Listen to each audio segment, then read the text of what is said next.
The HCS is presented by Astro Gaming and AMD.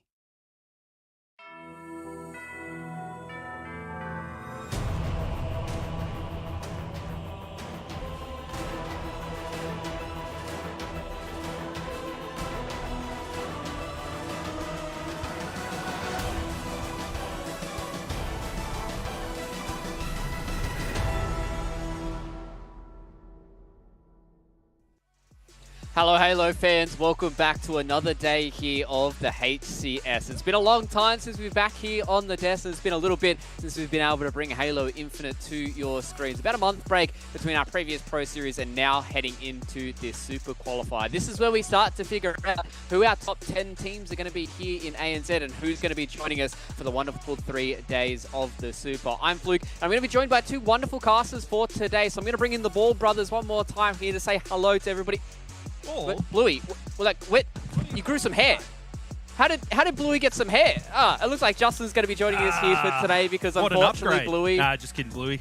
Upgrade, side grade, downgrade. I'll let everybody else in chat figure that out. But unfortunately, Bluey has had some issues here, so we have Justin here with the Super Suds. So Justin, it's been a long time since we've been able to chat about Halo Infinite. So how you been here in a little bit of a downtime here in ANZ? Ooh, mate, I've been lurking around in the streams, checking out how everyone's been doing, all the team changes, the roster mania, all that drama, and just soaking it up and just, you know, letting it marinate inside of me, getting ready for these supers that are coming up. Pretty sure that's some interesting imagery to start out a Sunday nothing here for wrong with a good marinate, mate. Yeah, nothing wrong with juices flowing inside everybody and marinating. Whoever knows what's going on. But Hoggy, mate, it's been a long time since we've had a yarn here, so how you been so far? Good to see different teams sort of change around in the first one and the second one sort of go how you would think. But no, it's been good being able to watch streams, like Justin mentioned, of individual players. And then on top of that, I've been able to watch both Open Series, which is pretty cool.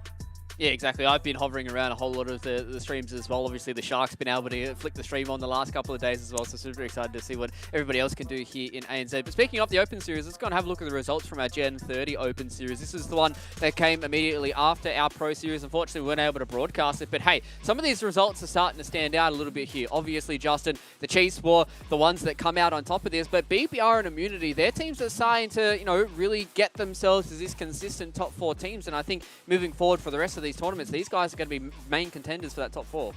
Yeah, I think a team to highlight here would be BBR, because you have players like Ads and Braddles, and they've always been around the scene and long history of competitive, but a little bit more relaxed over the last couple of years. And I think the competitive bug has bitten those two old timers, and they're taking it pretty damn seriously, and the results are starting to show. Yeah, and I think these guys certainly have been able to get themselves into a position now where they're really starting to contend. Obviously, when they first did come out, we were like, oh, these guys are easily top 2. But now it feels like everyone's started to settle into a few more of these kind of positions. I think another team as well for us, Hoggy, to highlight here is the fact that Demons have been consistently been able to hit themselves towards this top 4. And I think, obviously moving into the Super where we've got 10 teams that are going to be floating around, it's going to be an interesting task for us to tell who really is going to make this top 4 and who's going to be starting to stretch a little bit deeper from that place all the way from 4th down to 10th. Yeah, most definitely. And on top of that, they haven't really made any changes, right? Their team has basically stayed consistent through the Pro Series, and they've got themselves in the top 4 time and time again. So they've proven themselves to be a top 4 team in this region. And can they prove it in the Super when it matters literally the most? This is when it's going to matter the most. I think that's going to be an interesting tale for us to tell, as this Super is everything to play for here. But we've got an open series to have a chat about, boys. This was from the February the 6th. This is the one that is probably the closest bit of relevant information that we might have about some of these teams. Obviously, some of the rosters has been changed around a little bit here. Obviously, we see X5, which is basically just Direwolves with Shrekman coming in instead of Vamp for this series. So they got themselves a 3rd, and I think a lot of these other teams are still consistently being able to get in towards this top 6, Justin. I'm just excited to see if we're going to continue this trend going here into these next couple of days. Yeah, Shrekman in place of Vamp there, and anyone that doesn't know, Shrekman, long-time competitor Halo, but also an ex-Gears of War pro. So he's a monster and has a lot of experience. So he's a really good addition. It'll be interesting to see where Vamp ends up, but I would expect X5 to do some amazing things, just like they have done in the past. Yeah, exactly. I'm just excited to see, what happens with, Vamp coming back into this Direwolves roster, see if they're still able to continue to get a lot of these top tier kind of placements that they've had so far. And I think consistency is probably key for a lot of those teams that have stuck together since the start of Halo Infinite. But let's start talking about the Super, lads. Let's start getting into the nuts and bolts and start to walk everybody through the process that we're going to go through between these next 3 weeks. Obviously, today is going to be the ANZ HCS Super Qualifier, so we've got a full open bracket that we're going to be talking about all throughout today, so we don't need to touch on that for all too long. But looking across into next week here, Hoggy, ANZ HCS Super Open, kind of the golden ticket, kind of the last chance for a lot of these teams to start getting towards the Super, because at the end of today, we're going to have 6 teams who are going to be already in the Super, so that's top 6 already taken out of the equation, and some of these lower tier teams that really have struggled to kind of get towards these top 4s certainly have a bit more of an easier task to try and get towards that Super there for the Open. Yeah, the Super Open is super crucial for so many teams in this region. It allows an extra 2 teams from the Pro that weren't in the Pro Series to get themselves there. So make sure you get signed up and get yourselves involved, because this is the biggest prize pool we've ever had in this region, and the Open Qualifier is going to be one of your best shots to get there by having 10 teams able to qualify throughout this week and next week. Yeah, it's going to be insane, and obviously with the Super, that's the main tournament that everybody is playing towards. 3 full days of competition for us to play towards 50,000 USD. But let's start talking about today's format as well, lads, because this is where all our entertainment is going to be coming from today. We've got an open double elimination bracket where we're going to be able to get 2 more teams that are going to be coming into our Super pool play here. Justin, we've already sent 4 teams that are going to be in the Super. We're going to be able to show you guys who they are in a little bit, but the fact that we already have 4 of the top teams in ANZ taken out of the equation, now we're looking at these other teams that are left behind to be able to make a big splash and a big stand against some of these teams that have been struggling to get into these top 8s. Yeah, I think it's a really good format for teams to kind of make a name for themselves and have a really nice bracket run. Anyone that's played on lower tier or mid-tier teams, it's never nice meeting the top dogs early on in the bracket and you get knocked down to elimination right away. Now you don't have that barrier. You're going to be on a much more even playing field with the rest of your competing peers. So you can make a big run and qualify for this Super, which is a fantastic opportunity. And you know what? Not having to face the Chiefs round 1, that's a blessing in my eyes. Just sign up and have a good fun day of Halo. Yeah, exactly. And speaking of these qualified teams, Justin did just give you guys guys a little bit of a spoiler, but our first qualified team in towards the Super is going to be none other than the Chiefs, ladies and gentlemen. What? Obviously, No. a No team way. that has won literally every tournament we've run so far in Halo Infinite. Even those open series, those guys came in and clapped some people down a notch as well. And the Chiefs, albeit a little bit of a roster change here, Justin, with Slaves permanently coming into the roster in regards of Prades, these guys have just been absolutely untouched for the entirety of Halo Infinite. Yeah, and you know what? The addition of Slays is a very fast and aggressive player, and there's a lot of just young talent on this Chiefs roster now. And I feel like the pacing is just going to be put up a couple of notches. I mean, Prades is an absolute monster, but Slays is a different kind of beast, and it will be interesting to see if the way that Chiefs play adapts from that.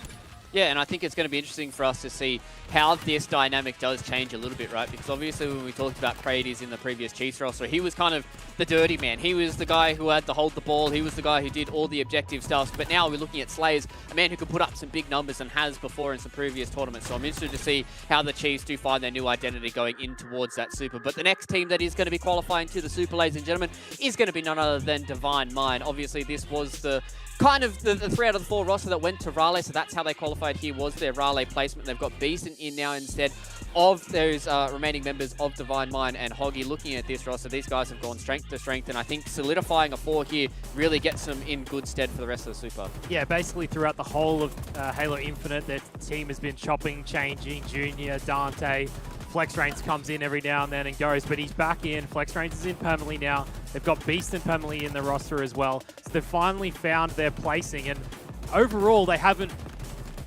they've performed well, but they haven't performed consistently number 2 every week. They sometimes either have an issue that stops them from being able to get top 2, or they get taken down right in the losers bracket final. But I think there's no doubt, based on points and the way they've been playing recently, that they are the number 2 team in this region. And this Super is where they really need to step up against the Chiefs, because there is a lot on the line. Yeah, exactly, and especially with the fact that they're coming in as number 2. But team that's coming in as number 3 here is Reunited, and it's kind of ironic here, Justin, that we have Reunited, because this is the Mind Freak roster that is reunited after Raleigh. These members haven't really been able to get the numbers on the board for a lot of the tournaments that we've had in 2022, but they're looking to try and reignite some of this passion and get back to their winning ways here going in towards the Super. Yeah, and I think with this Reunited, it's a very fitting name, and you know, it's kind of a good lesson for players out there that sometimes the grass isn't always green, and roster mania can end up hurting you. And 3 out of that 4 Mind Freak roster that qualified for Raleigh is back together, and I'm excited to see what these guys can do, because I thought they were a pretty solid team. Yeah, and especially with, you know, obviously we've seen what Square's been able to do with Demons on his short stint on that roster, being able to get those young kind of fraggers and those young guns going out and getting some consistent top 4. So, you know, coming back to his old buddies in Lunchy as well as Wrath City, seeing if they can really start to reignite that. And obviously the 4th member that went all the way to Raleigh was Ninjestix, and he is now on this BBR roster who, I mean, this BBR roster, Hoggy, these guys have really started to excite me and really started to step up and go from strength to strength to strength here, and looking towards the Super, they're looking to continue to keep those placings going up. Yeah, strength to strength is exactly how BBR have been going. They've been trending upwards ever since the start. Their team has chopped and changed a bunch of times, but finally they've got Ninjestix on the team, who in my opinion has actually stepped up huge. He's joined in to the team instead of Jakor, but Ninjestix has just stepped up so much from where he was at the start, in my opinion. Everyone talks about how good he is and how good he can be, but I think he's finally proving it now on this BBR roster. And then you just add Streckman in there, who has basically just been going from team to team, filling where he wants. He fills in at scrims all the time. We've seen him filling in recently in scrims on individual players' streams. So adding him to the roster, unfortunately, Braddles can't play. He has outside of, you know, in real life commitments, unfortunately. But Streckman may be a permanent addition to this team moving forward. So it's definitely not a bad pickup for BBR. Yeah, exactly. He has been a bit of a fragger for multiple teams so far. And this is how our top 4 is standing so far for our qualified teams to the Super. At the end of today, ladies and gentlemen, we're going to have 2 more people on this graphic. And then we're going to have 1 more weekend before we determine all 10 of our members that will be joining us for 3 full days of Halo Infinite action in ANZ. And I know everybody here is super excited to get into that Super. We've got some cool stuff on the horizon for everybody. We've got some insane gameplay as well. So that is how we're standing right now. But we've got a whole tournament to start to get through here, lads. We've got a whole open bracket to get get through. So I think it's better time than ever to start to jump in towards this bracket and start to see which teams we've got floating around, who's really got the kind of open line for this open qualification, because it is top 2. And Justin, I think that's an important thing for us to look at today. It's just top 2. So teams like Immunity right now, Direwolves, who are going up against these teams that might not have the same kind of prestige that they do, they've only got to win a couple of series and they've guaranteed themselves a top 2 here. Yeah, I mean, the way that you put it makes it sound easy, but just look at the names, you really right? did make it sound easy. Deathruptor fans, 1620 Kings, Direwolves, and then Lolly's team and Team Immunity. Like, there is so many monster lineups through there. I don't think it's going to be an easy fight at all. I think it's going to be mayhem. Yeah, I'm interested to see how these scraps do go in this elimination bracket, or the double elimination bracket, pardon me. But it's finally time for us to get into our first series here, lads. Let's start talking about Team Immunity going up against 1620 Kings Gold. And this is more of an academy roster from the 1620 Kings that we have been talking about a long time here, Hoggy. These guys have kind of come up and been a little bit of a sister roster to 1620 Kings, but they've taken down a big scalp today. They've taken down Nebula, who was a team that was consistently in towards that top 10. So going into this series against Immunity, they might have kind of the mysterious factor to go against them, because they seem to be able to frag in the server. Oh, most definitely. The fact that they've already taken down Nebula is a big sort of scalp for them. The fact that they're into the quarterfinals against Immunity, obviously an extremely tough matchup for them. Immunity's a very, very strong team, but Struct won the last FFA that we had, so obviously there's something going on there that we don't know about, because we haven't really seen too much of him on broadcast yet. And the fact that this team also got, I think, top 16. I think they managed top 16 in the first open qualifier on the 30th of January. You can't just slouch on them. You know, they're still going to have to play their game, and Immunity's going to have to be on point. And especially because there's so many slots open up here for the HCS Super as well. We've still got 6 slots on offer out of 2 weekends. So these guys certainly do have a chance for the title. But Justin, we're going to start talking about Immunity here as well. This has been a team when they did make their comeback into Halo Infinite, where everyone was saying these guys were going to be the next greatest things. Unfortunately, they only really got themselves a 2nd place. The Chiefs still indomitable. But now they've brought Dante into this roster. It seems like this is going to be the 4 that's going to stay together for Team Immunity. And these guys are really starting to improve. But I'm still waiting for that big dominant performance where they come into a tournament here in Halo Infinite and blow everybody out of the water and start to challenge the Chiefs. Yeah, listen, I think for Team Immunity, it's probably a good thing that they didn't just come in and wipe the floor with everyone like they have done in the past, because we know that players like Benno and Voltage are incredibly competitive, and I reckon there's a bit of a thorn in their side that they're not on top of the Halo scene, because that was, you know, they had a permanent position, like they had a long-standing tenure at the top of the ANZ Halo scene. So I think that we need to watch out for these guys, because they've got the talent, they've got all the experience, and it's just about how much they want it. I mean, the Chiefs are doing so well because they have lots of talent, but they also really want it, that fire in their guts. And losing is a pretty big motivator for the guys on Immunity, I think. So watch out for those guys. Yeah, especially, you know, with today, it kind of feels like they've got a little bit more pressure on them, right? And I feel like, you know, talking about this, Hoggy, these guys coming into this, we're probably coining these guys to probably get a top 2 today. And if they don't perform, then moving into next week, if they have to go through that open series and things really start to get in your head about, are Immunity really going to be a good roster that's going to be able to compete for this top 6? Yeah, well, their team has been changing multiple times, right? They've finally landed with Dante on the team. Junior not able to commit as much as, I guess, the rest of the team needs him to. So Dante's sort of jumping in. But you're right. Going into next week will make it a lot harder for them. I don't think there's any doubt that these guys are not a top team. They are a top team. Yeah. It's just, can they get through in the top 2 today, or do they have to do it next week? And that's the real question we've got ahead of us. And these are the maps that we've got ahead of us as well, ladies and gentlemen. We're going to start out here with Live Fire on Strongholds. We're going to go into Recharge there on Slayer. And finally, for the final map of this best of 3 is going to be an Oddball Streets. And obviously, looking across Team Immunity, these guys are absolutely insane on Streets. And I think looking at this matchup here for 1620 Kings Gold, Justin, going through a lot of these maps, it feels like if they go all the way to Streets, it's going to be very hard for them to go over the top of Immunity if they can get a map.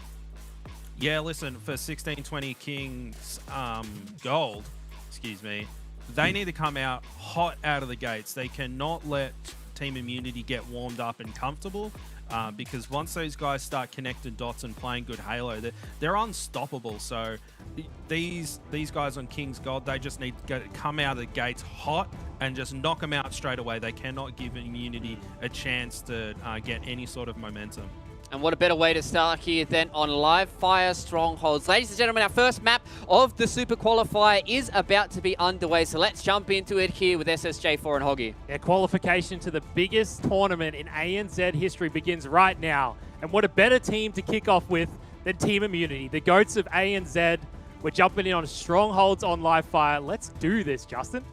Oh, mate, I'm pumped. I didn't think I was going to be casting Halo today. What a treat. I don't think anyone Talking did. about a Sunday sesh. Yeah, no, yeah. I'm very, very excited to see Team Immunity because Team Immunity, they've been at the top for a while and they need to prove it today. This is the most important time for them to prove it. I just said it, the biggest tournament in ANZ history. They need to be proving it today. Yeah, absolutely. And biggest in ANZ history, mate. And this year's only just getting started, right? We have so much to look forward to, but it's all about the here and now, just loading up into this game. And it's been a little while since I've casted Immunity, so I'm absolutely pumped to see what they can do with this new roster and with the addition of Dante, who's a fantastic player, the H2 God they like to call him. But it does look like we are having some technical difficulties, and we'll get those sorted out and we'll launch into it. But I guess it gives me more of a chance to talk a little bit because everyone knows I hate the sound of my own voice. Yeah, exactly, and that's why I'm going to start to talk to Hoggy right now so Justin can have a little bit of a break. But obviously a few technical difficulties getting into this game here, and I think this is a good time for us to start to talk a little bit more about the Super. I think it was kind of, I think we did a little bit of a disjustice, but obviously Hoggy did a good job at being able to hype up the fact that this is one of the biggest tournaments, the biggest tournament in ANZ Halo's history. And I think going into it, this is super exciting for all these teams because not only is it $50,000 American that these guys are playing for, but it is also a slot in towards the Kansas Major. So this is super important for a lot of these teams, Hoggy, and being able to go through these open series, these open qualifiers, and get that extra bit of experience under your belt, and then going into the pool play is exactly why these guys are being so important and so competitive. Because just looking at this prize pool breakdown, $20,000 for first place. I mean, I'd love that on a Sunday afternoon. Oh, no doubt. And the fact that so many players that were here from the early days are still playing now and have the opportunity to be in this tournament is absolutely huge for the ANZ region because those players are putting the time, the dedication to be around for so long. And in the early days, they were playing for not very much money, not that much money going around either. But now they're here and they get the chance to play for it. It's amazing just to see. Yeah, it's just insane to see the amount of money that we're going to be throwing around to those guys, and all the way down to 10th as well, I think is insane for us to look at, just as long as you get that qualification. It's going to be an insane tournament for us to look at as well, Justin, because not only is it going to be money for all these guys as well, we get full pool play. We haven't had pool play here in Australia for a long time. It's just been brackets, so we actually do get to see these teams playing against each other consistently, and we're able to start building these storylines and really feel out where everybody is. Like if Chiefs go in and smack literally everyone in the region, then we go, okay, 100% these guys are gods, untouchable. But if we start to see some shakiness come out of them, then maybe we might see a different storyline for the Super. Yeah, pools is always interesting. It gives you a good opportunity to face up against a bunch of teams before the bracket has actually started, and you can feel different teams out. And it's a last chance to kind of, get rid of some kinks in some of your gameplays and that kind of thing. And it really warms you up for the big time, which is in the bracket. Personally, when I was competing, I loved pool play because it just gave me a chance to play lots of teams and not get, double knocked first rounded. So Exactly. Well, that's what we're going to have to wait and see here. But luckily enough for us, ladies and gentlemen, we have our map underway. So let's jump into it here. Live Fire Strongholds Immunity taking on 1620 Kings Gold. All right, round number 2, Justin. Here we go. Strongholds on Live Fire. What better team to kick off with than Team Immunity? We're on board with Benno off the start. And he's playing it slow. He doesn't want to go in, Justin. Yeah, he's just throwing out he's just throwing out his 1,300 grenades he has in his back pocket. But I like this play. He just took it slow and just like, I'm going to hold these angles. He does get backed off straight away though, Hoggy, and he's already starting that rotation through and flicking over now to Struct. And yeah, you mentioned that he's won one of the recent FFAs, which is a good way to get noticed by a top team as well. He does get shut down there, Hoggy, though. Yep, but it's a trip cack for the side of 1620 Kings Gold. Team Immunity off to a rough start. That sort of slow pace at the start, Justin, didn't work out too well for them, but they are getting A. They do get it back, and they managed to get C as well. So it soon flips straight back into Team Immunity's favor. Yes, it does, but very early days right now on board with Tansky. I'm going with Tansky with the Kings Gold squad. He caps over that A stronghold and already rotating through. I like his use of cover there, hugging the sides of the map very, very well. It does get called out and taken down there. And Benno with that heat wave, putting it to good use and capturing that stronghold. Trip cap for a very small sliver there. They will get the reset on B, and those points are going to start flooding in, Hoggy. Yep, Team Immunity trapped 16-20 golds at B. They'll manage to take them all down. They got him 4 dead momentarily. They'll get him 2 down again. Benno's got the heat wave and he's heading up to C. They'll find another one. It's 3 down for 16-20 Kings. Team Immunity are going to hold the 3 caps, A, B, and C. Tansky was the last one up. He's trying to play it real slow at C. He's right behind Benno. Yeah, and you can just see how comfortable Benno was there. He's just on the bridge, jumping up, exposing himself, not really using cover. He's just kind of like a turret looking around, trying to find his targets, and he's locked in, grabs himself a kill, and now they're moving in on this A stronghold here. Makes quick work of him with a little bit of help from Hef there. Turns around 360 and takes him out. Killing spree for Benno already. Tansky's there, and he is going to opt to back off there. Look to help from 16-20 Kings Gold coming through, pushing Benno back. And looks like Immunity has managed to get that overshield as well, Hoggy. Yeah, Dante with the overshield. We didn't really mention it earlier on, but I really do think 16-20 Kings Gold, if they want to be in this matchup, they are 2 down now, 3 down momentarily. But for them to be in this matchup, Justin, I feel like they need to be playing like really, really aggressive to sort of catch Immunity off guard, because I feel like if the game slows down too much, it really plays into the favor of Team Immunity with the teamwork that they have. Yeah, we did talk about it, didn't we, Hogany? And it does look like Kings Gold is struggling just a little bit, but it is Team Immunity after all. Now on board with Dante. Oh, Voltage has found that sniper rifle. Have to see if those dinosaur hands can line up some headshots and a bit of YY action. I know everyone loves that. Makes you a better sniper, Hoggy. Nah, most definitely. He's only got 4 bullets left. The other sniper is coming up any second as well. He's got 2 back B, hits the no-scope, forces him to back down. He's got teammates there. That's Benno. Benno comes in. Hef cleans up 1. Incisive's there as well. He's going to drop down, and they're going to find him as well. The other 2 are over at A, and they do manage to take it. Immunity doesn't have B, though, so the points will go in the favor of 16-20 Kings just for the moment. Team Immunity are going to try get B back. They do. This is a big fight for Jack, and he does manage to stay alive. Can he get himself the C capture? No, he can't. Voltage comes in, cleans it up. He'll get the reset, and they still have B and C. Yeah, and you can see Kings Gold, they're not just rolling over, putting in a lot of effort. You can see they're trying to cap that C stronghold, and a lot of effort to put in shots and use his movement to utilize cover, but Immunity is just too strong out of the gate. The scoreline is about 130 points, which is basically over halfway at this point. Nice, perfect shots from Benno there. And now incentivized with that sniper rifle. Got 3 bullets to play with. I like that he takes this shot and instantly rotates, Hoggy. He needs to change position so he can get a sneaky little kill, which he does, taking out Voltage and moving over that C stronghold. So what a play from Incentivize there. Yeah, Immunity's 3 down. Hef's the last one up. He'll go down. 4 down for Team Immunity. This could be a trip cap for 16-20 Kings Gold. But will they be able to hold it for very long? Gets the shot onto Voltage. Voltage stays alive somehow, and he'll be alive at Nest. Immunity, they're going to have to jump into a point, though, to stop the bleeding. Yeah, they will.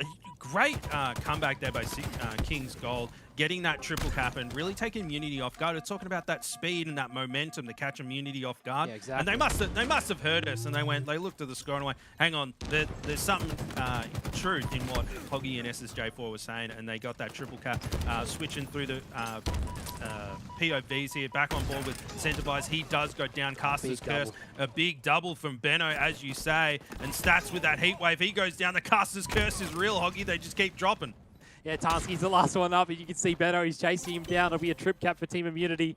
Benno's going to try the jump. He makes it as well. He's got 3 players in front of him. Makes both of a 1-shot with the 2 shots. Dante cleans up 1. He jumps up for the second. There's 3 down for the 16-20 Kings Gold. The last one is right in front of Benno. Benno makes him 1-shot. He'll back down, call it out to his teammates. They should be able to clean that one up. Tansky spawns over at B. They're going to run straight there and try to cap it for themselves. Dante's got 1 in front of him. He gets the teamwork out to take down that player. And 16-20 Gold, they are in trouble.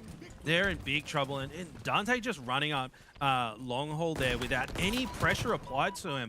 that just shows how much control Team Immunity has of this game right now. They're only a few points from locking this game 1 in. They've got all the power weapons. They've got the Mangler. They've got the Heatwave. I wouldn't be surprised if his sniper rifle's in their hand as well. And Benno's just scouting for an extra couple of kills for his stat line here. Long range shot. And look at this A Stronghold. Benno's just going in. He wants a few extra kills, going in for the double kill, which he gets. And it is going to tick over to 250, and that's game 1 to Team Immunity. Yeah, Team Immunity coming out strong off the bat. Struck with a rough game number 1. We just spoke about how he won the last FFA in the ANZ region, but he only managed 2 kills in that game, Justin. Yeah, it's not ideal. Not ideal. Trying to win a game of Halo, but listen, if he's winning FFAs, he's got to have something in him. He's got to have a pretty decent shot. So I think just brush this one off, boys, and move into the next game. You just got to be focusing on that next map. Yeah, I think that's the big thing, right, is obviously copping a shellacking like that in your first game on broadcast here for 1620 Kings Gold. Never feels nice, but I think the big thing that I wanted to touch on here, Hoggy, when I was watching that game is it felt like every single time we were looking at an immunity member, one of them had either the Mangler, the Heatwave, or the Sniper. It felt like they had literally the control of the entirety of the map, and every single one of those power weapons was going in their hands. And I think that's maybe something that these boys on 1620 Kings Gold really need to start looking towards, is maybe trying to play for some of these power weapons to try and have that little bit of a leg up in some of these fights, because it felt pretty simple for immunity in this game. But this is kind of the barometer that we had, right? We wanted to see whether or not immunity were going to come in swinging and strong and take down a team like 1620 Kings Gold, or whether or not they were going to come in and look a bit shaky. But they're looking pretty good today. Yeah, no, most definitely. Benno dropping 18 kills, most damage in the game, almost 5,000 damage in such a short game. And we see in the highlights here, he's got the Heatwave in hand, and majority of the time we jumped onto Benno, he had the Heatwave in his hands, and that's going to help your team out a lot. As you said, the Sniper, the Mangler as well. And if you're going to let the other team get all of the power weapons, you really don't have much hope, do you? Yeah, exactly. And it's just, you can just see so many of these different fights where they were able to at least get a lot of these kills thanks to that Heatwave or even just the Sniper in and of itself. So maybe something as we look towards this next map going in onto Recharge, that's something else we have to look at as well, is like these power weapons do quite a lot of work on a lot of these maps. And even as we just see here that it felt like Dante, Benno and all these boys were kind of just running around the map and just kind of styling on 1620 Kings Gold. And I think that's a good little sign here for Immunity, right, Justin, is these guys are starting to feel themselves and they're not having to constantly think about Halo Infinite maps, and they're really just starting to get back in their own groove. Yeah, looking very comfortable and strong. But I would worry a little bit about getting too comfortable, you know, getting blindly through areas that are usually have a lot of pressure on them against better teams. I wouldn't get too relaxed, boys, because you do need prepare for some of the big dogs in the Super Qualifier. You certainly aren't going to be hanging around the bridge, jumping up and down, looking for targets against the Chiefs. So I wouldn't get too relaxed, but I guess that shows what good form Immunity is in currently, and maybe just a bit too strong for King's Gold. But that is just game 1. Sometimes you can just regain and move into the next one, and it ain't over just yet. Yeah, and especially with the Slayer coming up now, Hoggy as well, right? This is where a lot of that objective pressure really gets taken off some of these members. You just play around as 4, you just try and get these picks, even play this 2-2 setup that we've seen sometimes from some of these teams, and kind of just go around and just play your natural game of Halo. And I think this is where a team like 1620 Kings Gold can really start to shine. So let's see if this series is going to be done and dusted with a 2-0 scoreline, or whether or not 1620 Kings Gold can make this even Stevens. Jumping in a Recharge right now with Hoggy and SSJ4. Yeah, how slow are Team Immunity going to play it off the start, Justin? Because we saw last time, Benno sat back, used the nades to an advantage, threw them out. They're probably going to go grab this Mangler. How slow or fast are they going to start here as we jump on with Struck? Struck is going to try to stop them from getting camo. Yeah, listen, I tell you what, the Tyrannosaurus Rex can run at 35 miles an hour, so I'd expect Voltage to come pretty fast out of the gate. And look at that, 1620 Kings Gold, they do manage to get that camo, Hoggy. It does get burnt, but you know, maybe that was a conscious decision. It's like after the control of the power weapons, like, boys, we cannot let them get the power-ups and the power weapons this game. So pretty decent start to burn that camo and not let fall into Immunity's hands. Yeah, well, you'd much rather burn the camo right off the bat, especially after the way, you know, the first game went that you mentioned. So the fact that they've burnt that already, 3 of them are going to push through and find Voltage. And this is what we want to see, right? Working together, moving around the map together, grab themselves that Mangler and use it to their advantage. Yeah, absolutely. Grabbing those power weapons. A good thing to see. They've just brushed off that last game and went, boys, we had no power weapon control, and instantly power-ups, power weapons, and it's starting to look pretty good for them at the moment. And they've got a fragile 5-kill lead at the moment. They've come out of the gates hard, and I think they're surprising Immunity a little bit here, Hoggy. Yeah, most definitely. They had Team Immunity down, 3 members down, and they are trapped in gold. Heffel managed to take down Jack, though, so maybe that's the Team Immunity's chance to get out of pipes and gold. You see 2 of them already top middle. Benno gets one. Push. The sword is in the hand of Incitive, though, to take down another. Tansky's going to drop down for Voltage, and you saw that. They used that chance to get out to top middle, but it didn't really work out. They're still down by 6. Yeah, they are, and I love when you see a coordinated push like that. It's just, you know, exactly what they're thinking and what they're trying to do. And yes, it failed, but that's what you've got to do as a team. Like, you've got to commit to a strat and go, this is what we're going to do, and have everyone commit. Because if you have a team that's, you know, split in what they're trying to do on the map, it's never going to succeed. So Immunity, they tried doing the right thing, not this time around. 16-20 Kings gold, just a little bit strong out of the gate. And look at this, lurking there with the sword ready to strike. Yeah, I like this from Incisive. He's playing it nice and slow. You can see they've already grabbed the power weapons in their favor this game. He's got a player right above him. The player does spot him. He'll have to back down, and he does manage to get away, but will he get chased? He doesn't. He'll stay alive again. He still has the sword in pipes, and he could just camp here all game, Justin. Yeah, listen, I wouldn't be chasing someone down pipes if they've got a sword around that corner. No way. So pretty smart on Immunity's part there. And look at this lead. It's, you know, it's almost 10 points here, Hoggy. And Tansky doing so well. Look at that damage that he does, picking himself up a kill, and he's going in. He's a one-man army. He's about to take on another 2 Immunity members. Love his use of cover here. You can tell he's wide and ready to play, Hoggy. Yeah, the way this team is working together, Jack's pushed in, so Tansky's going to go up. He'll clean up Dante. He's got another one right in front of him. His teammate cleans him up. Benno's weak at bottom tower as well, so 16-20 Kings gold working together beautifully. They have the sword, they have the Mangler. They're up by 9 kills now on Team Immunity. Immunity's going to have to start regaining control of this map and get themselves some of these power weapons, because they haven't really had many of them yet. Struck's got himself a sword as well. Yeah, and you know what? They've got to keep this pressure up, Hoggy. Like, they've come out of the gates hard and surprised Immunity, and they cannot let off the gas at all. They can't go, hey, boys, we've got a nice 10-kill lead here, because Immunity will chomp that up in no time. Killing spree for Tansky and just rotating through. And the stat line is just completely different this game. Massive slays out of everyone on King's Gold. They're firing on all cylinders at the moment, Hoggy. And flashing shields. Immunity just can't get things going like they were last game. It's like a completely different roster. Yeah, so many times this game already, we've seen 16-20 Kings Gold get away on no health multiple times recently. It's 2 down for Team Immunity again. Dante's stuck up at top gold. He's probably going to get them the spawn there. And they've been stuck inside gold for majority of this game, is what it feels like. They've tried to push out as best they can, but the teamwork just isn't quite there. 16-20 gold, they've got it down pat with their teamwork in this game. They've sort of stepped up from game number 1. They have, and are now on board with Hef, trying his best to put some shots in here, and it seems to be every time Immunity pokes its head out, it's just like King's Gold is there to take him out. There's a lot of players up in this hallway here, and here comes the challenge. They're coming in. Benno with this sword. Is this going to be the difference maker? Double kill for him. He's instantly looking for that triple no shields. I think Benno's a little bit angry, Hoggy. He doesn't want to lose this game. Yeah, he's got camo. This is actually massive for Team Immunity. Camo sword, if he plays it right, they can get themselves another potential 4 kills here and get themselves back in the game. They're still down by 9 kills. So Benno's going to play it real slow. He's got one in front of him. He'll take a free kill. His teammates have pushed in through pipes, but he hasn't jumped up there. He knows he's a player at top gold, so he'll find him, but he's going to turn around to try to help his teammates, but they're already down. 2 of his teammates are dead. Now he's going to have to play his life with this sword. He jumps straight out and he instantly gets shot from Struck. He knew exactly where he was. Yeah, he's straight out of there on that one, and he's just run into 2 more players. Benno doing his absolute darndest to stay alive, and look at that. Took 2 players, about 500 grenades to take him out. But Stats now with that shock rifle, probably going to pad his stats a little bit here. An absolutely brutal weapon, and still 10 kills the difference.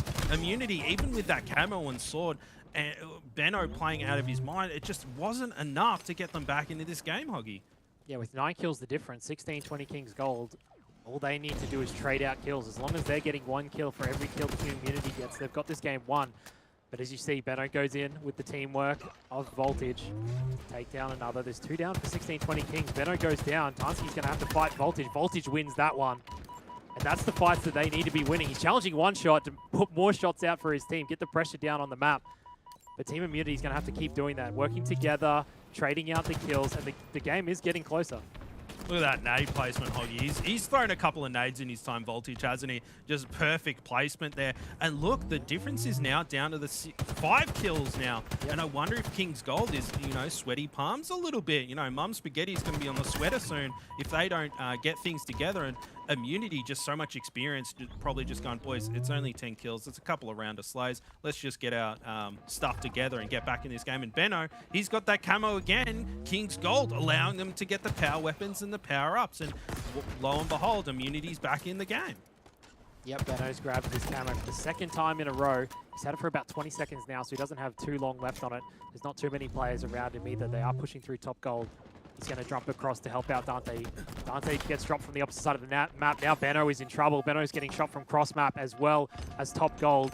And he's playing his life nicely. He's going to have to whip out this Mangler. Can he get the one-shot beat down? He'll call out incisive across map. There's Jack pushing top elevator as well. So the 2 players from 1620 Kings are pushing on one side of the map, 2 on the other. It's basically a split map as Benno's trying to get the flank on. He gets one shot. Dante goes down though. Benno gets 2 kills with 1 shot. And he's got 2 more players trying to push him, but it's only a 4-kill game now, Justin. That was just straight up dirty. Talking about bullet efficiency, he had 1 bullet to spare out of that burst for that double kill, Hoggy. Unbelievable. And you can tell Benno's a little bit angry now. He's like, boys, let's get this game won. There's only 2 kills the difference now in King's Gold. They've got to be feeling this pressure. It's all tied up. That 10-kill difference is now completely gone. Benno goes for the challenge, just narrowly not being able to get that kill. But Dante goes in there and gets the cleanup. And earlier on in the game, like King's Gold, they were able to get a kill and just scurry away like on a 1-tap health. But now those kills are getting cleaned up, and Immunity have tied things up. It's going to be a nail-biter, Hoggy. Yeah, and on top of that, Team Immunity have got the last 2 camos. We've consistently seen the Mangler in their hand for the last minute and a half. They've also had the sword in the hands of Benno, who also had himself a camo and the sword at the same time. And Immunity have taken the lead. Dante's coming in to clean up another. Jack will take down Benno. There's only 3 kills left in the game. 1 kill the difference. Surely it slows down here. 1620 Kings, they need to slow it down if they want to stay in it. Team Immunity get themselves 2 kills. There's only 1 kill left. The call-out is coming across the map. They are down at long haul in gold. Team Immunity's pushing in. It's Dante and Benno. They're going to try to find this last kill together. They've got Struck right in front of them. Melee will come in, and Team Immunity will win game number 2 and head on to the semi-finals. Stop it, Hoggy. Team Immunity just putting on a clinic there. I mean, there'll be plenty of teams out there that would go, listen, boys, they're 10 kills ahead. We're never going to catch them. And, that mentality just keeps them down. But Immunity just played their game and they brought things back, and the momentum just completely 180'd, and they were able to take that map. And this is why we talk about a lot of these team members being able to be cool, calm, and collected, right? And we look at this Immunity roster. These guys have been around the block. These guys have been around the block for a lot of these big tournaments as well. And the fact that they came into this best of 3 where they handed out a shellac in game number 1. They came into game number 2. They're like, all right, we're behind a little bit. Let's slow this down. Let's get these multi-frags going. Let's make sure that we're getting a lot of these kills for free rather than trades. And they were able to claw that one back, albeit a 50-46. Pretty tight matchup there for 1620 Kings Gold. But this is where you see the experience come up trumps against a lot of these young fraggers. And I think looking at this 1620 Kings Gold roster, Hoggy, these guys certainly have some, some skill here, some mechanics to go and fall back to. But I think going up against a really well-structured and drilled team like Immunity, it's going to be a rough task for them. But they've still got this elimination bracket to try and go through to see if they can get themselves to all positions there. Yeah, and one of the key things that we could tell in that game at the start is they had the sword. You can see it right now in Incisive's hands in these replays. They had the sword, they had the Mangler, they burnt the camo right off the bat. So they did have the power weapons, essentially the power weapons on this map. At one point they had the shock rifle in their hands as well. So the fact that they had these power weapons is what was getting them ahead in this game, and I think that's something that they can take forward into the lower bracket, right? They need to make sure they're getting these power weapons, they're getting the camo, they're getting the overshield, because they've proved that they can do well with them. But when they hand them over to the other team, it seems like they do struggle with it. So it's something that they need to keep an eye on and get better at going into the lower bracket. And I mean, that's certainly something that we've even touched on with the Chiefs, right? Like, they put a lot of emphasis on a lot of these power weapons. That one burst for 2 kills is absolutely nutty to watch there from Benno. Super happy to see this kind of stuff coming out in these games today with these best of 3s. And I think Immunity did a really good job at displaying that power weapons on a lot of these maps, Justin. I think are super, super important. And moving forward for a lot of these younger teams, I think that's probably something they need to take away from this kind of open qualifiers is we need to play around a bit more of this map control, play around these power weapons a little bit more.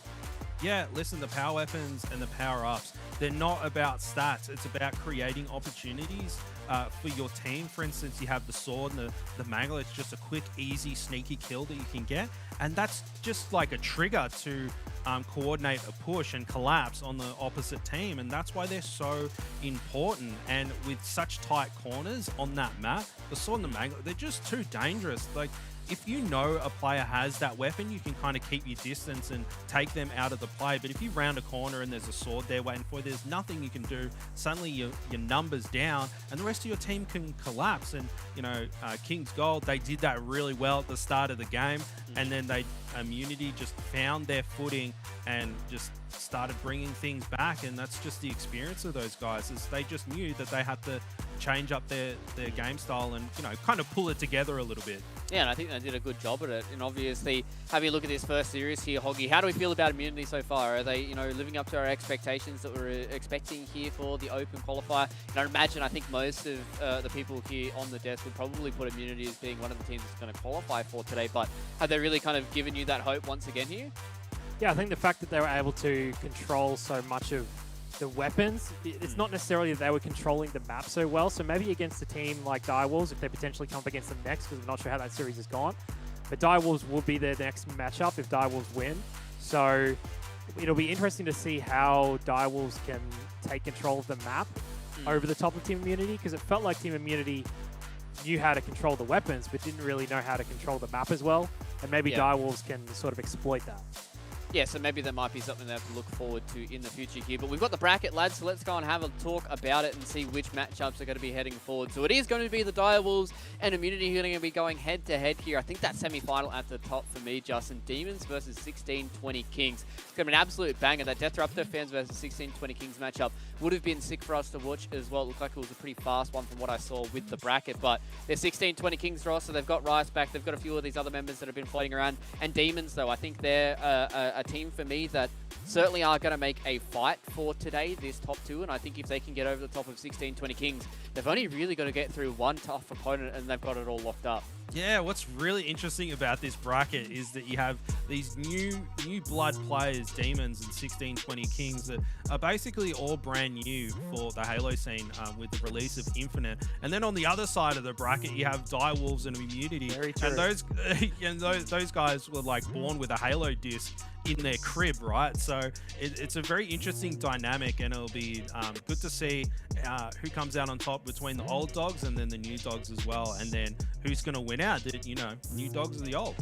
I mean, that's an interesting storyline for us to cover right here, Hoggy, is the fact that we've got these two different kind of styles of Halo that's going to be clashing together in this winners final, and that winners final is going to determine who gets our first slot going into the Super. So it's going to be insane for us to see which of these four teams, I think all four of them have a good shot at getting one of these two slots, but only two of them can get it, and I think it's going to be an interesting tale for us to talk about once we get towards that winners final. Yeah, no, it's crazy that the brackets sort of worked out like that, where you've got the new and then the old, and then they get to verse each other at the end, and I think that's really cool. So it'll be interesting to see how things go in the final, because I think Demons are a very, very strong team, and they've proven that over the Pro Series so far. So if they can get past 1620 Kings, then they'll put up a good fight against either Direwolves or Team Immunity, because the Direwolves and Team Immunity matchup, I would say it's basically a coin flip at this point. Yeah. Direwolves have been very up and down, and you could almost say Team Immunity's also been very up and down.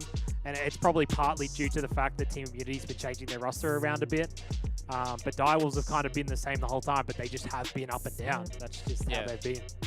Yeah, and I think that's going to be an interesting tale for us to see how that does pan out. But lads, we've got our winners interview lined up and ready to go here. We've got Voltage on the line, so let's bring him in and have a yarn to the man from Immunity and see how he feels after that series. Voltage, mate, congrats on the series victory here. It was nice and fast and nice and simple for you guys here against 16-20 Kings Gold. I guess my first question for you is obviously now that you guys have brought Dante into the roster, how do you guys feel as a squad right now going into the Super and the rest of the qualifier today? Right now, we're pretty realistic about everything. Like, we know, obviously, we've just picked up Dante. We've got a lot to go over. I think myself, Benno, and Hef haven't really gone. We didn't spend too much time going over our own footage, our own gameplay, or the maps that we were playing.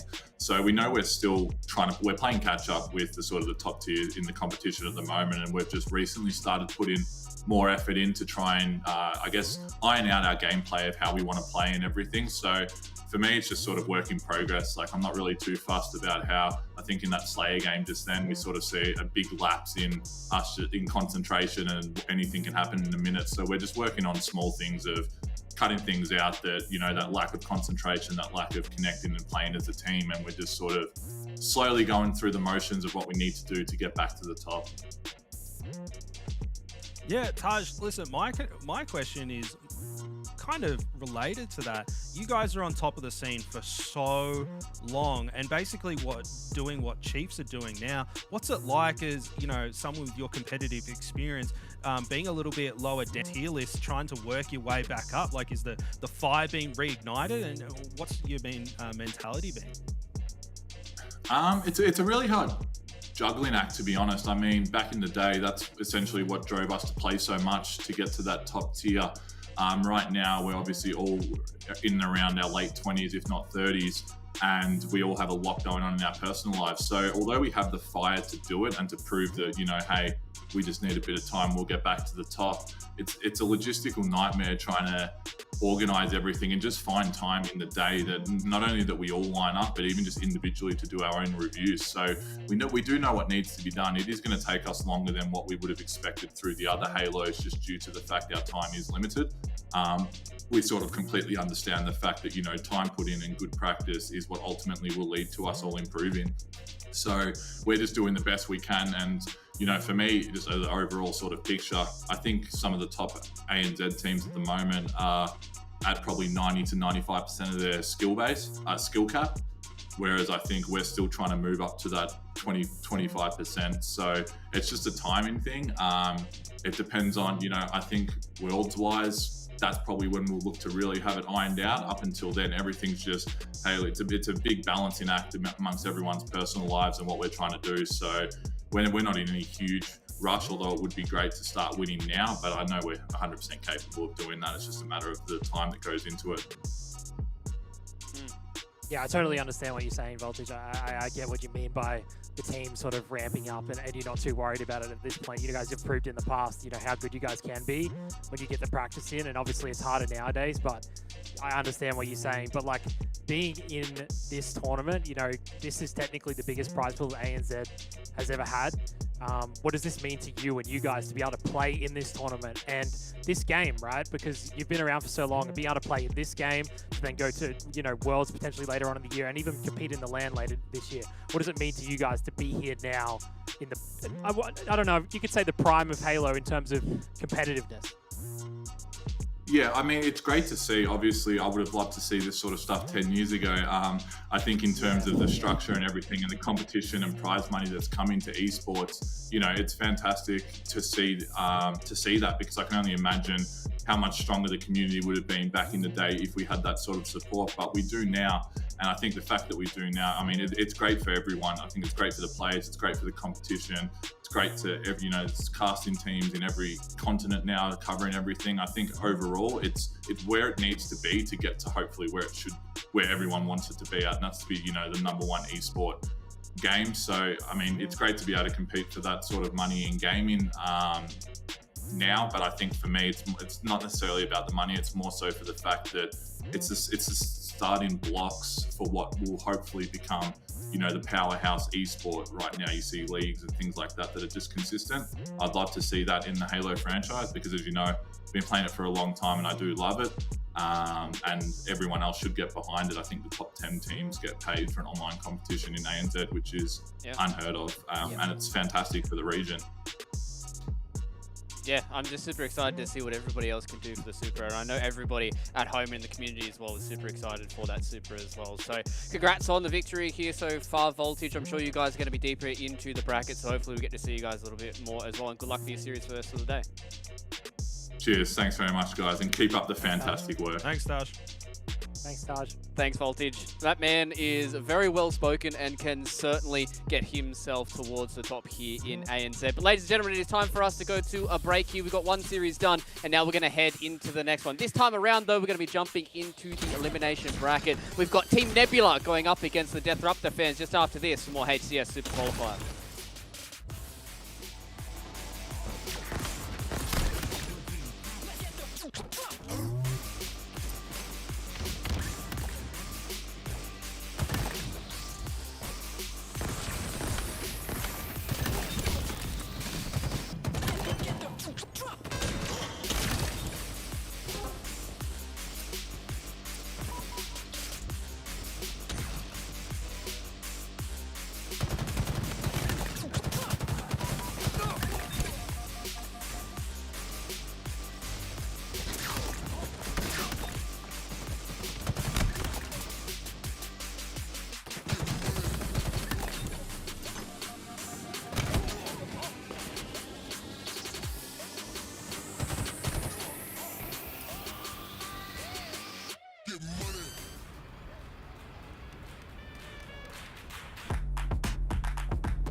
Nice play. Woo!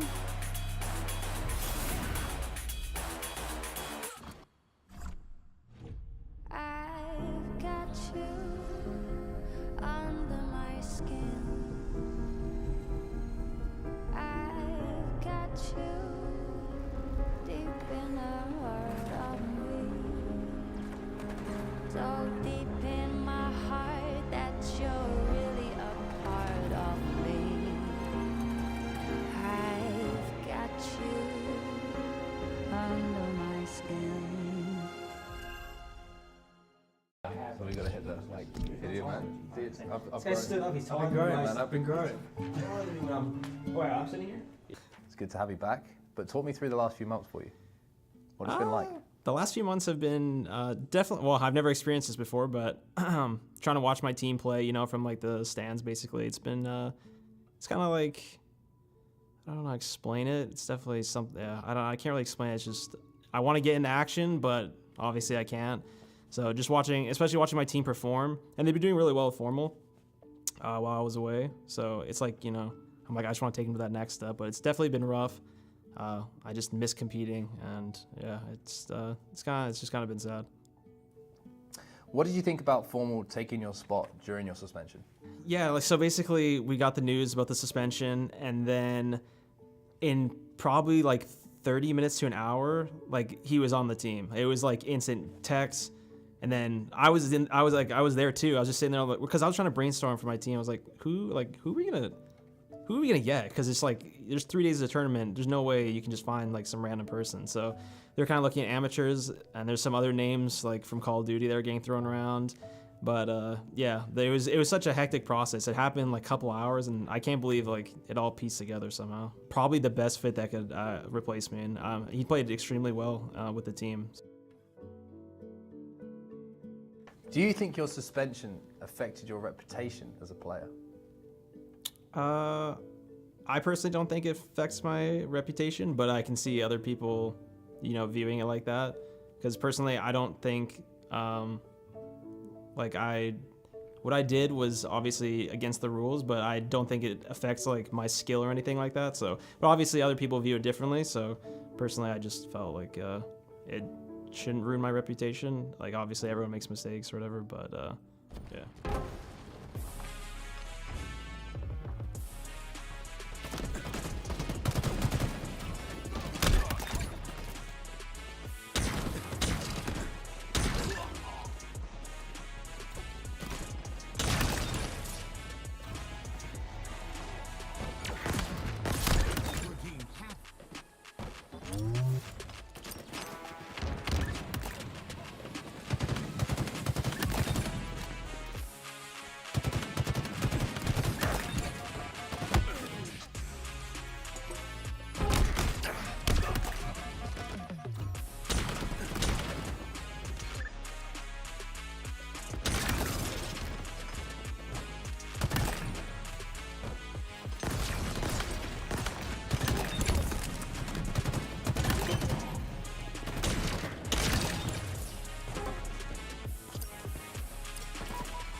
Welcome back, everybody. Here, HCS Super Qualifier for ANZ is well underway here, and we're starting to get ever so close to be able to determine who our top two are for today. But lads, it is time for us to start talking about some of these teams who haven't really had the spotlight all too much here on these HCS broadcasts. And Justin, we're jumping into this elimination bracket, and we're starting to talk about the Deathruptor fans going up against Nebula. Deathruptor fans, probably household names right now in ANZ Halo. They've had a whole lot of different roster changes going through all these different tournaments, but now they seem like they've solidified something a little bit different here. They've got Junior, they've got Noble coming in, but Apollo and Rio are coming back once again to see if they can get in towards the Super.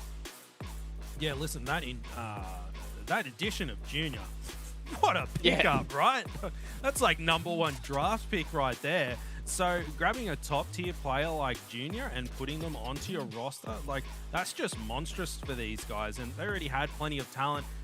And they've really been proving themselves throughout all the different tournaments that we've had thus far. But adding Junior to the mix, like, you know, that's just next level. Yeah, I think the real question for me right now is where their kind of team chemistry is at. Obviously, we've seen what all these guys can do individually in a server, but it's about whether or not they can pull that together and take out a team like Nebula right now, who, Hoggy, has been one of those teams that was consistently playing in a lot of these open series. And unfortunately for us, we haven't seen Nebula on the broadcast just yet, but now we do get to see these guys, and I'm excited to see what they can do, especially because Scoobmeister is the one that's going to be coming in with the caddies, with the uwus, whatever he wants to do, running around in the server. These guys are super exciting to play here for this Super Qualifier, because I want to see if they're able to make that crack into the top 10 and then have a go at some of these bigger teams in ANZ. Yeah, they've sort of been around that top 12 area, not really pushed themselves into the top 8 yet. We haven't really seen them on broadcast too much. They've made a bunch of different team changes. Atlas is on there now. Jackson's gone. Scoob's on KBM, the resident KBM, you know. So the fact that these guys are just on the fringe, this is the tournament where they want to be doing that little bit extra to get themselves into the top 10.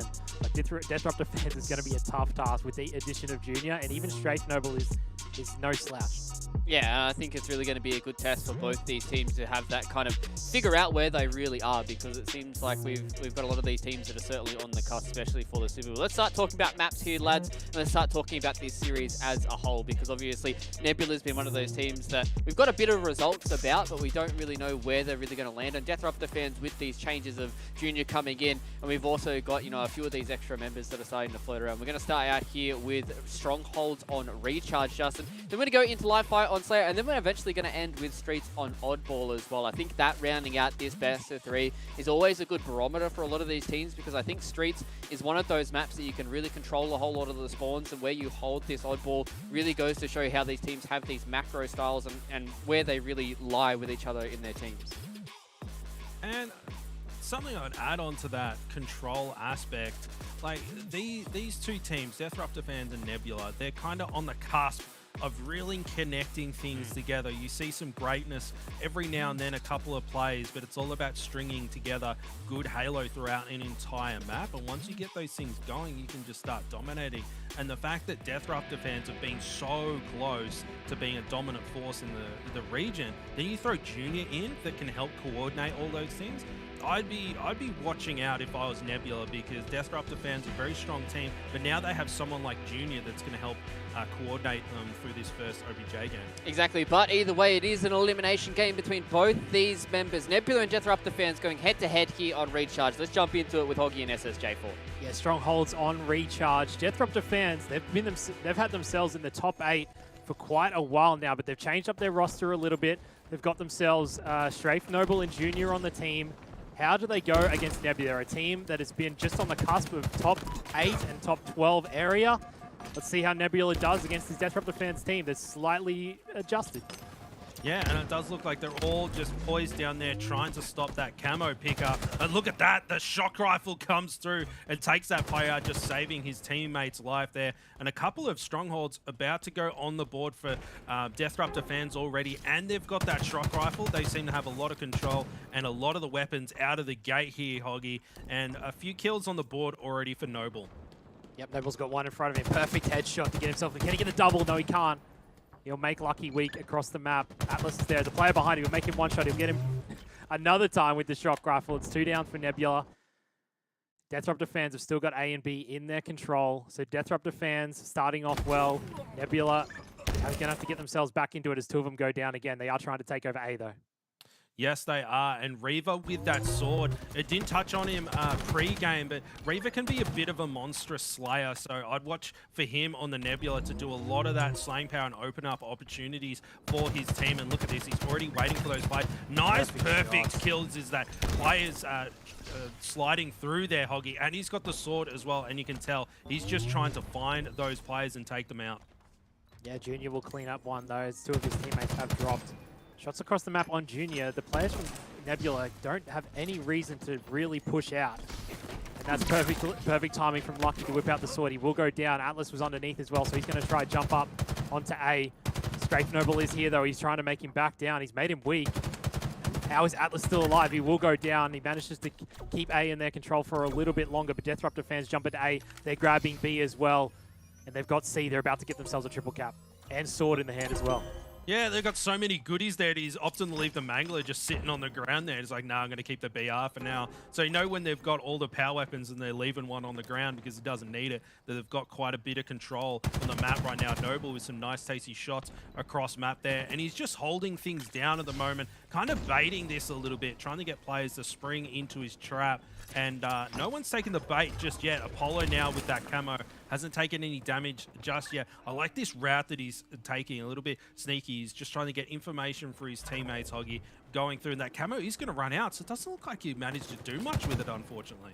Yeah, this is exactly what I would have loved to have seen Nebula do when they had this control of A and B. Just look at this. They've dropped their fans. They've got the sword at top A. They've got Apollo in Whirlpool just trying to get shots on. He does manage to go down. Two players will push in from Nebula. But Junior gets himself one. They get themselves another as well. They've sort of stopped this push from Nebula, and they really don't have any reason to leave this side of the map, right? Look, he's got top. Junior's got top goal control. He can call them out as they go across to A. The sword's over at top A. They just need to sit here and wait for Nebula to come to them, which is what I would have wanted to see Nebula do when they were in this exact position. Yeah, and it's interesting seeing this holding of these strongholds rather than applying pressure when you have control on the power weapons. They're just, you know, maybe it's the elimination final factor, whether it's like, boys, let's just hold things down. We're getting the points. We can win this game if we just keep playing the way that they're playing and not getting risky and going for those triple caps. They're just holding things down. There's no getting in. Yeah, look at these angles they've got. They've basically got every angle covered. 3 of them are in long haul. This is the, I guess, second chance to try get in, and they're going to send 3 to gold to take down Junior, which is what they want to do. But Junior gets himself a double somehow. Can he stay alive? He will drop down and play his life. They did Nebula did manage to get into gold, though, so can they use this to get control of the map? Junior did get 2 of them in the process, and they had to back down. He's got 1 behind him. He will turn around and make him weak. He doesn't manage to kill him, though. So they lose 1 at A, they lose 1 at top gold. Nebula's pushing it across the map. They'll get a 3rd. Apollo's the last one up. He'll grab camo, but will he get it burned? And it will be burned. 4 players down momentarily for Deathruptor fans. And Nebula finally made the push. They might get themselves a trip cap. Surely they'll lose C, though. Can they hold out A and B like Deathruptor fans were doing? Yeah, they're going to have to rack up some points. Nice double kill from Scoob there, getting his doggy treats on that one, throwing the passive income grenade out there. And Deathruptor fans, they are going to grab C here, but now the setups are completely switched. You know, they've shown Nebula how to control the map. Maybe they're just going to flip it on the hand. It's like, you know what, boys, that was pretty effective. We're going to hold it down the exact same way. Yeah, exactly. You want to get this person out of top gold, though, so that you can push over to A. Junior's trying to make Scoob back down, but Scoob has a sword. 2 players have pushed in through Whirlpool. He's going to jump out. He misses the sword. He does manage to get the kill, but Ryo will clean him up. It's 2 down for Nebula, and they're going to lose A.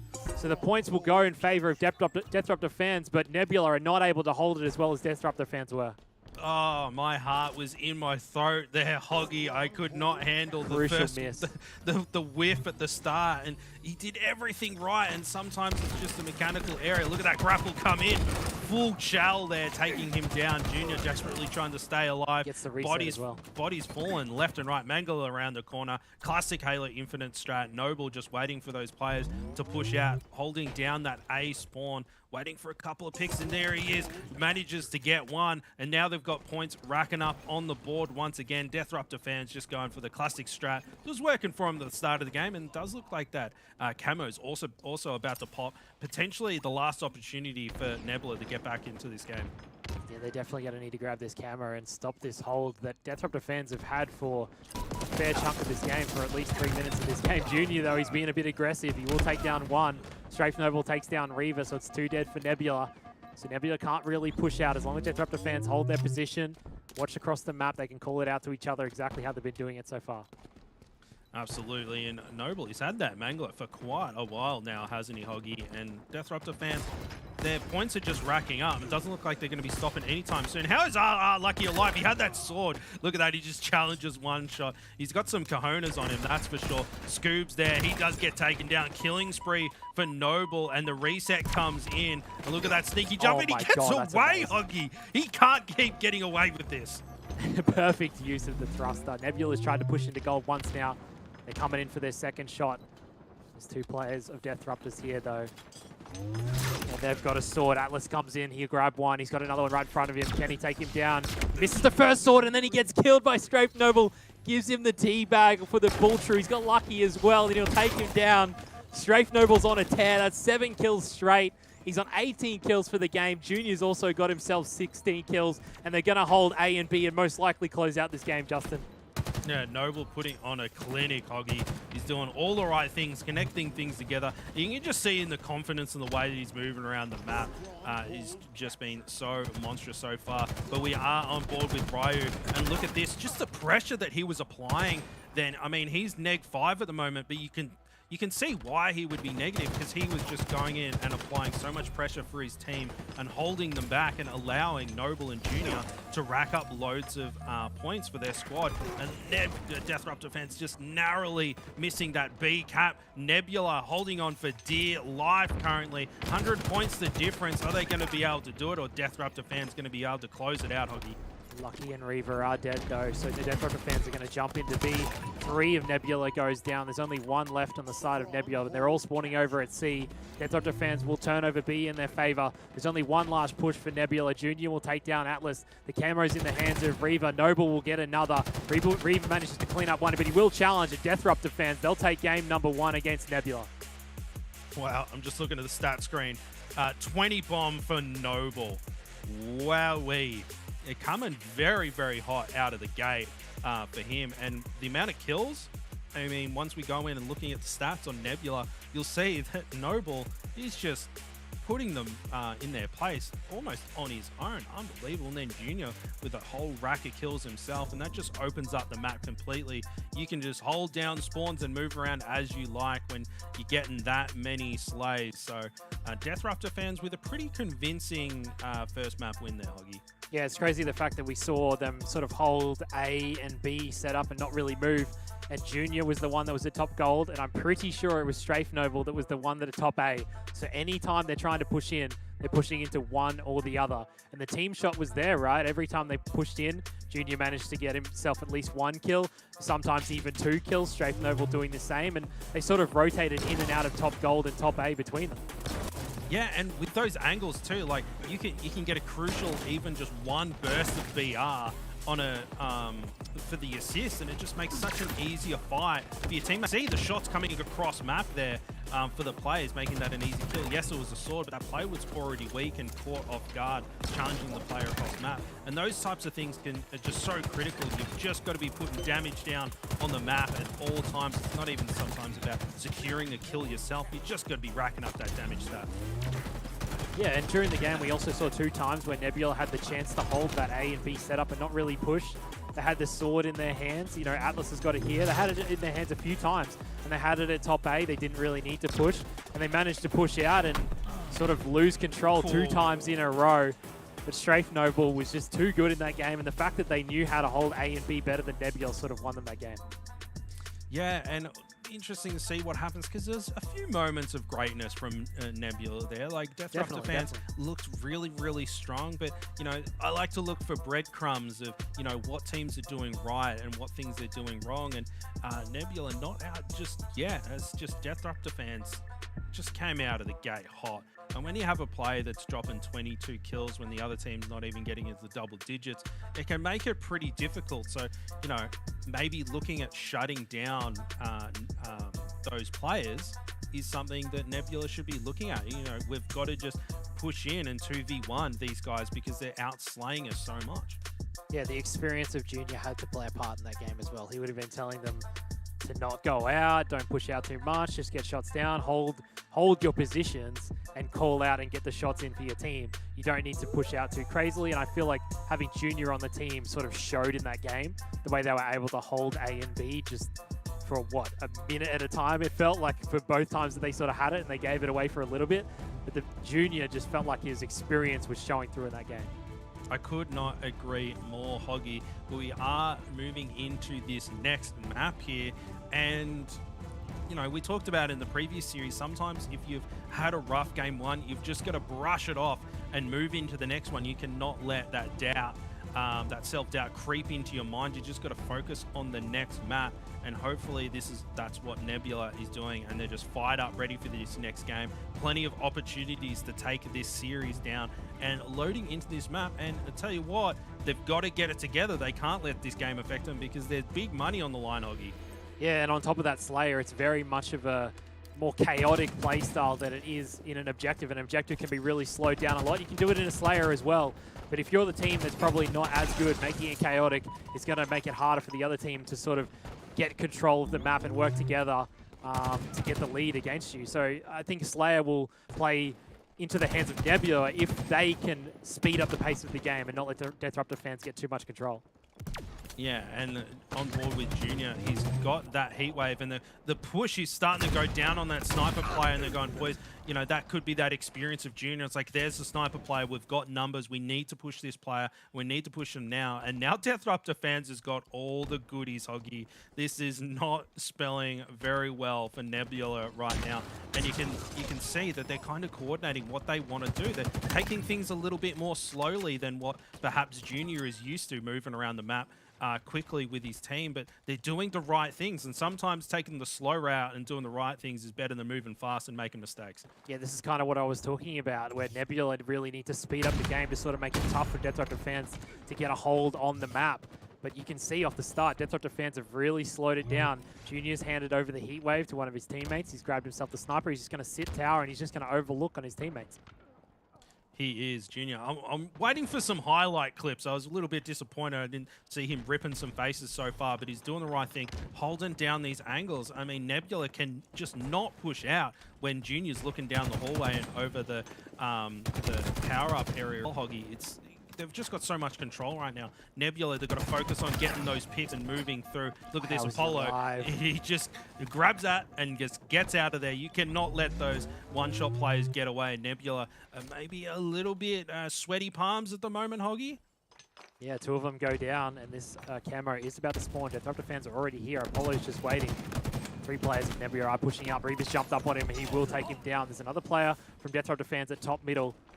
Atlas is here at Sandbags with his teammate, and they are prioritizing this camo. Junior comes in to try grab it. Scoop's already there to clean him up. Atlas will get the other. This will be the camo going into the hands of Nebula as Atlas is pushing in to try get this player, this one-shot top middle. He will manage to get it in the end, but he had to whip out the BR to do it. He gets himself a heat wave, and he'll get taken down by Apollo, but they do have camo. Scoop has it. They're down by 7, though. Credit to Nebula on that camo grab, too.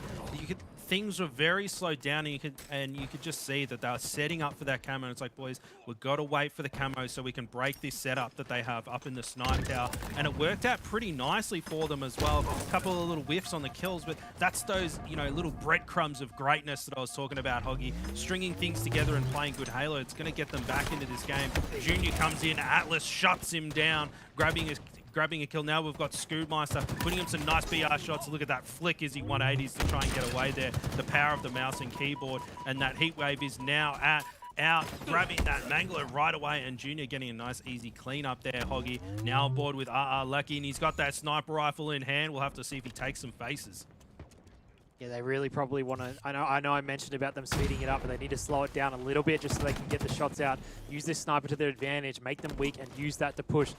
All the players of Nebula are down here over near Oval and Screens, and it's not really the part of the map that you want. Disruptor fans have not left the sniper side of the map this whole game. They have not played aggressive, but hopefully Nebula can use this sniper in Lucky's hands to get a pick and make a push and get that control of the map. Yeah, and you know what? this is their opportunity. They've got the sniper. They can create opportunities. Finds one, narrowly misses the double. Oh, he spins around, not able to land that headshot, and that play was weak too. I think even a body would have put him down. Now Apollo scooping that sniper rifle and saying, mate, I'll take that, and I'll show you how to use it. Fresh camo is just popping, and all the teams are converging on this location. Nice shots from Apollo to put that player down, and he can slide through almost full shields and able to grab that camo, sneakily grabbing it, and he's opting to push right away with that camo, getting ultra aggressive, and he might lose his life for it there, Hoggy, and he loses the sniper rifle and the camo. Like, I'm not sure that was worth that one kill. No, I mentioned earlier, I mentioned just before how Nebula wanted to sort of slow it down and get it, let Lucky get the shots on the players before they push, but by the time Lucky's teammates were already on the other side of the map, Lucky didn't have any angles, he saw nobody, he got one kill out of all that, turned around and got taken down, and then they had to fight over the camo, which they didn't even manage to grab, and now they're down by 13, so just a little bit of misuse and teamwork from Nebula, and you can see from Death Drop Defense, they're just holding their positions and just sort of trapping Nebula around the map still. Yeah, and I'm just going to have a quick peek at the stats here, Hoggy. Noble's already on 9 kills, and he's topping the charts in assists also, so he'll hit double-dig kills in no time. Ryu putting some nice shots there. Good rotation there. And look at this aggression. Even when he's one shot there, he's helping out his teammate and applying extra shots to those players, and that's what you got to do. Like, you get weak shields and your boy needs help. You can't be carrying the corner waiting for your shields to come back up. You got to put damage across, and he got away with his life and helped with a couple of points there for his team. Yeah, Sniper's coming up very, very soon. Camo is up very soon as well, and Ryu knows it, but Ryu's going on the flank. 2 players are down for Nebula, 3 are down. The last one is right next to Ryu, and he's looping around to try to find him, and he will find him. He misses all his shots, though. Apollo will make him back down. Camo's surely up in about 10 seconds. Noble will take down Reaver in the process, and they do take down another of Nebula, but the Camo is about to spawn. 20 kills the difference, and Death Drop fans are going to probably grab themselves the Camo. They have the hit wave as well. Apollo's trying to fight bottom mill, and he does get the kill. The reversal on Scoobmeister. They have the camo as well, and Ryu's got it. It's 3 down for Nebula, 4 down for Nebula. There's only 6 kills left.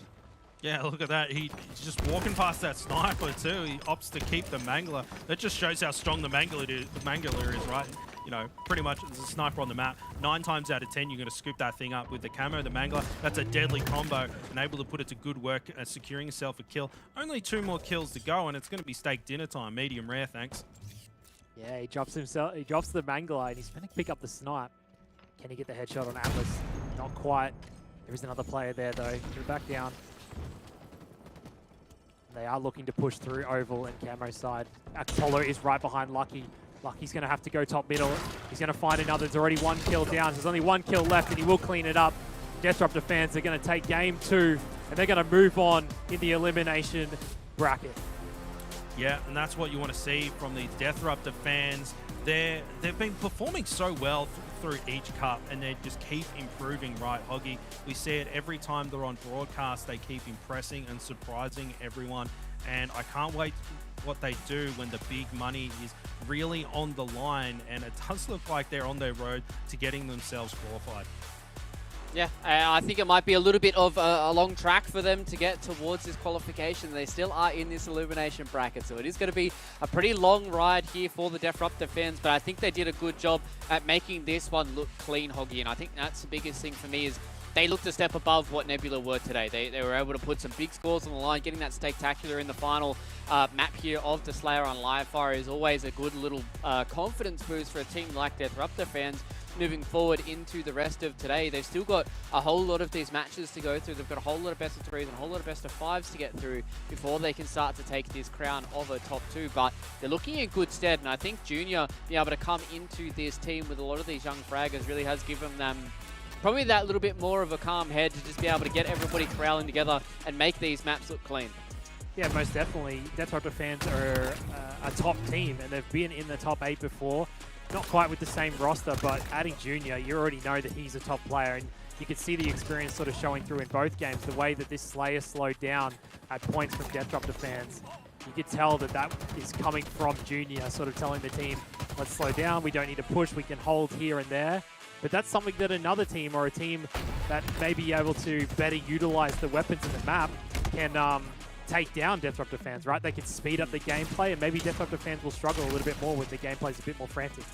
Yeah, and I think that's something that we're going to be looking towards for the rest of today. I think, looking forward for the rest of this elimination bracket, they probably don't really have all too big of competition until they start getting towards, these quarterfinals, these elimination semis and all that kind of stuff. If they don't fall before then, and I think that's the real kind of caveat. I don't think we're really kind of giving these guys the free dub so far here, Justin, but they certainly have shown us today that they're here to party, and these guys are here to play some good Halo as well. And I'm just excited to see what they can do for the rest of today and what they can do against teams, maybe like Immunity, maybe like Direwolves, as they start to drop down towards these elimination brackets and really fight for these top 2 slots for the Super Qualifier.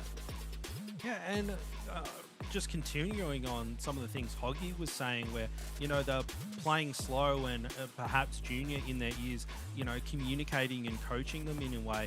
And if they're playing slow and then the pace picks up against those top squads, if you don't practice and play Halo the correct way, when the pressure comes, you're just going to crumble. So it looks like Junior's gone to work on these Disruptor fans, guys, to, get them ready for these upper squads and just kind of coordinating them a little bit more, because they're not going to be ready for the top guys if they're not playing good Halo and responding to pressure accordingly. Maybe we're completely off the mark and it's just Disruptor fans in the challenge and we're giving Junior too much credit. But I mean, what a monstrous pickup for those guys to have a top tier play. Junior could slot into any of the top 4 teams right now. He is that good. So Disruptor fans, their stocks are looking up.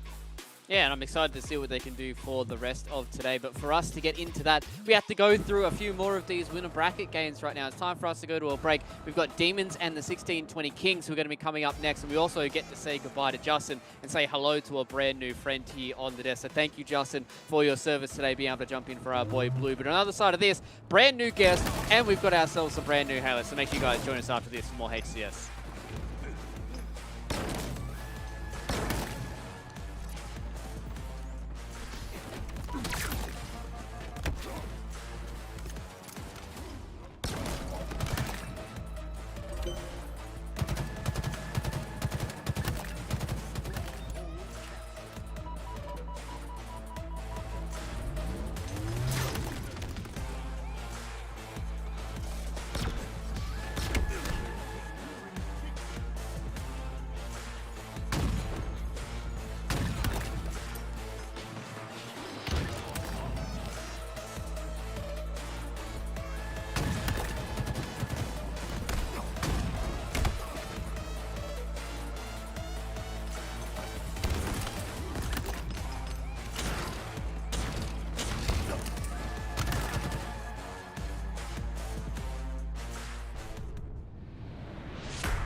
My name is Adam Hall, my gamer tag is Ads, and I've been playing competitive Halo for 17 years now. So I first started playing Halo in 2001 when Halo 1 came out. One of my best friends had an Xbox. I honestly hated the game at first because we were playing campaign and he was just betraying me the whole time, so really had no fun. When Xbox Live came out, I was playing head-to-head, which was the 1v1 playlist back in 2004. And I actually got matched with Junior's older brother, Teddy Joe. He said, you know, you're pretty good. There's actually Halo tournaments around, which at the time was called World Cyber Games. You know, it was exactly what I was looking for, being a competitive person. I ended up finding the best player at my school other than myself at Halo, and we signed up for World Cyber Games 2v2 Queensland qualifiers. We actually got 5th place in the Queensland qualifiers, and that sparked the competitive dream for me in Halo to be the #1 player in Australia. Later that year for Halo 2, there was a national tournament held by Oz Halo. There was probably about 20 teams that ended up going to this tournament, and it was super competitive, lots of trash talk. My team ended up getting 4th place, and after that tournament, both Dante and I got approached by Hacksaw, who wanted to make a super team, essentially, which ended up being SBR, which was myself, Dante, Hax, and Zerka. And we basically went on to be the #1 team in Halo 2 and Halo 3 for about 4 years at that point, until we were eventually dethroned by In Control, or who you now know as Team Immunity.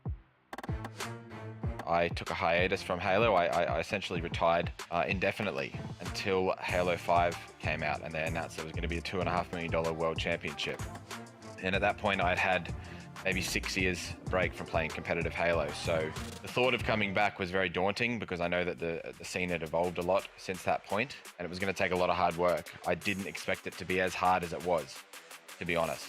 There's not much else in my life I've worked that hard for in such a small space of time, and it was such a great feeling when we qualified with XL5 for the first World Championships. Obviously, once again, since Halo 5, I've had a few years break, and that's what I'm planning to do coming back to Infinite.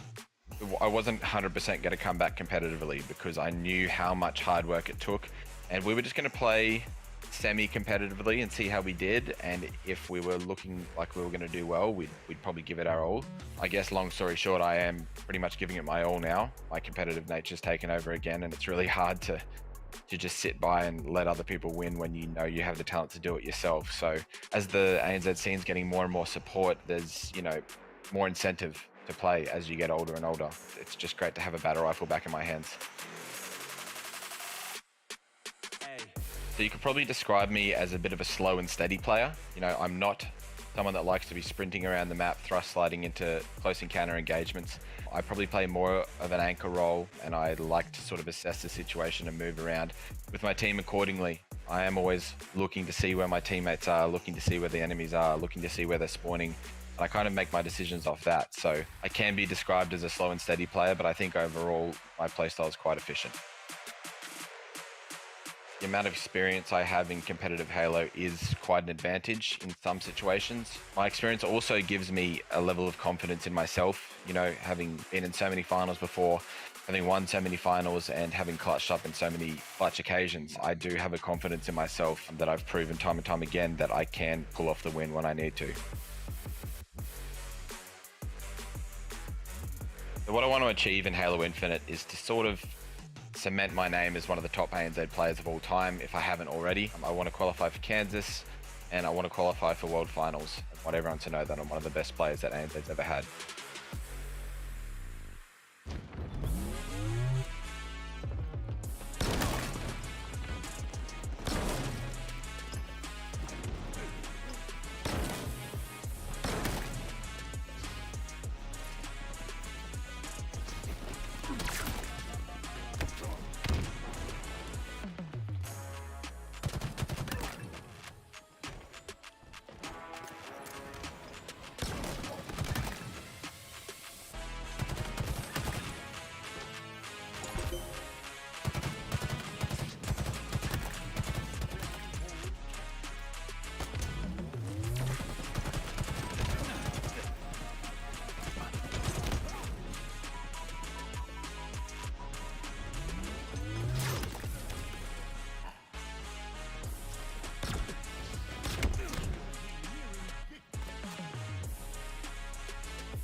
Hello everyone, welcome back here to the HCS Super Qualifier. I said we had a special guest, so we've got him here. We've got the old man who pulled him in from the retirement home, and that's why he doesn't have the backdrop, ladies and gentlemen. We just had to drag him through. We had to get him here as fast as we possibly could. In Maniac, welcome back here to the desk. It's been a long time since you've been on the official broadcast, brother. It has been quite a while. I'll tell you what, the disrespect from these young guns on the broadcast. I found my way here, left the walker at the door, so I apologise as I threw my hip out on the way. I am filling, guys, so as you can see, not exactly a studio setup that I've got here, and I'm moving house just to add to it. So, look, I tell you what, hopefully I'll bring some kind of excitement, because I'm definitely not bringing any scenery with me.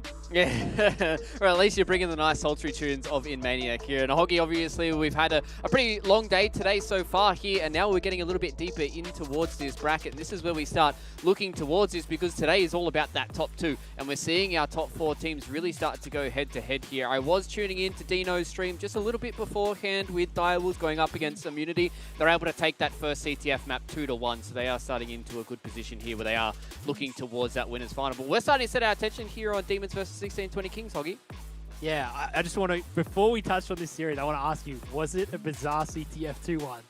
No, it was an Aquarius 2-1. Aquarius, interesting. Okay, so both teams seem pretty even, right, in the first game. But yeah, jumping in at 1620 Kings at Demons, this is a big match for them, because we've had Demons, right, at the top or near the top in the Pro Series for a while now, and they could secure themselves in the top 6 of today. So if they can win this series and get into the winners final, they could potentially get into the top 6 and secure that spot straight away from Direwolves or Team Immunity, basically, because then they'll both still have to fight it out. Exactly. It's going to be hard for us to look at that, but we also have to look in at our elimination bracket so far here. And Josh, this has been a long day for a lot of these teams in this elimination bracket. We've had 23 teams started out today, and now we're starting to whittle it down only to a handful. We've only got 8 left here, and this is how the elimination bracket does pan out. We've got a few of these big teams, Disruptor fans and 1620 Kings Gold, to me, certainly look like they can start to make a run here in this elimination bracket. I think they totally could, and, you know, I think we just really need to focus on the gravity of what these teams are playing for. The largest prize pool in Australian Halo history. Now, Luke, I know you're a baby, but I've been in this scene for about 13 years now, which is, you know, a prehistoric era in Australian esports, and it is insane what they're playing for. And some of these teams severely underrated. Disruptor fans here in the elimination bracket. I think maybe, you know, you could say it's a bit of a stretch to say they're going to go the whole way, but to make it into the top 6 here, completely possible. And I think they've been underestimated time and time again, and they can really put on a show. We might just see that as they're now up against the ropes. Yeah, exactly, and it's all do or die in that elimination bracket. But we get to start talking about the winners bracket. We get to start talking about Demons going up against 1620 Kings, because this is where we start to separate the men from the boys, I think, here, Hoggy, because looking at this so far, this is where you start getting towards that top 2. Really are just one step away from getting this done, and Demons, they've been a team that have certainly been able to put themselves in that conversation for top 4. Demons, though, I'm going to jump in here for Hoggy. I'm sorry, I'm just so excited over this squad. Lolly, Plasma, Sways, and you've got Jordan in there for Square. Square, obviously, look, a little bit to say about the squad that's been formed there to take one of those secured spots into the Super, but regardless, this squad consistently popping off. Plasma's this guy for me who's come out of nowhere just to dominate the competition. Sways has already proven himself as basically a big stable name here in the Australian Halo scene, and Lolly, do not underestimate them either. This squad here with Jordan in for Square, I think they could really decimate and put on a show. And again, we talked about underdogs when I was speaking to Disruptor fans in the elimination bracket. There's a reason that Demons are where they are. They, I would say, a consistent top 6 team. Yeah, this team certainly has a whole lot to go forward here in ANZ Halo, and I'm excited to see what they can do today. But on the other side of the server here, Hoggy, time for us to start talking about 1620 Kings. These guys have made roster changes a little bit here as well. We're seeing the return of Rice to this roster. We've got a few extra members that are floating around today, and even some members going up against old teammates in Rice and Jordan. Yeah, exactly. And the funny thing is, this 1620 Kings team was a completely different team. This is just a new team under the 1620 Kings name with Canonized, Tekarai, Rice, who we've seen multiple times on Disruptor fans, and Tough as well. They got themselves a 5th, 6th placing in the first Open that we've had in this sort of break. And the second Open, they got themselves top 12. And in the top 12 was this lineup. This was the lineup that they had.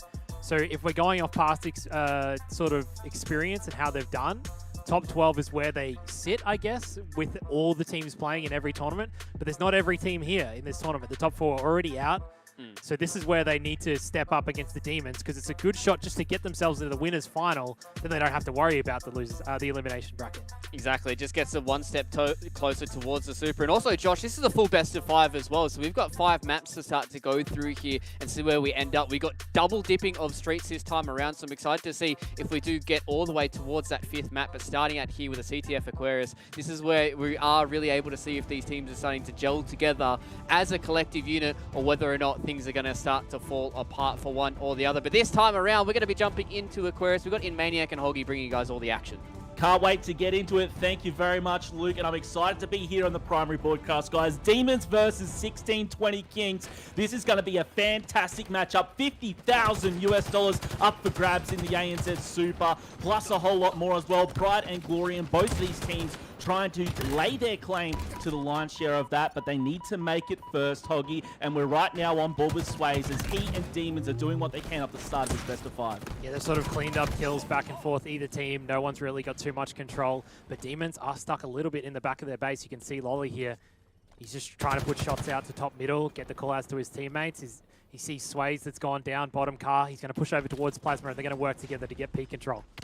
Indeed they are. You've got here teaming up top. You've got Lolly and Plasma both getting this top control. Sway's picked up too. That's Tekrai and Rice that both go down. Camo now in the hands of Canonized as well. Just biding his time, waiting for the right move. He spots Lolly's going to get some shots in the back. Up against 2. He may be forced to back up. And while he's got that camo, or what was left of it, he doesn't want to waste it. But you can see he's got shots on at least 2 or 3 players there, allowing the team to push up. Now with the heat wave was tough, but that's 2 players down with all 4 Demons still up. And they're pushing in and getting aggressive. However, Lolly was just taken down, and you've got Tekrai trying to make a run here. I think it's gone back and forth at the beginning, and Hoggy, I don't think we expected anything less. Yeah, I just want to point out that Canonized, I think he messed up a little bit there by dropping down. You can see the flag will get stopped now. Rice tried to get it out, but Canonized was in the base. He saw 2 players, one down bottom middle and the other one top middle. He saw one go down. The other one ran in behind him on the P side. He could have just run that flag bottom middle, got it all the way to at least bottom middle for his team, and his team could have cleaned it up and run it through, because you saw Demons spawn in the base, and if Canonized had just thrown that out and started running it in that situation, they could have had a cap on the board here. But now they're stuck sort of just challenging for mid-map, and 2 of them go down, 3 of them go down as I say that. Tuff's the last one up, and Lolly's got utility control. This might be a pull for Demons. It may just be, and as you're talking about Canonized, not only that little bit of a fumble, he ran back in, tried to kind of rush a touch on the flag, and he was completely cleaned up. And now with 3 down, there was a little bit of an upset there, but Lolly's been able to get away while this is all happening for the Demons. He is up against all 3 players there of 1620 Kings. Jordan, the last one alive, he's going to be dropped as well, now waiting for the spawners, so that pull should be dropped. Now you're going to have Demons on the defenses. You've got 1620 pushing up. You've got 2 players here in Util. They should be dropped by that Commando. 2 players were down. You're still going to have Canonized in there, and he's got that camo. He really needed to just stay alive there, and somehow he will. Getting the reversal there, finally taken down. I have no idea how he wasn't cleaned up, and I tell you what, all things looking relatively square here after a few minutes into this game. Yeah, Demons pushed into the side of 1620 Kings, but needed one more round of slays before they pulled that flag. They did manage to get it to the bottom of car, but 1620 Kings took down 3 of them, and Plasma got a massive double kill in his own utility to stop 1620 Kings from moving the flag. You've got Jordan here just trying to get away with his life. He's in a hard pinch here. He does have support. Canonized bottom mid. Fantastic position to clean up that player. We're over with Canonized now. He in the squad moving up. All players alive right now as we move forward. Just trying to get his positioning. Tough moving forward. Over from the util side, you're going to have Canonized pushing in. Over from Fridge. Shots on. They're going to get this player in a pinch. Fantastic positioning. Now goes back to challenge the second who was chasing. Gets the double kill. All 4 players down, and that flag is away. You saw Rice sneak in there. He's running it through util, and obviously the spawners over on P side. You saw Lolly there for a moment. They're going to be cleaned up, and this should be a very easy cap here for the squad of 1620. And off the start, Hoggy, I didn't expect 1620 to be getting this first cap on the board. Yeah, 1620 have fumbled a little bit when they've pushed into the side of Demons, but not this time. They get in there, take down Demons, get the flag running through car very quickly. Before they'd even taken down all members of Demons, they already had the flag out, and Rice ran it straight across the map. He didn't even get shot until he basically touched his flag and put it in. So 1620 Kings getting control of the map, but Demons, they've got a flag of their own. Lolly's moving it through bottom car. He is moving it, but he's going to be challenged. Rice cleans that one up with relative ease. You're going to have the commando here in the hands of Plasma. And again, I've shouted this guy out on some community streams. Plasma's been one of the most impressive players I've seen. Unfortunately, not enough there up against Rice, who gets a nice clean double kill, in fact, taking down both Plasma and Sways and stopping this flag single-handedly. Now, there's a bit happening across the map. This should be a nice little return here. No one looks close, and you're going to have Rice away. Fantastic response there from 1620, and now they're going to get aggressive. You can see he's basically uncontested over on this util side. They've got top mid control. The player in the base was distracted. He should be cleaned up, and now Rice has the support here. There's a possible pull right here. If they clean up Plasma, which they will, this flag should be moving. One more player challenging right now. That thruster perfectly used to get away. He's got the side kick as well. A little bit of time has passed. They're going to need another round of slays here to get this flag out, Hoggy. Yeah, you saw Canonized in the base with Rice. Canonized has himself 12 kills. Tufts has managed to get 13 kills. Rice will finally go down after he gets a killing spree. But it feels like Canonized has lived in the base of Demons. Every time we're on board with him or he's near his teammate, he's in the enemy base. And he's already in the other team's utility. And they're trying to move this flag. Tekarai goes down. They managed to get 2 of them. Big battle at top middle, though. Can he get a touch? He will go in. Tough grabs it. Rice is the only one up for his team. And he does get the touch, but he'll go down. Canonized is up. They're spawning up in their base. This flag will get returned by Demons. Yeah, it will, which is a bit unfortunate. I did see multiple killing sprees for 1620 Kings, Hoggy, which does need to be called out. 14 kills and 13 to Just Tough and Canonized, respectively. On the opposing side, some of the slays there from Sways and Jordan. You've got Lolly, though, down there on 4 kills. He's got the assist, but they really need to pick it up, and I think that that's kind of what's missing from this Demon squad. But bringing us back into the action at hand, it's 1-0 still to the 1620 Kings after that early push, and 1620 are down 2 as you're going to have this flag pulled here. You've got Sways backing up Lolly, who's making a run, but look, you're going to see those absolutely brutal nades coming in. The Dynamo nades are just beastly in Halo Infinite, as we're aware. Area denial is huge. Just Tough with only 2 players left alive. He needs to go big with this camo. He gets one, turns around, will get the clean up for the double. Goes for 3 as well with the thrust. It might happen. Triple kill. Beautiful work by Just Tough. You're going to have players down and now pushing into the base. You've got Just Tough just going huge. Thruster as well, not enough. Plasma's going to be cleaning up the kill, but there's a real opportunity here for a flag pull, and there it goes. Canonized running for his life. He's going to find himself in a pinch, but in fact, he's going to be cleaned up by Sways, who finally falls, but not before that nade from Death right at the end. The flag is still out, and there's an opportunity, but what have we got? We've got Jordan. He's in the opposing base, and he's got the heat wave, Hoggy. Yeah, Jordan's trying to be a distraction. We saw 1620 Kings, Josh. They were hyphy after that triple kill. All of them ran in, and all of them just got taken down. But Tuff's already in the base of Demons, and he's playing distraction as well. So he's got the flag out. He's going to get shots down on Plasma to take him down. And he will have to back down, play his life, just gets the shots on. Can he get another triple here?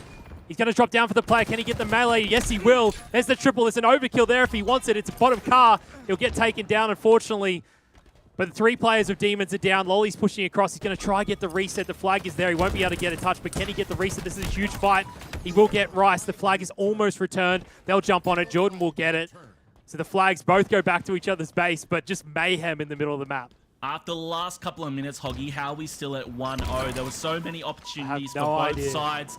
I have no idea either. We're going to be on with Plasma, who's got that commando. And I mean, he's just been absolutely beaming with it, Hoggy. He does not miss with that thing. And in the right hands, i.e. not mine, it is a beast of a weapon. As I say that, I must have jinxed him. He was cleaned up. However, there were 2 players. Down. And if you notice, yeah, Hoggy, all 4 down, and that camo is about to come up. Yeah, this will be the 3rd camo in a row for 1620 Kings if they can get it. Canonized does grab it. He's going to head straight for the Demons base. He's basically been living there. It's his own nest at this point. But he's going to turn back to find a player at top pink, and he'll get a kill. Easy back smack. He's got 2 players running to utility to get himself the double. Jordan's there for the triple. The nade probably connected a little bit. He's trying to turn around. He does get shot in the back, and it was perfect distraction from Lolly for Jordan to get in there and clean up the kill. But the flag will get grabbed by Tekarai. The flag won't go very far, though. Lolly's there to get a clean up and hopefully get the return. And they should get that right here. We're on with Just Tough, who, oh my God, misses every shot. He was just windmilling. That was some crazy windmill action. And we're going to be moving on, though, and leave that horrible act behind us. We won't speak of that. It's blasphemy. Jumping into the util, he's pushing up. He's going to have the support here. Lolly's going to be in front, and now just trying to clear out this base. And a little bit of a stall, but just making sure it's cleared out. He's got the teammate behind him. 3 players are alive for the blue team of 1620 Kings. And as you can see here from this honest observer point of view, 2 players are going to be over in their base. So we're going to have a little bit of an awkward exchange here in a moment. And you can see here, they're just biding their time, but don't realize, hey guys, they're in our base, and he's actually going to be taking it down. And with that kill, Just Tough's going to be making a move up top. So you got 1 player moving up top, 1 below. Now the decision here by Tough to turn around might be questionable. He drops down. He does drop down, but he's got the support of his teammates. So if that flag can keep moving, it might be worthwhile. But Hoggy, I don't see it moving. I don't see it moving. That flag should have kept running, and now there's opportunity for a return, and there you go. I mean, you liked it, Hoggy. I hated it. He should have... I don't know about that drop. We got things tied up here, 1 apiece either. Hoggy will arm wrestle afterwards to see who was right about it. Either way, it was a play that I thought was questionable, but whatever happened, it's Demons who loved the play because they got a cap on the board. Yeah, the reason I liked it is because he could have turned around and put damage out and played his life, but he did almost the exact opposite, right? He put a little bit of damage down, and then he just dropped down and got himself killed. 4 players down for 16-20 Kings, though, and Demons have got this flag moving. Jordan's already got it in the utility. This might be their chance to go up 2-1. Yeah, and I mean, that was all because of that play just before. Now, there has been some solid slaying coming out. It still might be stopped here, and indeed it is. Who's going to be in the base to cap that? We're having a look. There we go. It does go in. So you've got Demons now in front 2-1, and I tell you what, in that last few minutes, Hoggy, I just thought this was 16-20 Kings kind of giving away a few really unfortunate plays that I don't think should have happened. Yeah, and the fights that they were winning earlier in the game, they're not winning as easily. We saw the windmill before. We just saw it again with Rice. Deckerize pushing in solo by himself. He'll get taken down by 2 players. Plasma and Sways working together. They're going to push through Car, and they're going to jump straight up to top Car that doesn't get the grapple. What's the word? Buster? He doesn't get the grab onto the ledge. I can't remember what it's called. The clamber? The clamber. He doesn't get the clamber. And he goes down. Hoggy's cooked. The game's getting to him. We're going to be moving on. Talking about a windmill of words there, Hoggy. We've got you're not wrong. making a move with the flag. Meanwhile, we've got Lolly getting back smacks and following up with almost double kills on Rice. That's 2 players down. Getting the spawners out as well. But you're going to have 1 player, and it's Canonized. He's got the heat wave as well. That's going to shut down that bull. He may shut it down completely. You've got 2 players right here to keep it moving, though. Flag's almost there. We should be getting 1 in just a second. Just watching himself. Wise move here just to play it defensive here. You can see their flags now pulled, trying to work his way around Canonize, the only one left alive there, and we're going to be seeing this return and finally getting that capture in. 3-1 your score. Demons go up in front, and wow, what a turnaround for Demons. And Hoggy, they're looking hot right now, man. You've got Sways there on 29 kills. Meanwhile, looking at the other side of the scoreboard, Tough and Canonize, they've been leading the charge the entire way. It was 26 kills, but with the timeout, we're going to wrap things up. 3-1 your score. Demons go ahead with 1 map here in this best of 5. Yeah, it looked like Demons were a little bit asleep at the start, right? You saw 16-20 Kings sort of keep control of the map. They had 3 camos in a row. They were only managed to get 1 cap with it. So if they were able to do more with those camos, then maybe they could have got themselves more caps and sort of held onto the game a bit better. But Demons just needed a little bit to warm up, Josh. That's all they needed. Yeah, I think that's all it was, and a few little small unforced errors there for the red team of 16-20 was probably going to be the nail in the coffin that was needed. And what you saw throughout that game as we went on was the kills were starting to be picked up. I called out a couple of players from Demons that were a little slow off the start. I know Lolly being one of them, but as you can see there from that damage dealt, which you saw for a moment, he was only a couple of hundred behind his closest teammate, and of course popping off Just Tough 26 and 20. He got 13 assists, and across the board there was kills everywhere. Sways, who we called out as one of those players to watch for at the beginning of the series, he also got almost his 30 bomb, and here we saw early on that commando, and throughout this entire game, and we're seeing it more and more, in fact, Hoggy, just how vital that weapon is, especially in the hands of a KBM player. Yeah, the Plasma loves that weapon, it seems. Almost every time we were watching him, he had it. And on top of that, Canonize was in the base of Demons for the majority of this first half of the game. And they had themselves the camos, and they had sort of control of Demon's base. And that was probably one of the reasons why they were on top at the start. And were able to get themselves the lead, but they weren't able to hold on throughout the whole game as Demons sort of got themselves the camos and started getting more control of the map and the spawns of 16-20 Kings, sort of running the flag at the right time, whereas they weren't really running it at the right time at first.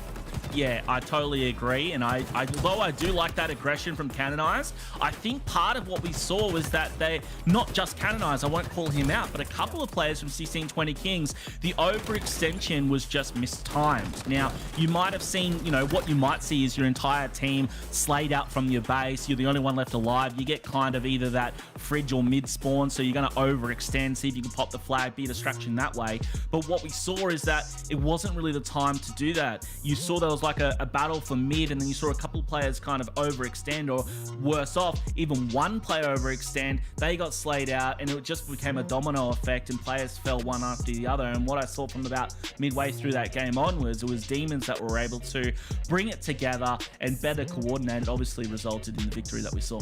Yeah, and I talked about the Canonized missed opportunity to run that flag bottom middle, and with the score being 3-1, if he was able to run that flag, if your team is coordinated enough, I do think that that would have been a flag cap, right? He's three players are down. He's seen the third player die at top pink, and then he's seen another player run behind him into the base behind him, and they've spawned behind him. So if he's got a bottom middle, how are you going to jump out in front of your base and try to kill him? You're just not. You could call it a bizarre play, Hoggy. Hey-o! I know Luke's going to love that one. I can't wait to hear from him afterwards. We're going to be getting into map number 2 here, folks. In the chat, let us know who are you rooting for. Is it going to be Demons or 1620 Kings? Demons up front by 1 here in this best of 5. We're kicking things off with Lolly, and he's going to bring us some sweet gameplay, I'm sure. You've got Rice in the opposing cafe. You're going to have Canonized in front. Early days, of course. We're going to be seeing these shots cross map as there's going to be a battle for mid control. And Jordan, he's going to be just cruising ahead. He had that grapple. Rockets now in the hand of Sways. He does clean up the kill, so that was nice work as we've got mid-map control, and you've got Demons doing well off the start here. They seem to have control off the break. Yeah, Demons do have control. They've got themselves overshield. It's in the hands of Plasma, and they're pushing in to find the kills. They are going to clean these ones up. His teammate has got a fight in the BR, and he does win it. Sways with the kill. He's nodded to him. No way you're taking me down. But Josh, when we were watching the Open Series, we saw a lot of players using these rockets at long range. And I would have to assume that Sways used them in a better way then, right? He came towards rockets, he grabbed them, and then he used them close range to get a kill, and then he pushed into the BR and used it again. It's something that we've seen as a trend, Josh, in these opens where the rockets go flying cross map rather than holding on to them to use them when they need them, which is what Sways did then. Yeah, look, I mean, there's a reason I'm not a pro player, Hoggy, but I must confess, you know, with the advantage of being an observer and seeing a lot of pro play, I would have expected better use of the rockets, and we call them the pocket rockets, you know, the pocket special, but people don't really seem to use them as effectively as they could. But you're right, Sways used them fairly effectively, and I would say that Sways is using this Bulldog effectively as well, as he's on a killing spree, doing work, but the rest of the squad, you've got Plasma, Lolly, and now Sways himself actually falling. One player left alive. Mid-map control is going to be going to the blue team here of 1620 Kings as we jockey back and forth here in this Slayer. We should have a quick scoreboard check. It is going to be Demons in front though, 15-6, Hoggy, and it was a nice start. You can see here that was going to be Plasma just launching to his death there up in the top of the cafe. Yeah, I don't know about that play with Overshield coming up. Tuff's the last one left. He's got a grapple hook in his hands, but he's in a big fight, and Lolly will win that. Jordan drops down to grab the Overshield. I don't know about that play from Canonized. He's used the grapple to go in. He goes down. Two of his teammates drop as well. Tuff's left alive. Jordan drops down and gets himself a free Overshield because of that. And now they're down by 11 kills. And you can see that that's quite the deficit, obviously, 20-10, now 11, as the blue team 16-20 Kings trying to come back a little bit, but this overshield used by Jordan very effectively. He's now leading the scoreboard with 8. He got a nice double going for that triple. He got the assist instead. So you got 2 players down for the blue team right now as mid-map control still being jockeyed for. Keep an eye out on those next round of rockets as well, which will be coming up in just under 20 seconds. Sways had them the first time around. You can see there you've got a couple of players from the red team in a position. Sways being one of them. Rice doing the do-si-do here with Sways. Bit of a dance, and you can see there one ran away from it. 15-24 your score. Rockets coming up in 5, and this is going to be the battle for the Rocks right now. You've got Just Tough. He's going to be in market positioning here. Dynamo nades out, just for map control. And now you can see there, he spotted the nades, but he's just going to be overextending, allowing this team to push forward and get that power control. Yeah, again, I don't like this play. They had mid-map control. Tough pushed in. He gives the Bulldog to the team of Demons, and Canonized has one in his hands, but they do manage to get the rockets as well, and they'll take down 3 players of Demons. So as long as they get the rockets, that's really all that matters. They're only down by 5 kills, but Tough could have played his life a little bit more there. He didn't really have to go in and give away another kill. Rice gets 2 kills with his rockets. He's using the grapple. He's going in. Plasma will take him down. And they do have mid-map control still, and they're only down by 5, so they have brought it back. This is a nice little comeback from 1620 Kings, and I think this was more to do with Demons giving the lead away, though, Hoggy. But regardless, 1620 doing what they can, but Plasma, he's going to have this commando in hand, and it's almost like a power weapon for the young guy. He's going to be beastie with it, I assure you. We'll be seeing how that happens in just a second. Overshield up in just a few seconds. You can see them all contesting for it. Jordan's going to be above. Shots ringing out. It should be coming out. Jordan should pick that up. Rice and Sways both going to be trading out, in fact, with that beatdown, and we'll be seeing where that overshield goes in just a moment. Jordan, meanwhile, he's going to have it, and he's going to be up against one player. Canonized pushes forward, and Canonized coming out on top. Combo just grazing him with the Dynamo nade, and then it was all the Bulldog going to work to take down that full OS. That was beautiful to see, Huggy. Yeah, that was a massive kill for Demons. They were all stuck bottom middle. 1620 Kings capitalized it, and they're only down by 1 kill now. They're definitely back in this game. They haven't really kept too much control of middle map. Oh my god, how did Canonized stay alive? He's still here. Can he play his life even longer? Just Tough gets another. It's 2 down for Demons. The last 2 are next to Canonized here, and they are weak, and he doesn't decide to push in. I like this. Just sit back, keep control of the map, and get the shots out and call out for your teammate. I have no idea how Canonized is still alive. He must have had his wheat picks this morning. He's going to be challenged down. The energy finally ran out. Lolly picking up the kill. Goes for a double as well, because why not? 32-30 your score. 16-20. Credit to him to bring it back. It was an 11-kill deficit at one stage there, but Jordan, Sways, now they're going to be cleaning out the rest of 16-20. They've got control. Now looking for the spawners, and this is the time to really put the herd on. We're going to be up to the 6-minute mark in just a second, Hoggy, which is going to mean, of course, that we're going to be seeing that OS and Rockets coming up, and that's going to be a pivotal point. And if 1620 want to bring this back, that's the time to get mid control. If I was them, I'd be trying to bide my time and just wait for that time to come on out, and maybe even pick your poison. If you can't get complete mid control, you've got Rockets and OS, and to be honest, I don't know which one you're going for. You might just get selfish and try and get both. And you can see here, the blue team have done well. Sways is forced back, but Lolly, along with, I think it was Plasma, is going to be guarding OS right now. There's one player pushing in. It's going to be tough. He's cleaned up, and it looks like the toys might be going to the red team in just a moment, Hoggy. Yeah, Sways has been playing his life so well. He's just been putting out so much damage and staying alive. The Rockets are about to spawn as well. Will he go down? He does manage to get out. He'll get himself up into the BR. There's another player here pushing him, though. Misses the melee. He will get taken out. 2 players of Demons are down. The Rockets and Overshield were up, though. Plasma managed to get the Overshield. I'm not sure who has the Rockets. He has the Bulldog as well, and they don't know he's here. He's going to go on a flank. This is going to be huge here. If he can spot the picks, his team's going to be getting top control. He's got shots over here on the pillars. Pushes in, but the Rockets there in the hands of the blue team. That's going to be so vital. They took down the Bulldog and the OS, and now Tekerai has the Bulldog in hand. And it must be pointed out here that they're only behind by what? It's 7. Now, it did blow out a little bit, but now they had the Rockets. I think they're all gone now. You've got the Bulldog in the hands of Tekerai. There's a chance at a comeback if they just play this patiently, Oggy.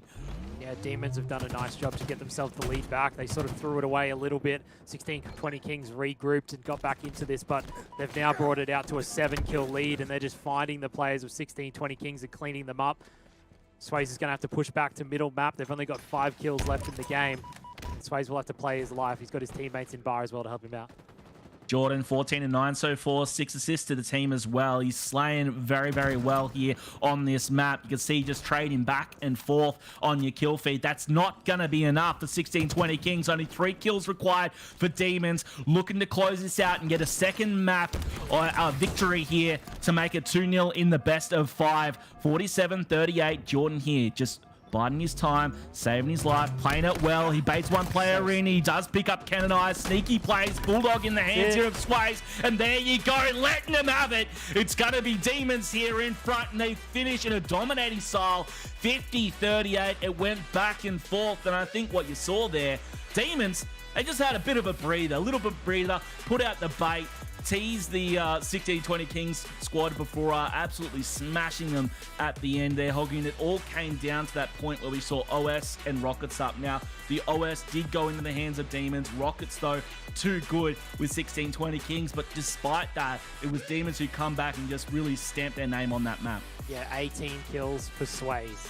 I would love to see his damage, because surely it's more than that. He had 7 assists as well, which is quite a few assists. So Sways was putting out the damage for his team and getting work done. Jordan as well, 15 kills.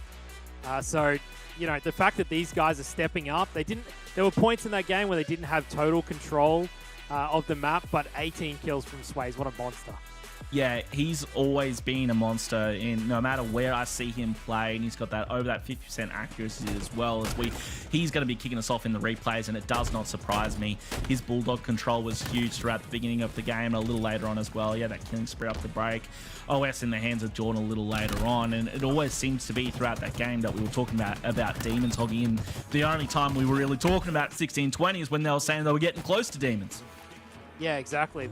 Rice with perfect use of the grapple hook to get himself the rockets as he uses them across map. So that's exactly how they got the rockets, got themselves back into the game. They had the overshield and the rockets, and they used those to get themselves back into it. But as soon as they let the control slip back into Demon's favor, Demons sort of just took control and just dominated 16-20 Kings for the last half of that game.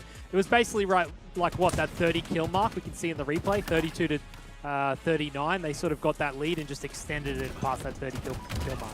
Yeah, late game, it was just Demons, you know, they're sprinters as well as marathon runners, whereas 16-20, they ran out of gas, and you saw there really letting them have it at the end. Demons obviously showing, you know, we said at the beginning of this series when we were talking through the teams, Demons being a top 6 team, and I think they truly are. These names that just, you know, a year ago, Hoggy, we hadn't even heard of, and here they are proving that they're some of the best players in the region.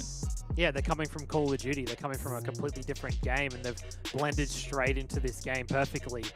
I don't know if they've had necessarily any help from anyone that's more veteran, but the fact that they've come in, there's no doubt that their shot would already be good, right? If you're playing Call of Duty at the top level, you're going to be just straight into Halo, and your shot will be good. That's just how it will be. But the fact that they know how to play the game, and they're doing so well and getting themselves into the top 6 in this region, is extremely impressive for players coming from a different game. Yeah, I mean, they say if you can aim, you can aim, but I think there's still a lot to adapt to, and we've got to give credit to them. I obviously wouldn't know anything about aiming, Hoggy, but, you know, these guys obviously have adapted really well.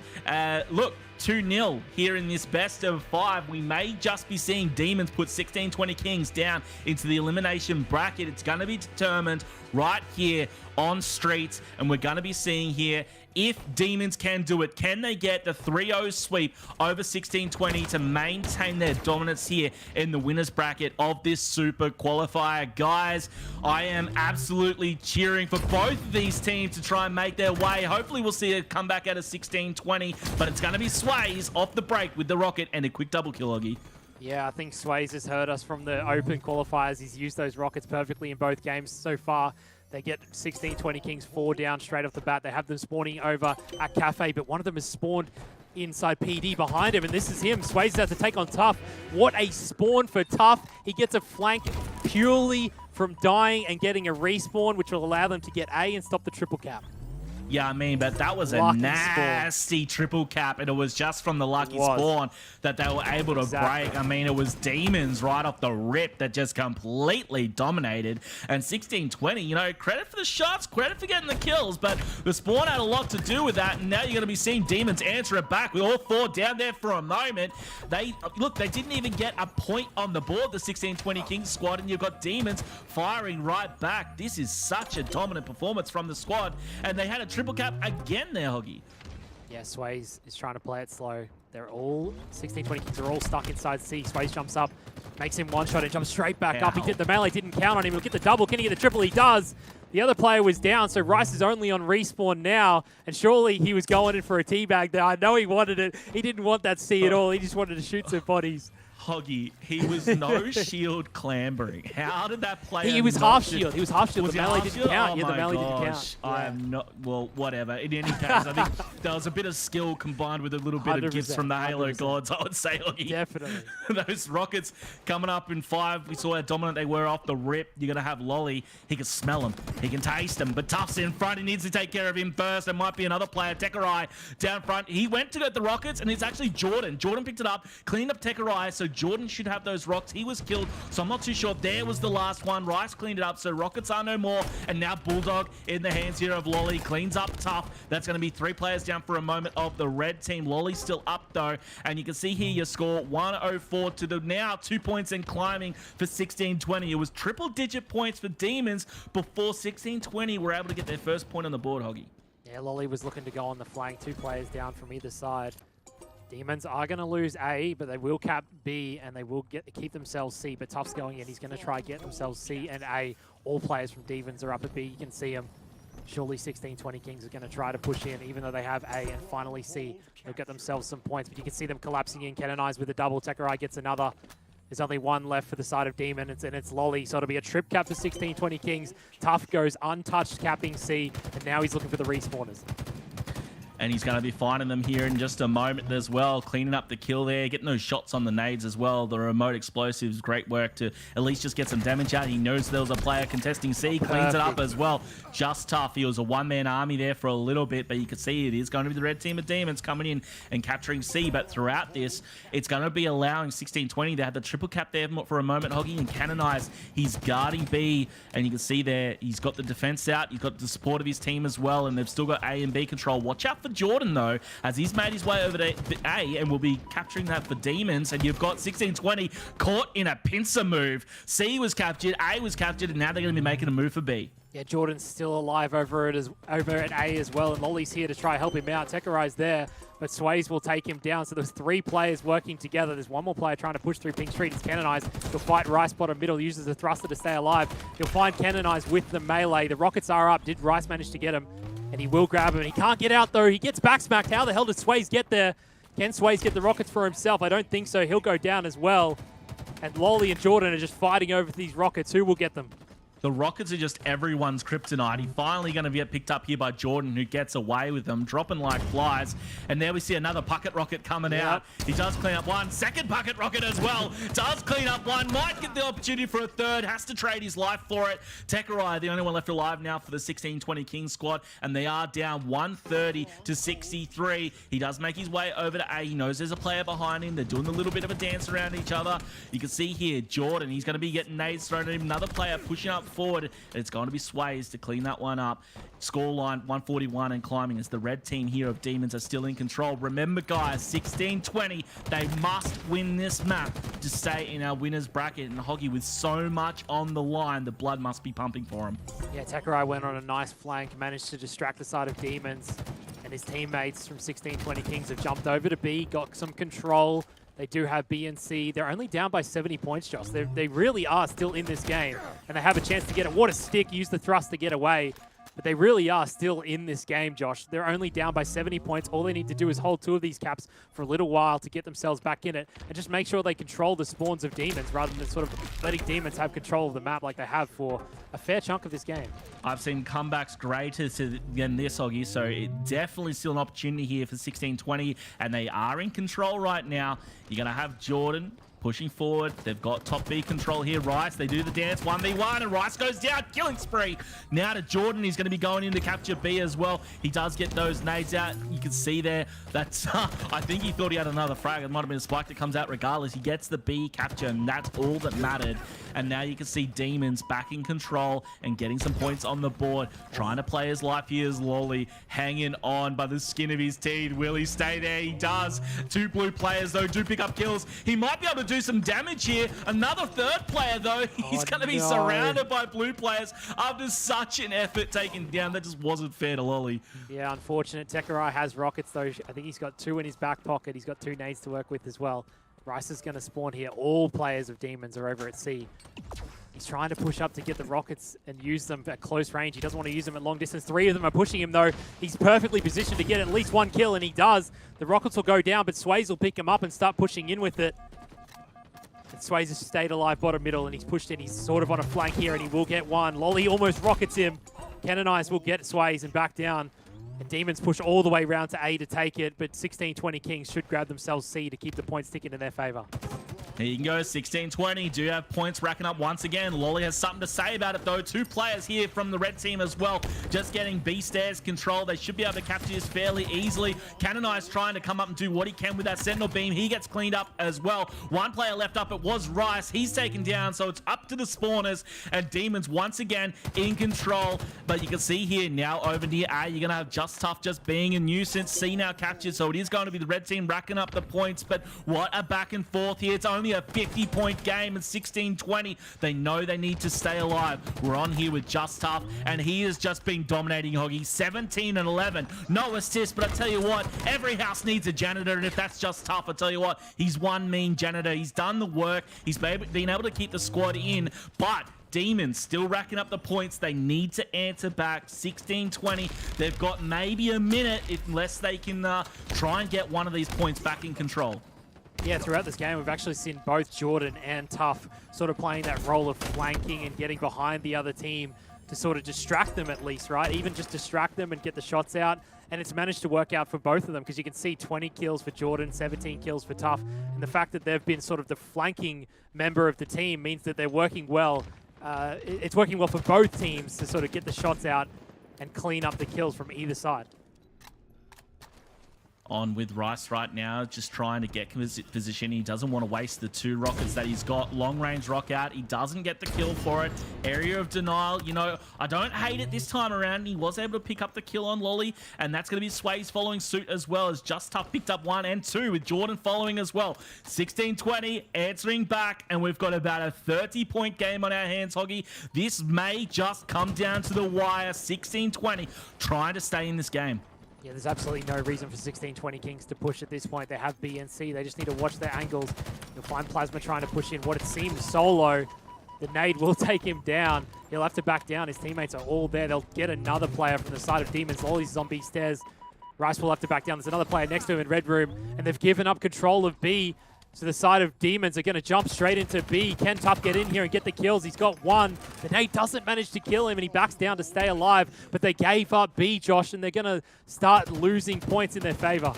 Yeah, I mean, they gave up B, but there wasn't much for the player to do. He was playing his life. 3 players down for 16-20 Kings as well. We were on with Canonize, who was the only one left alive. You know that they need to make a move, and they've made their move towards B. You've got Rice over there. We're on here with Canonize, who's trying to watch A as well. There is going to be a player on A. He could collapse back over to C. There's no one over there, but instead he's just trying to get some damage out for the team. 220 points, and Climb and Demons could just wrap this up right now. Jordan on 24 kills, by the way. 10 more than anyone else on his team. You got Just Tough also picking up points as well, but it's about Canonized as he gets A control, and there was a triple cap for the blue team of 16-20 before you know it. Both teams over 200, desperately trying to get B control is going to be the red team, but it was stopped. It was stopped and reset. 16-20 Kings still in it here. Rockets now in the hands of Jordan to try and answer back, and it's gonna come down to these final points, Oggy. Yep, the Rockets were so crucial. Jordan wastes both of them. He doesn't even get any damage out. And for the first time in this game, 16-20 Kings take the lead. Tekerai gets a kill on Lolly. Jordan's trying to get in here onto Tyres, but 2 of his teammates have gone down, and he'll go down as well. This might be it, Josh. 16-20 Kings are probably going to take game number 3. 3 players down for Demons. It's the final push. What can they do? You're going to have them trying to capture C. They do it. They stem the bleeding for a little bit. You've got Jordan over on Purple Street. They need to stop it right now. You can see that there's a huge battle taking place over on A. We're going to have here Just Tough trying to defend. He gets dropped. 2 players down for blue, 2 down for red as well. We're desperately trying to find someone alive. It's Plasma, the only one left alive for the 16-20 squad. Excuse me, for the Demon squad, and he goes huge. Gets the kill, but C was captured in the meantime, and the points going to be racked up. Here it might be the final point. Will it be A now being captured for the red team here of Demons? And they will capture it. We're going back and forth. Only 4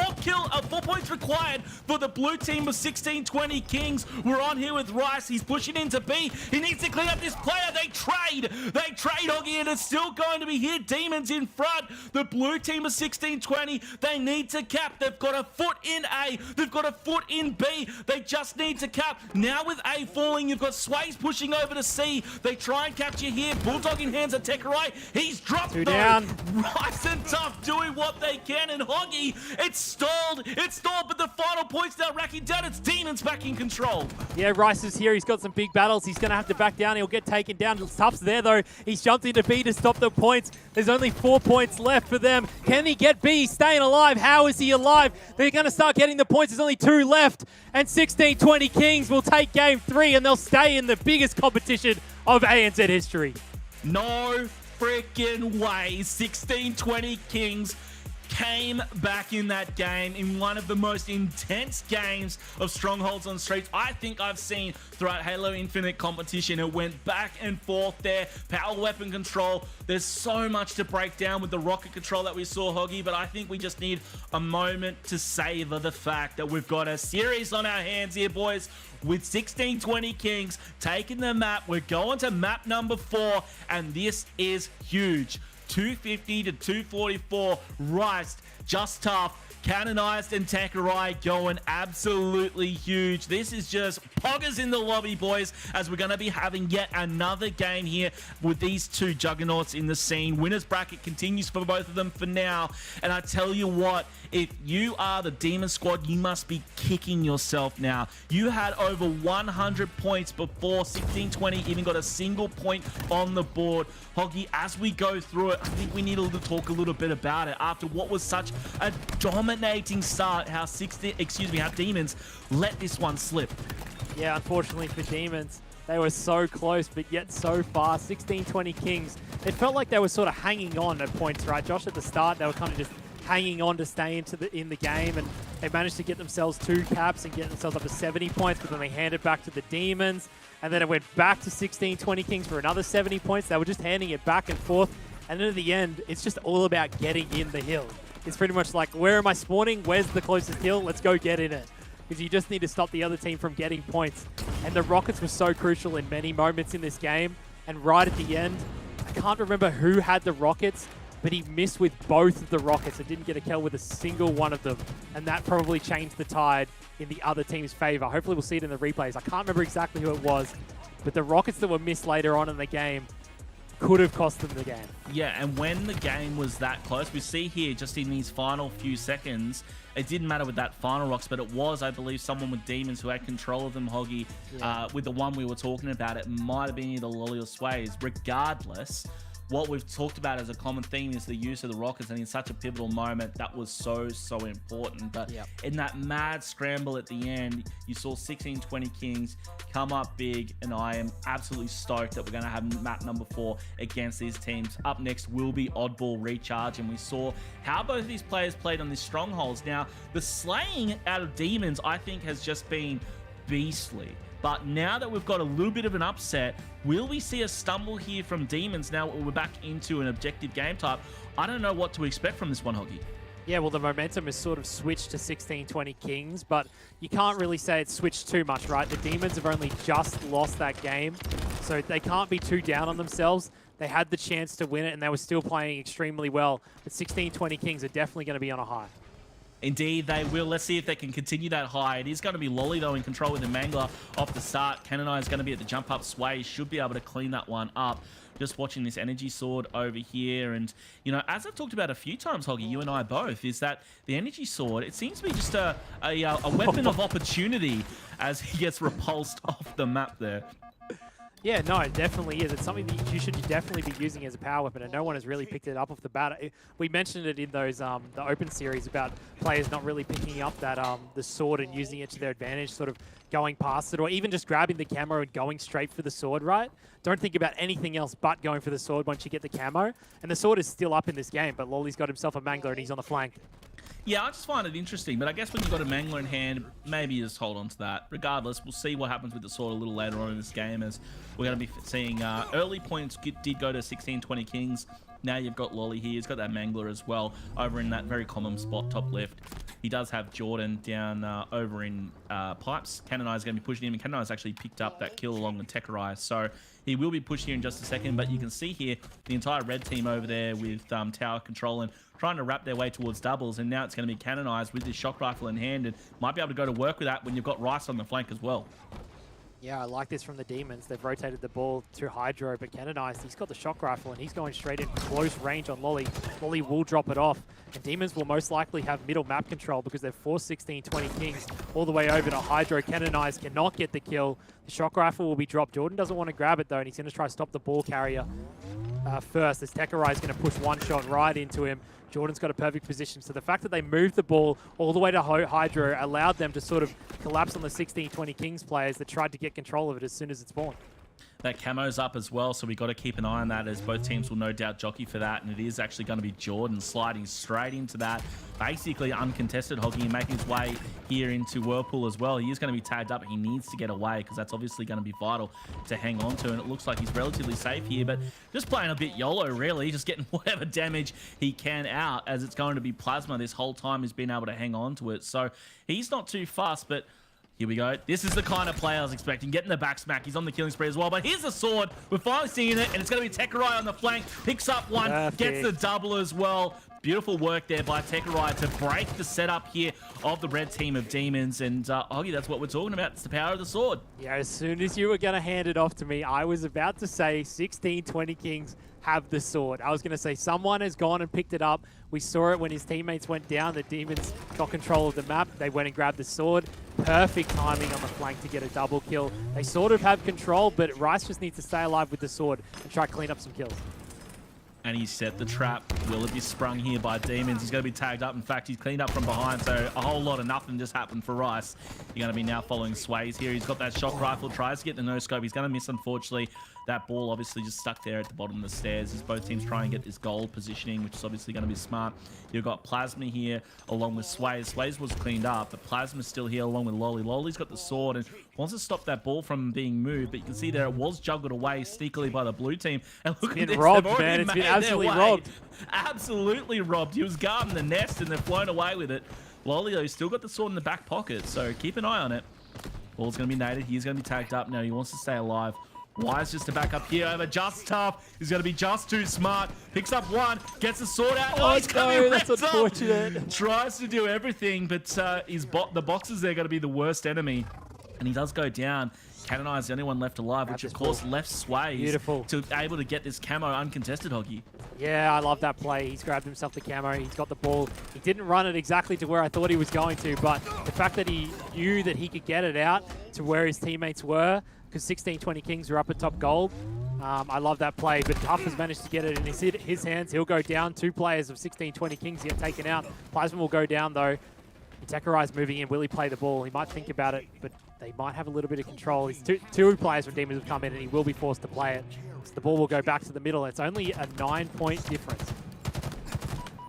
And 9 points, yeah, obviously, you know, it can mean everything towards the end. Not so much right now, as both teams, both jockeying for position. If you're just tuning in, this is just round number 1 here of this oddball. We're up to map number 4, though, after what was an insane Strongholds over on the streets with 16-20 forming a comeback. Speaking of 16-20, though, all 4 players were just down, allowing Demons to set up however they wish.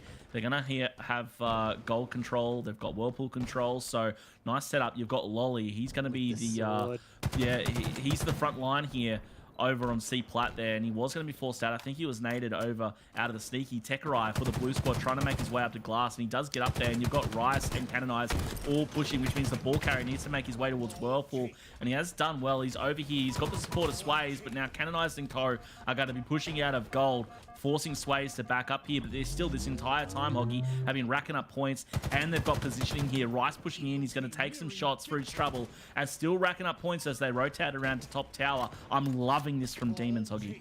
Yeah, Demons, Jordan has moved this ball around the map perfectly. They've got it all the way to Hydra already. They're basically just doing laps around the map with 16-20 Kings. Sways will take down 1. Plasma gets another. Jordan's just going to hold on to it. Maybe he can get it, but he will have to play it. He does jump off the map. He's just trying to get as much time as he can. There's only 2 seconds left for them. The sword will go to 16-20 Kings, but they're going to grab it on respawn, and they're going to take round 1.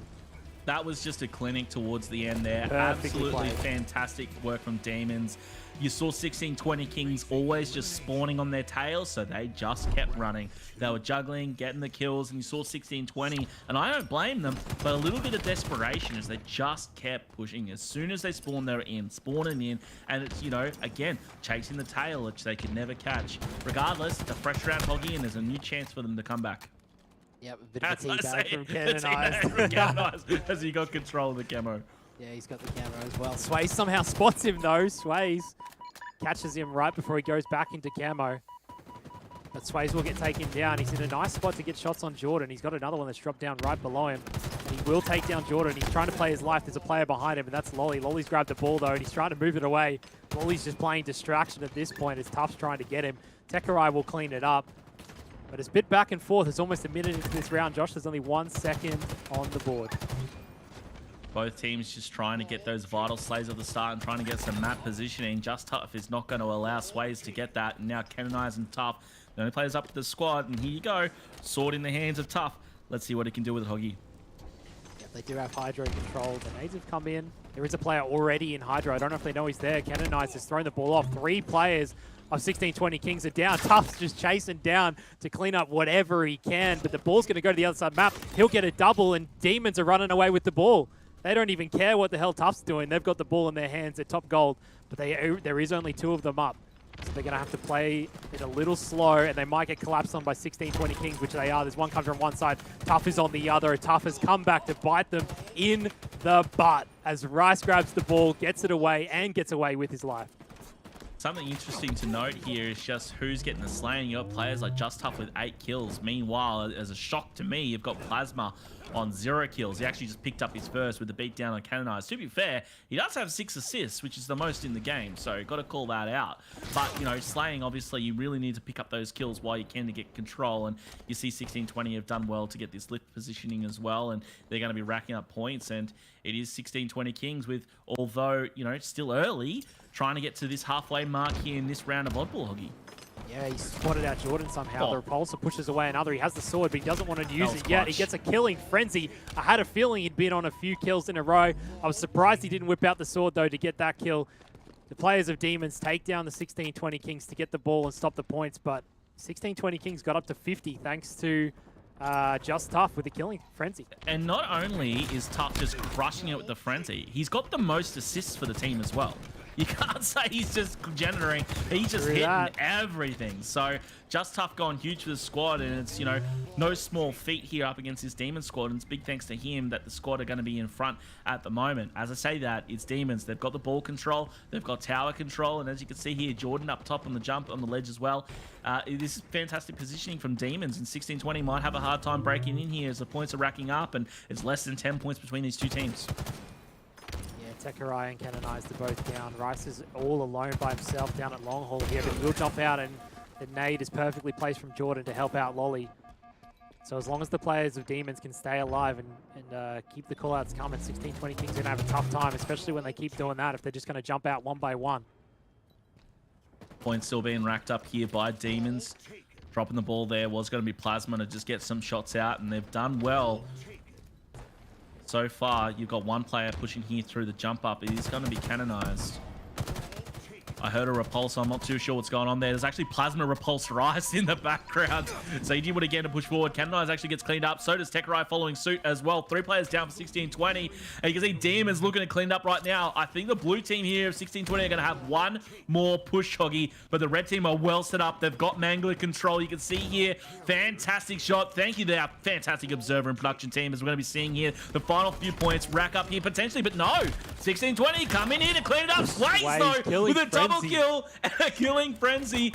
Absolutely huge. He's going to get shots on that play. That's actually going to be a shock rifle up top as well, and he cleans them up. That's Just Tuff going down, and Sways going huge. 13 kills for the squad as well. Only 11 points required. It's going to be the blue team doing what they can to hang on by the skin of their teeth, but 2 players down. Final few points. It could be wrapped up right here, folks. You're going to have right now the Demons cleaning up this oddball, and they're going to win this map here. Victory 2-0 up against 16-20 Kings, and of course, the 3-1 victory in our series. Demons go ahead to our winners bracket final, knocking 16-20 down into the elimination. And Luke, I'm not sure how much you saw, but that was an amazing series between these two teams. Yeah, absolutely sick to see that we have these two teams going so tooth and nail in a lot of these matches. And I think the fact that we go back towards that Strongholds map, and I think that just really goes to show the kind of tenacity that 1620 Kings do have in their, in their camp, just being able to bring a map like that back into it. And even some of these other matches as well have been so tight, but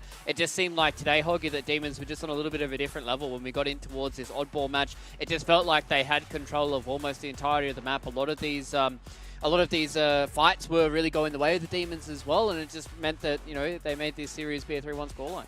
Yeah, they just had better understanding of how to play that map. You saw multiple times when they were in trouble, they would take it to Hydro and they would just throw it off the map if they needed to. And whenever 1620 Kings were trying to push them, we saw it in the first round, they just rotated the ball around the map and basically played Ring Around the Rosie across the whole map and got themselves a big chunk of time to win the first round. So 1620 Kings had a rough go at that game, but Tough was trying to keep them in it. He got himself a killing frenzy. They used the sword to their advantage when they could.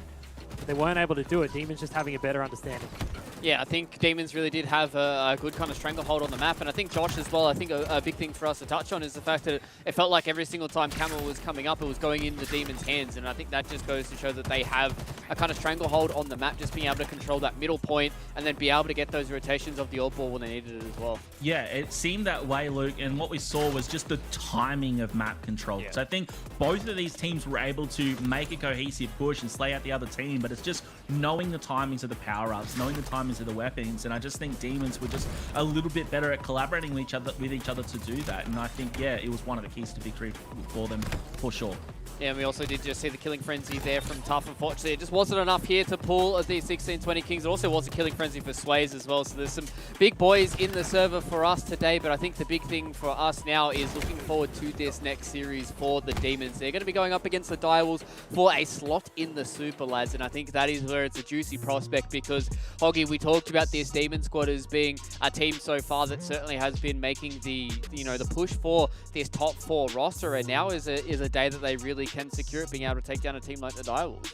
Yeah, most definitely. And if there's any day to do it, today is the day that you want to do it. So Demons have proved in these Pro Series that they are a top team, and they've shown it again in this series against 1620 Kings. Sure, they lost game number 3, but if you look at the score in the Slayer, 50-38, and even in the Oddball just then, it was very dominant performance. So going up against Direwolves will be a tough match, but it's not something that they can't do.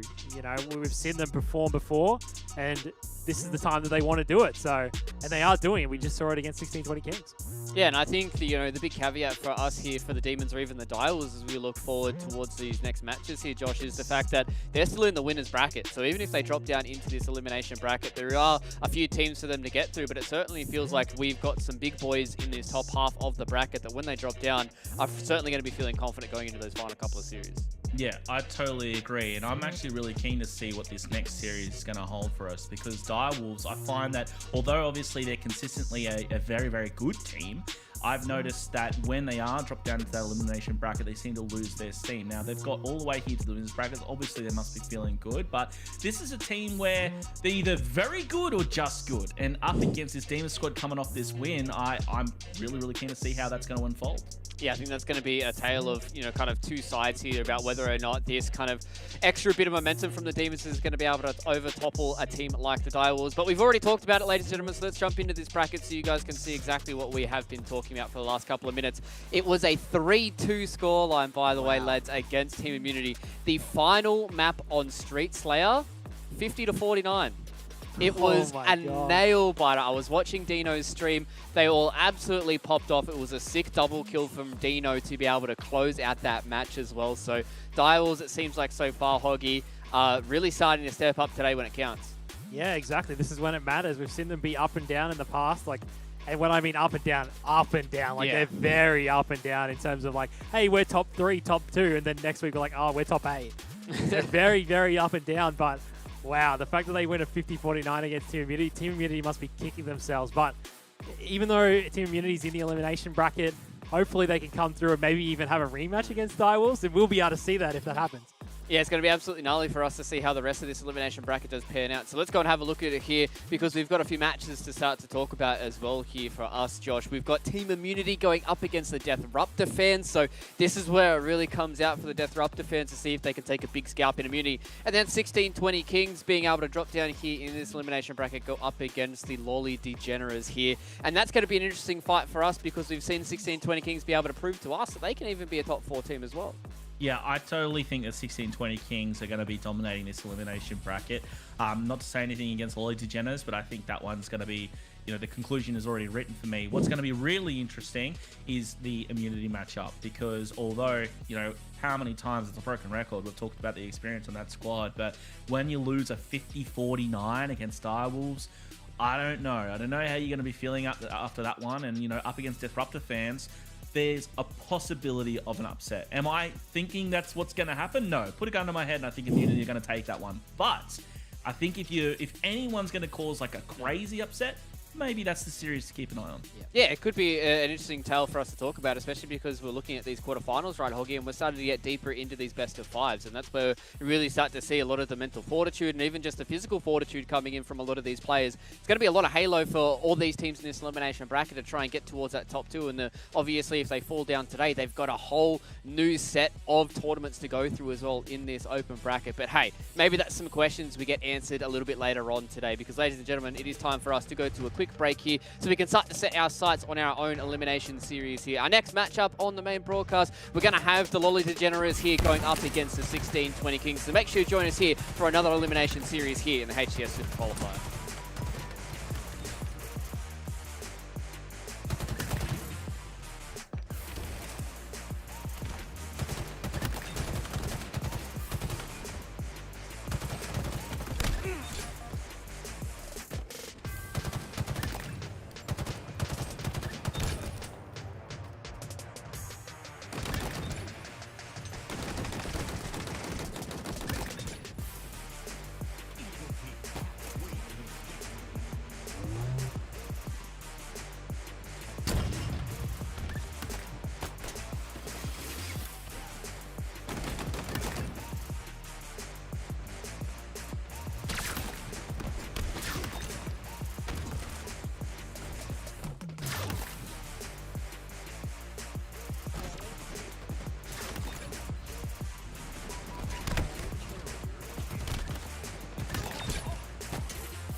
My name is I Got Your Pistola, or just Pistola, and I play for Optic Gaming. Just like that, FaZe now ahead by 2. This is scary for Snipe down, and he gets taken down by the Wizard himself. Pistola takes down Snipe down, also takes down Bound for the triple kill. I feel the meta has changed significantly since Raleigh. I actually went back recently and watched some Raleigh, and it's crazy how different the game looks just based on like people's positioning and the way that they move. So I think, and the game types, the maps are the same and the game types are the same with like all the weapons. So the fact that it's changed so much is fascinating, but I think it's changed significantly, yeah. Bottom middle, maybe playing a little corner, looking for a trade or anything. Pistola now trying to sneak up behind back tower. If he can find a little back whack here, a little back smack, it will be the game going on. To be honest, there's a lot of players that have impressed me this game. I haven't actually seen a Halo game where so many teams are fighting each other, just like back and forth. Falcated has been playing incredible. Renegade, Eco has been owning, in my opinion. All the like top 6 teams, all those players have been really good. And it's not surprising, but it is very impressive. It kind of pushes you to be better. Like I was saying earlier, like we haven't taken a day off. And it's, because we feel like if we do, we're falling behind. So what keeps me competing in Halo is I just love the game so much.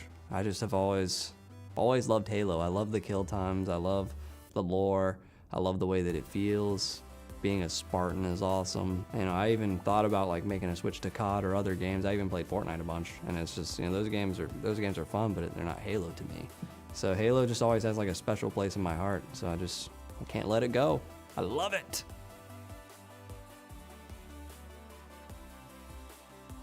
It makes me feel wonderful knowing that people watch my gameplay and they feel inspired by it, because I know that feeling. I used to watch the Ogre Twins, I would watch Final Boss, I'd watch all these people. Even whenever I'm competing, I still watch people that I'm inspired by right now, where I'm like, so I understand that feeling. So thinking that other people feel that way about me is just, it's a wonderful thing. It's wild. Back in the day, I never thought that people would ever look up to me game style wise ever, because I just was doing my thing. So it's wonderful.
Welcome back, everybody. Here, HCS Super Qualifier is getting towards the pointy end. We're starting to chop down these teams all the way down to our top 6. We've only got 2 slots to give away today, and those 2 slots are still up for grabs. Josh, it's been a decent day for us here on the desk, be able to watch this insane Halo so far. I'm excited to see what we actually do come out with today, because I think there still is a few teams that are vying for these final 2 slots, and I don't think anybody right now can confirm who really is going to be this top 2.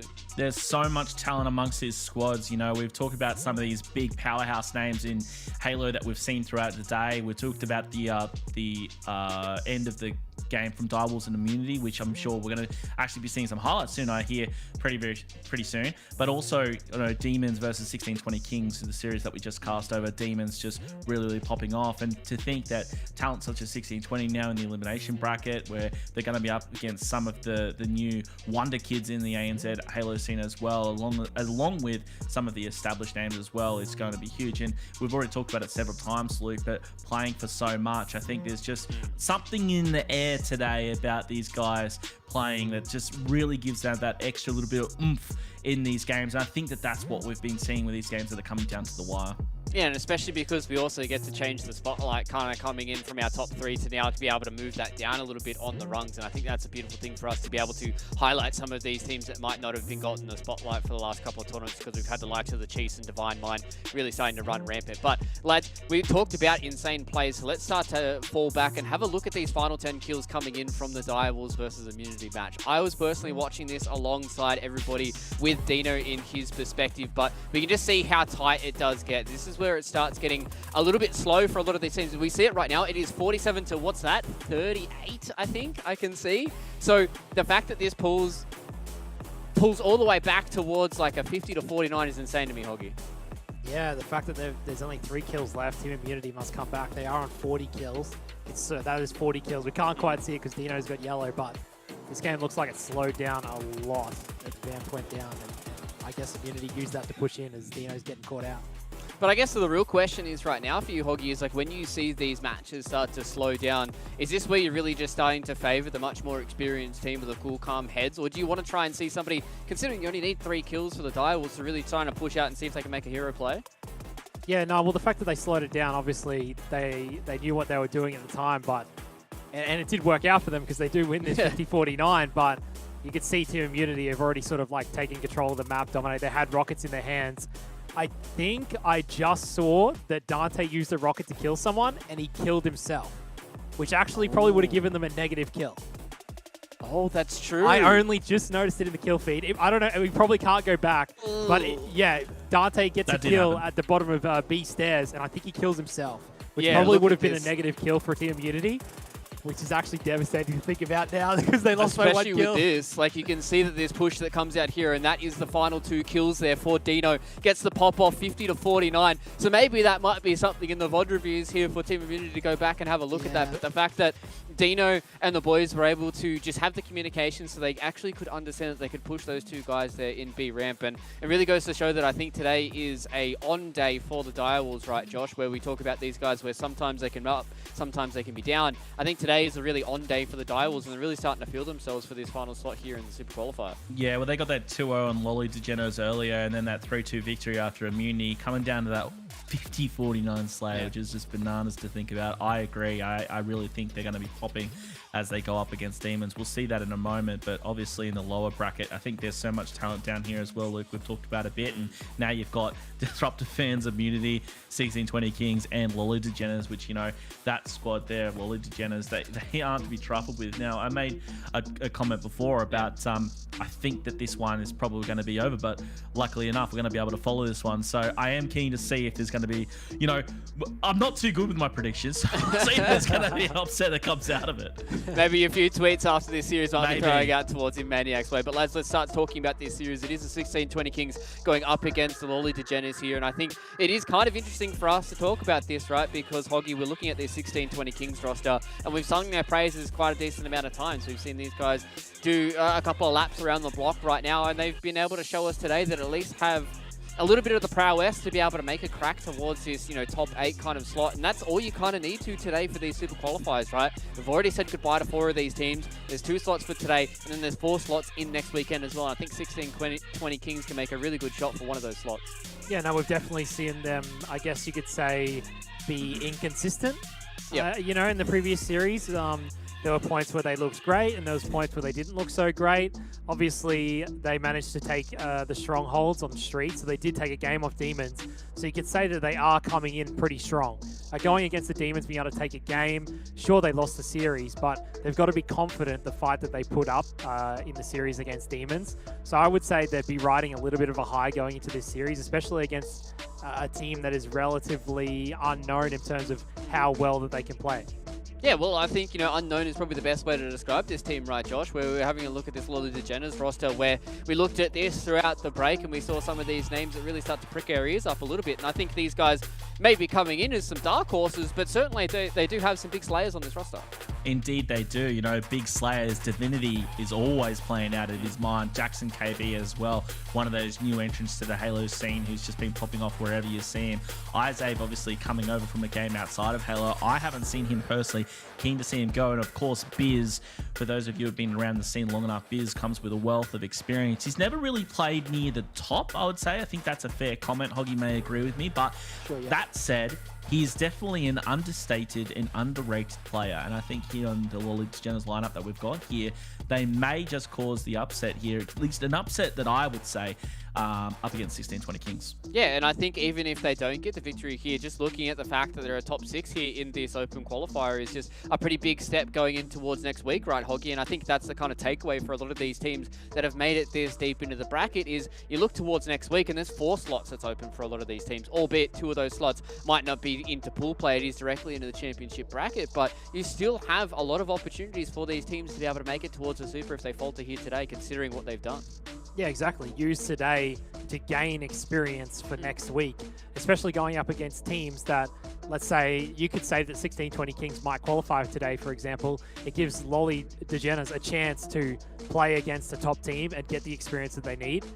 They may not have got in previous tournaments because, let's say at this point, maybe they're coming up against Divine Minds or they versed Chiefs earlier on in the bracket and they just got sent down here early. It allows them to get more experience this week to take it into next week if you don't make it through this week. Yeah, and I think that's a good thing for a lot of these teams to start to look towards here, especially teams that have been up against the likes of the Direwolves and Immunity. But enough chatter about things in ifs and buts for next week as well. It's time for us to talk about these maps. So let's jump into it here. We're going to start out with Recharge for our first map of this best of 5 here, Josh. And looking towards a little bit deeper in here as well, we're going to have Bazaar. I know it's everybody's favorite map there being on the CTF, so I know everyone's super pumped about seeing that. But I think a big thing for me is trying to end this series on an Aquarius Slayer. It's not really one of those maps that a lot of teams really do, you know, kind of aim for with that Slayer game mode. It's usually the CTF that everyone quite enjoys, but still is something to try and round out their series here for a lot of the Degeners. Yeah, I'd love to see it go all the way to map number 5. What way to do it here for these top 6 squads as they are trying to vie for their tournament lives here, obviously in the elimination bracket. Slayer Aquarius also, as I'm sure Hoggy would probably agree with me as well, is that what I like about it is that the spawns are a lot more controllable and predictable versus some other maps that you might see. So it's a great one to finish off, and that's, I know why it's also very popular as that CTF match, and I hope it goes the distance. Yeah, I'm excited to see what we can get out of both of these teams so far, and I think talking about a lot of these spawn controls and being able to play the map, and I think this map here on Recharge is a perfect example for these teams to try and strut their stuff. But ladies and gentlemen, it's time for us to jump into here. It is Recharge, it is Oddball, and we've got in Maniac and Hoggy once again. We're already into top 6 territory, ladies and gentlemen. I hope you are pumped. Both of these teams playing for their competitive lives. 1620 Kings up against Lolly DeGeneres. Now, we just saw 1620 Kings come off their loss 3-1 up against Demons, but I'm sure they have a lot of fight left as we head here into Oddball Recharge. We're going to be starting things off with Just Tough, and no, we're not. I think we might have a little bit of a stall as we get ready to rock and roll, so we might be seeing a DC, and indeed there was. So unfortunately, someone DC'd out of the red team, so we're going to be seeing a rematch in just a second, or a restart, I should say. Look, I tell you what, we're on the edge of our seats to get this one started, so they just wanted to put the extra little bit of drama in there, Luke. Yeah, they just wanted to make sure that everybody's ready and raring to go. Maybe there was somebody in the audience who wasn't quite seated just yet, didn't have their popcorn ready, so they just wanted to make sure that everyone had the time to get situated here for this top 6 match. And I think that's a good way to kind of phrase it, right, is this is a top 6 match for a lot of these teams. And moving forward, this is where we're starting to eke in towards the pointy end of ANZ. Top 4 is really on the cards, and then it's only a couple of series from there on out to even get the Super Qualification point as well, Hoggy. And I think there's some big teams left in this tournament right now, but these two teams specifically, 1620 Kings and Lolly DeGeneres, are really just going to try and knock on that door, especially moving into next week. Yeah, no, definitely. And 1620 Kings have already knocked on that door against Demons, which we just saw. So Lolly DeGeneres gets their chance to verse 1620 Kings and show what they have against the next tier down. So we sort of got this interesting... We're at this interesting stage of the tournament where teams can break into that next bracket of placings that they may not have been able to before. And it'll just be interesting to see if Lolly DeGeneres can do that against 1620 Kings, who proved quite good against Demons, I would say. And they're actually playing the same game mode that they just played.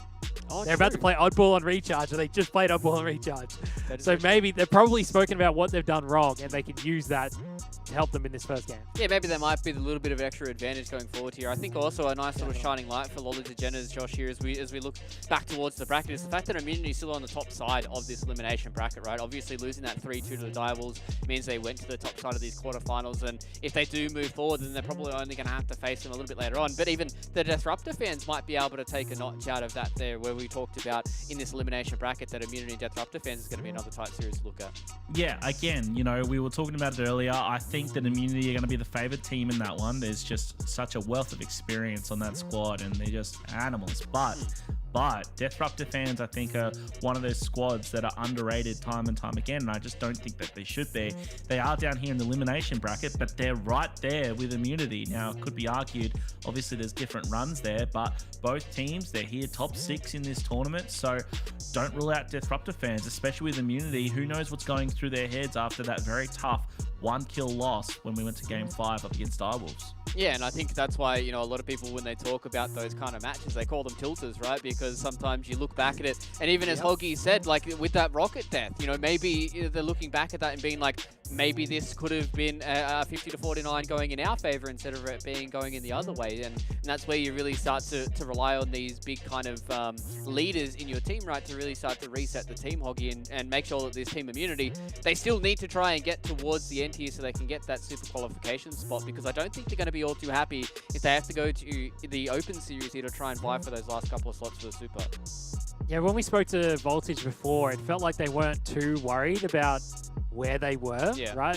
Voltage was kind of saying, we're not too worried, we're kind of just ramping up sort of thing. Like, we haven't had as much experience or chance to practice as other teams, so we're kind of just ramping up. So it almost felt from when we had that interview with Voltage that they actually don't mind if they don't qualify today, if that makes sense. As long as they qualify next week, that's what matters to them. They want to be able to get the practice in and get better. But obviously it would be disappointing not to qualify today, sure. Especially when you lose a 50-49 to get yourself into the winner's final to potentially get through today. It's obviously disappointing. But going off Voltage's interview, it sounds like we don't care as long as we get there, right? Yeah, and I think that's kind of a good way to think about it for these guys who are probably putting a much more slower trajectory on their you know, growth here in Halo Infinite, right, Josh? Because we talked about these guys as soon as they came in. With this Immunity roster, as soon as they came in at Halo Infinite, we were expecting big things from them. They came out with a bang. They were able to get themselves a second place to start out their Halo Infinite careers, but it has been kind of a slow grind for these guys going through here, and now that they've actually made their solidified 4th with Dante coming into it, I think it's a good mentality to have, especially through a lot of these long, grindy tournaments, for them to be able to take it so and be happy with the results they get at the end of the day. Yeah, but I do wonder, like, how much do they actually feel that in their hearts, Luke? Yeah. I mean, like, how much is that just, you know, we're the cool kids of the scene, we've been around so long, and we kind of have to play it cool, and as long as we get through it, it's fine. I mean, I don't know about you, but if I'm Benno, I'm thinking, God damn, I need to get through today. Do you know who I am? Like, I need to get through. So I feel them. I know what they're saying. Like, of course, if you get through, you get through. But I don't know. I think that's just part of the head game that comes into high-level esports. I think that they're just trying to keep their cool. If they lose today, they don't get their spot, then they're fine with getting through next week. But let's be real, Luke and Hoggy. I think that if they are one of the premier teams, they need to be taking one of those spots today. Yeah, and especially looking towards the Super as well, right? Because obviously we talked about it. This is the biggest event in ANZ Halo history, and this is something that these guys want to try and build towards. Yeah, it might be a bit of a short kind of time frame for them to get it done here, Hoggy, but it still would be nice for them to have that title underneath their belts. Obviously, they've got some big names to try and chug through, and if today looks a little bit of a task for them to get through it, then they might be a little bit, you know, kind of worse for wear going into that Super. But there's pool play, there's the championship bracket, there's quite a lot of time for these guys to get that experience and get that game time under their belt. Yeah, no, definitely. They just want more experience, and they're getting that by playing in all these tournaments. Obviously, it would be disappointing not to get through today, but I think you're right when you mentioned pool play. I think they would want to be in pool play, because that gives you more experience, more chance to get better, more chance to play, and you don't have to worry about your seed as much going into it. As long as you're in the pool play, then you can worry about your seed afterwards, and that's where you can sort of change up the tournament. So as long as they get into pool play, that then allows them to get the seed that they want. Obviously, if you're a lower seed going into the pool play, it could make your pool a bit harder, but as long as they get into the pool play, it'll allow them to get the experience and play more games, because their team has changed multiple times. They had Ogre 1 at first, then they've had Junior, and now they have Dante. And let's see if this is where it's going to stand for Immunity. But ladies and gentlemen, we don't have them here. We've got 1620 Kings. We've got the Lolly Degenerates as well here. So hopefully this time we can jump into the server and we can get this quarterfinal underway, lads. I'm just waiting to get teased again, Hoggy, as we get into this. I know, I'm just waiting. I'm just waiting. Fingers crossed. May the internet gods bless us with their juicy interwebs as we get into this server and load it up. Guys, this is in the elimination bracket. We're into the top 6 territory as both these squads playing for their tournament lives, as we've talked about. And it looks like we are away. We're starting things off here with Jackson from Lolly Degenerates. And he's going to be going straight for the sword. What is this, Hoggy? Perfect. What is this? We have not seen this in the open. Even in the last game, we didn't really see it. But finally, someone's grabbed the sword off the bat. It'll be Jackson. And let's see what he can do with it as well. I'm loving the movement from him as he's This is where he just dies straight away. Yeah, right? I was waiting for it. He's got top control. You can see Isaiah going down, and it looks like 1620 is going to have early map control. But Jackson here, love the KBM movements. I'll never get used to it, Oggy. Just with this sword in hand, and he set the trap, but he's going to be forced to rush into pipes here. Tekerai is going to be over on glass if he keeps pushing forward, so he might run into him. Tekerai just picked up 2, by the way, so it's important that he gets this, and he does pick up the kill. He's one shot, so he's going to be desperately trying to get away, and look at the stat movements, getting that nade out as well. So great start for him, but it is going to be the red team of 1620 Kings with his first points on the board, Hoggy. Yeah, since Jackson has grabbed this sword, he's basically done a loop around the map, got himself 1 kill, and in that time, his teammates have all died twice. I think there's one right behind him. They haven't shot him yet. Yeah, they're playing real sneaky. Jackson will get in behind and get himself 1 kill. Zave will get another. So they have stopped the ball for the moment. Tufts are there at the bottom of Elevator, and he is 1 shot. He's trying to get him. Will the nade connect? It won't. Still got the sword in his back pocket, and Biz will get the kill on Tuff. They will grab the ball momentarily, but they'll have to drop it to Slay for a little bit. Yeah, we're going to be playing on for now, I believe, but we'll see what happens as the player unfortunately drops from 1620 Kings. Lolly Degenerates is going to be able to get control and get some points on the board while we'll see what's going on, and we will be seeing the game end. So we'll wait on the admins to tell us what's going on. Obviously, a restart is going to be expected. And look, Hoggy, I mean, I mustn't have said enough prayers this morning to our internet gods because they are not shining upon us It lasted today. a little bit. It lasted a little bit, right? And then he was gone after a while. I think it was because Jackson had the sword. They didn't want to deal with the sword. Yeah, right. Instead of a rosary, you know, the prayers on the rosary, I'll grab the elite controller and I'll say some blessings to the internet gods over the cable of the controller. Hopefully, we're seeing this one get started up again very soon between these two teams. And I tell you what, you know, hopefully it's going to be a good series because we're going to be waiting a little while for it, Hoggy. And look, let's just talk about what we did see it, however briefly, that we saw Jackson going straight for that sword, and I love the movement around the map. But despite that movement and what he and the rest of the squad from Lolly Degenerates could do, is actually obviously 1620 Kings that are able to get that initial map control. It's always funny when you get to these restarts though, like how both teams are going to read each other of that first minute, and now you go into a restart, what they'll change, what they'll do the same, because you know we've both competed at various levels, arguably amateur, Hoggy, but we know that some teams, you've got this really fixed strategy to start a map. Others are kind of flexible and they just kind of wing it as they go. So keen to see what both teams do at the start of this game once we get the restart going. Yeah, this is perfect for Lolly Degenerates because, as I said, Jackson grabbed the sword, but he was the only one that really stayed alive. His 3 teammates dropped, and then he was running around the map, and 3 of his teammates dropped again. So they get another shot at this. Can they not go down as they did in the first game? Third time's the charm, ladies and gentlemen, as we're going to be on with Isaiah this time around. He's got shots on the players over in Whirlpool. Canonise picks up the first kill of the game over on Divinity. One of those players that I want to make sure that we keep an eye on because, you know, his slaying prowess is just absolutely huge. Now with Rice, he's going to be forced to back up. He's dropped as well, and going to have early control here of this shock rifle in the hands of Tekerai. Yep, but he'll go down straight away. Unfortunately, as we swap over to him, Caster Curse or Spectator Curse, he'll drop. 3 players down for 1620 Kings. Zave's going in for the oddball.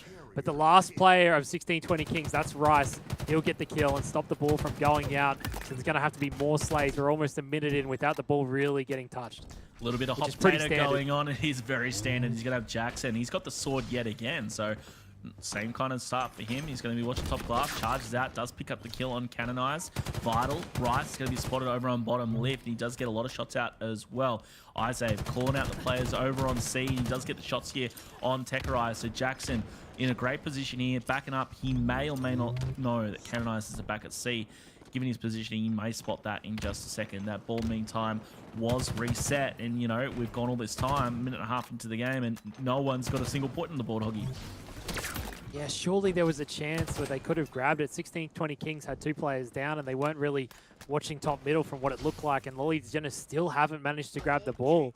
Rice gets a perfect kill, and 16-20 Kings have the ball out, and they've got it, and they're going to start getting points. So Lolly DeGeneres, it felt like they had a little bit of control where they could have got it, but they weren't able to. And now 16-20 Kings have it. Rice is on the chase, though. He won't be able to take down Divinity. Divinity will have to drop down. 2 of his teammates go down. He is the last one up for 16-20 Kings, and he has to just stay alive and try to play his life, and he will get out, but he'll surely go down, and he does. I'll tell you what, Rice did amazing there to stay alive as long as he did. He even survived his own nade. He thought he threw a frag, but it was a plasma on the stairs that he repulsed out of there and went top control. It was kind of impressive to watch, but in the end, the numbers just got to him. He was going to be taken down. Isaac, meanwhile, does pick up the kill on Canonize rushing in, and your points will be starting to be racked up here for Lolly DeGeneres, but knowing he was all alone, he's going to throw it out. But it was an interesting play to throw it out there. There was 2 players down on the opposing team. He had his whole squad. Meanwhile, you've got Tekerai with that awesome combo of shock rifle and camo, so they might be able to do some work here. 16-20, and look at that, perfectly timed, gets the reversal.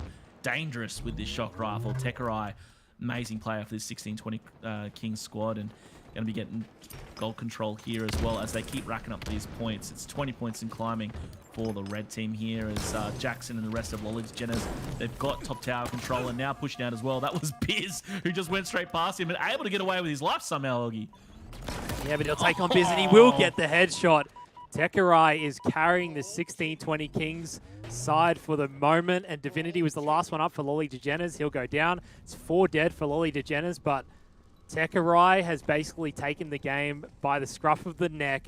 He's taken down 2 players of Lolly DeGeneres, pushed into gold, got himself another one, and basically kept them the map control. And he's perfectly placed to get any shots across anybody that goes over towards A. And there it is. 1 player goes in. Jackson gets a shot off onto him, and Divinity gets the flank and will take him down, but Jackson has to back down because he was weak. And 16-20 Kings still have the ball. Vital of Divinity there to shut down Tekerai, and he did, but not getting the same shots that Tekerai did with that shock rifle, and he will be punished going down, but not before getting 1 or 2 kills. Isaac, the only one left alive there for a moment for the Lolly DeGeneres, who are following right now, and he alone was desperately trying to stop this rotation with the ball, and he did so pretty well, and now he's got it. There's a player down on the opposing team, all 4 up for Lolly DeGeneres, and now they're going to be able to hopefully get some form of map control over here, Hoggy. Yeah, one player down for either side, though. Zave's got a couple players pushing in. The shot rifle is looking right at him. Tuff's there at long haul, and Tekerai will get a kill. Tuff will get himself another kill. Canonize is coming in to take down Zave, but Zave's had to back down. He's got the Mangler, though, but Canonize has almost perfect shots to take him down. Rice is with him, and the ball has been reset. So 16-20 Kings, they get themselves a few points and get themselves into the lead. They're up by 15 points. The ball's been reset, and surely no one grabs it for a little bit, Josh. There'll be a bit of slaying going on. Yeah, I think so. Jackson goes down. The red team of 16-20 does pick up 2, though. And despite that, it's actually going to be Lolly DeGeneres who made a grab. I think that's how they lost a couple of players. Zave, surely! Oh, no! Wow, Zave didn't get that kill, but what amazing moves there. I mean, he should be a backup dancer for Justin Bieber or something. Moves like that. God damn, that was great. Going to be on board with Just Tough now. He's going to be grappling, not the ball. Does not want the BR. But he tries to get the ball, but he's going to be... That feels bad right there. He gets finessed, and now he's going to be doing what he can. As not only did he miss the ball gets run away, he got robbed. And the blue team runs away with it. Oh, he got robbed. Divinity got it all the way to bottom elevator. Business grabbed it to get a little bit of time, but he's thrown it back bottom middle already. And 16-20 Kings, that's Rice. He's run away with it. 2 players of Lolly DeGeneres is down, and Rice has been taken down as well. Camo's up in 21 seconds. The game is still close. Slay's back and forth. There's only a minute left on the clock, Josh. Have I ever told you I love the grapple hoggy? It's so good. It is so It's good. a feels bad moment sometimes. Especially when it trolls you. Divinity's got the ball at the moment for the Lolly Degenerates squad and tying things up, in fact, Hoggy, or just about to. 50-51. You score here, and I tell you what, we were talking about during those restarts about a close game, and we're not being let down. You've got Biz here, though, with the camo. See what he can do. Get some damage out. Shots out on Rice. Looked a little bit sketchy. And he needs to play this correctly. And he will, I think, Hoggy. In fact, he's probably being a little too conservative here. Yeah, how was that not a back smack? Speaking of robbed, Biz got robbed. He does clean up the kill, though. 7 and 11 for him. 3 assists, and he's still got the camo, trying to do what he can. Ball's going to be mid-map. We'll see what kind of damage he can put out. 3 players going to be in front. That camo runs out, so it's going to be all up to the Mangler. Spots 1. It's vital to pick up the kill. That's Canonized with shock rifle and sword. He picks up the sword. Don't worry about that shock rifle. I'm going to be going to work with it, he says. Just Tough does drop down, and Just Tough able to get away with it. Rice in front, whips out the sword, picks up the kill. Nice little bait and switch with that weapon swap. Just Tough trying to run away with this ball, though. Biz going to be tracked him down. He's got the back though, and he's going to be forcing Simply Biz to fall back. All 4 players alive here for the red team, and they're going to be racking up a few vital points here as they hit 70 and counting here in this round of Oddball, Hoggy. Yeah, only 20 seconds left, though. They can drop it and slay out, but 3 of them go down, 4 of them go down. Lolly Degenerates just need to pick it up, get themselves a few seconds, and they can almost do the same. They can basically just get in front, drop the ball, force 16-20 Kings to run into them and just slay them out and win the game. Surely they get a couple seconds. They get 1 second ahead, Josh. They've dropped it and they're going to slay out. Here we go. The last 5 seconds. The blue team, Lolly Degenerates, they just need to hold out, and it looks like they will. Last couple of seconds, and they just miss it. You saw right at the end of 16-20. Try to hold out to it, but it was a clutch play at the end, and Lolly Degenerates, Hoggy, here we go. I'm eating my words. Yeah, you are eating your words. Oddball first round victory going to Lolly Degenerates and 16-20 Kings. You know, look, I'm just going to blame it that they're thrown off by their loss in the winners bracket. I'm sticking to it. Yeah, they must be. Technorized got himself camo. Surely he gets sword. Surely. Oh, no. No he doesn't way. go for sword. He probably would have got killed anyway, but he does go down. No, he wouldn't have. No, he wouldn't have. You don't think so? Had the camo. He had the camo. Surely Jackson would have seen him, though. my Jackson would have gosh. seen him, though. Oh, look, Jackson it would have doesn't seen matter him. what could have been. He goes down. Jackson gets another kill with that sword, and he's away. Tekarai, who you can see here, he's going to be forcing Jackson to back up here. Just Tough getting some shots in the back as well. He's going to be not... He does get the kill there. And still alive here is going to be Jackson, but it's going to be the red team with the ball, and they're away. Divinity in a good position, but he's shut down as Rice and Canonized here for 16-20 Kings, trying to get some control as they lost that first round, rather unexpectedly to me, here in this Oddball, Hoggy. Yeah, Lolly Degenerates, they're all spawning up at gold. Zave's trying to push out through pipes. They do have a pretty good setup here for 16-20 Kings. He could rotate the ball to tower if they do manage to sort of know the direction that they're coming from. He's made Zave one shot and he won't get cleaned up. This is not ideal for 16-20 Kings as 2 of them go down. Lolly do have 2 players down as well. And Tough comes through though and gets himself a double. The ball will be down there in Turbine, but he will turn around and grab it. He'll bring it back. So they will be able to keep the ball in their control and keep racking up the points. Tough is on 4 kills, almost got himself a killing spree. And Lollies couldn't get in there to get themselves any kills. Tough's also got the shock rifle in hand. Yeah, Tough unfortunately was taken down. Those kills were all set up there by Canonized, who was just, you know, it was a nade file sale throwing them out. And speaking of Rice, he actually got a double kill there. Canonized able to get away with that ball. 36 points to 3. So 16-20 looking like they'll maybe able to answer back, but still early here in this round of Oddball. One with Canonized, got the Mangler in the back pocket. Looks like Glass is going to be controlled by 16-20 as well. And 2 players down for blue, now just trying to jockey for position on this map and finding someone to pick up this ball. It's not going to be Rice though. He's got the camo in hand, trying to get shots out over on tower. And look at this, in a very tough spot here. Players in C over on long haul, all pushing towards him, and this next step from him is going to be vital. Yeah, I was about to say, if anything, he had a chance probably there to use the camo to grab the ball, but he didn't do it. He's the last one up now. He's getting shot from all angles. Divinity's going to drop down the stairs. He's got camo, though, and he does stay alive for a little bit longer, but Zave will clean him up. Divinity's going in for the ball. He's going to get it into Turbine, and they're going to start getting some points. He managed to throw it there. He did lose his life, but he gets it there. Jackson will go down as well, though, so now it's Biz and Zave just by themselves, and 16-20 Kings know it. You can see them coming in. They'll get themselves all down. and Divinity's the last one spawning up, so it was basically 4 down for 1620 Kings that turned straight into a 4 down for Lolly DeGeneres. Yeah, I was going to criticize both teams there, to be honest. I had no idea how 1620 let Lolly DeGeneres first pick up that ball after that camo play that they had, and then just as quickly 1620 turned it around coming off spawn. So I have no idea what's bloody going on. Up is down at the moment, as now it's Lolly DeGeneres back in control with the ball hockey. Yep, they're going to move it away. They won't get it too far, though. Divinity is here, though, trying to get shots across the map for Biz to clean up a kill. And he will grab the ball. They are down by 40 points at this stage. It's quite a large gap, considering they haven't really had the ball at all yet. There's 2.5 minutes basically still left on the clock. Divinity's got one below him, and he will drop to find him. His teammate would have called it out, and he's got nobody around him, Josh. How is there nobody here? He's all by himself. Not even his teammates are near him. You don't need nobody. He took down He Rice, who doesn't, was the Mangler player, and now finally you've got Jackson to try and give some kind of just moral support more than anything, I would say. He does get the stick on Just Tough, though, and Jackson just running back and desperately trying to stay alive here. Divinity's going to be soaking up the kills and, you know, perfect positioning for the play.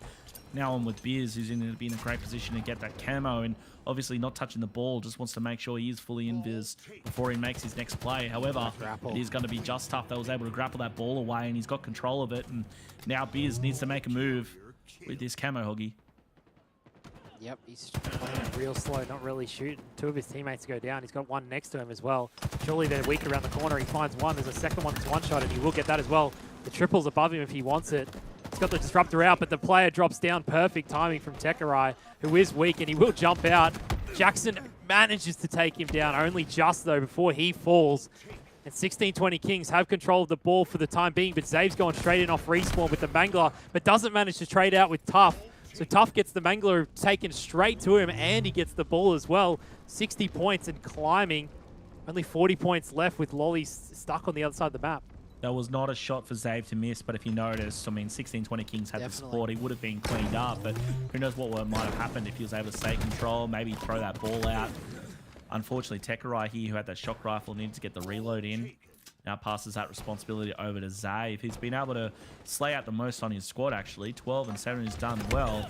Meanwhile, you had Jackson trying to do what he does best with that sword. He was going to be dropped, and Rice and Canonized both following suit as well into the grave.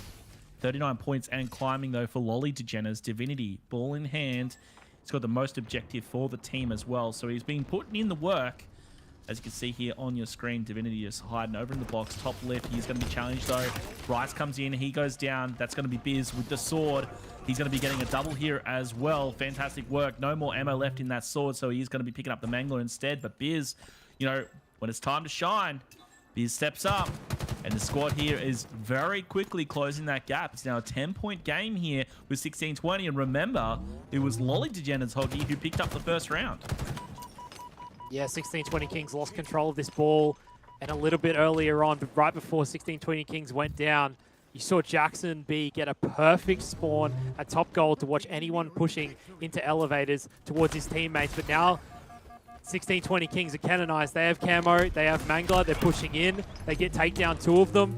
He is weak. The ball did get played bottom middle, so Canonized can play this slow if he would like. He does have camo. He can use it to his advantage. He gets into a fight, as I say that, and he will take down Zave. So 1620 Kings, they've only just lost the lead, but it's going to start ticking in their favor. They need this round to stay in it. They need to force it into a 3rd round.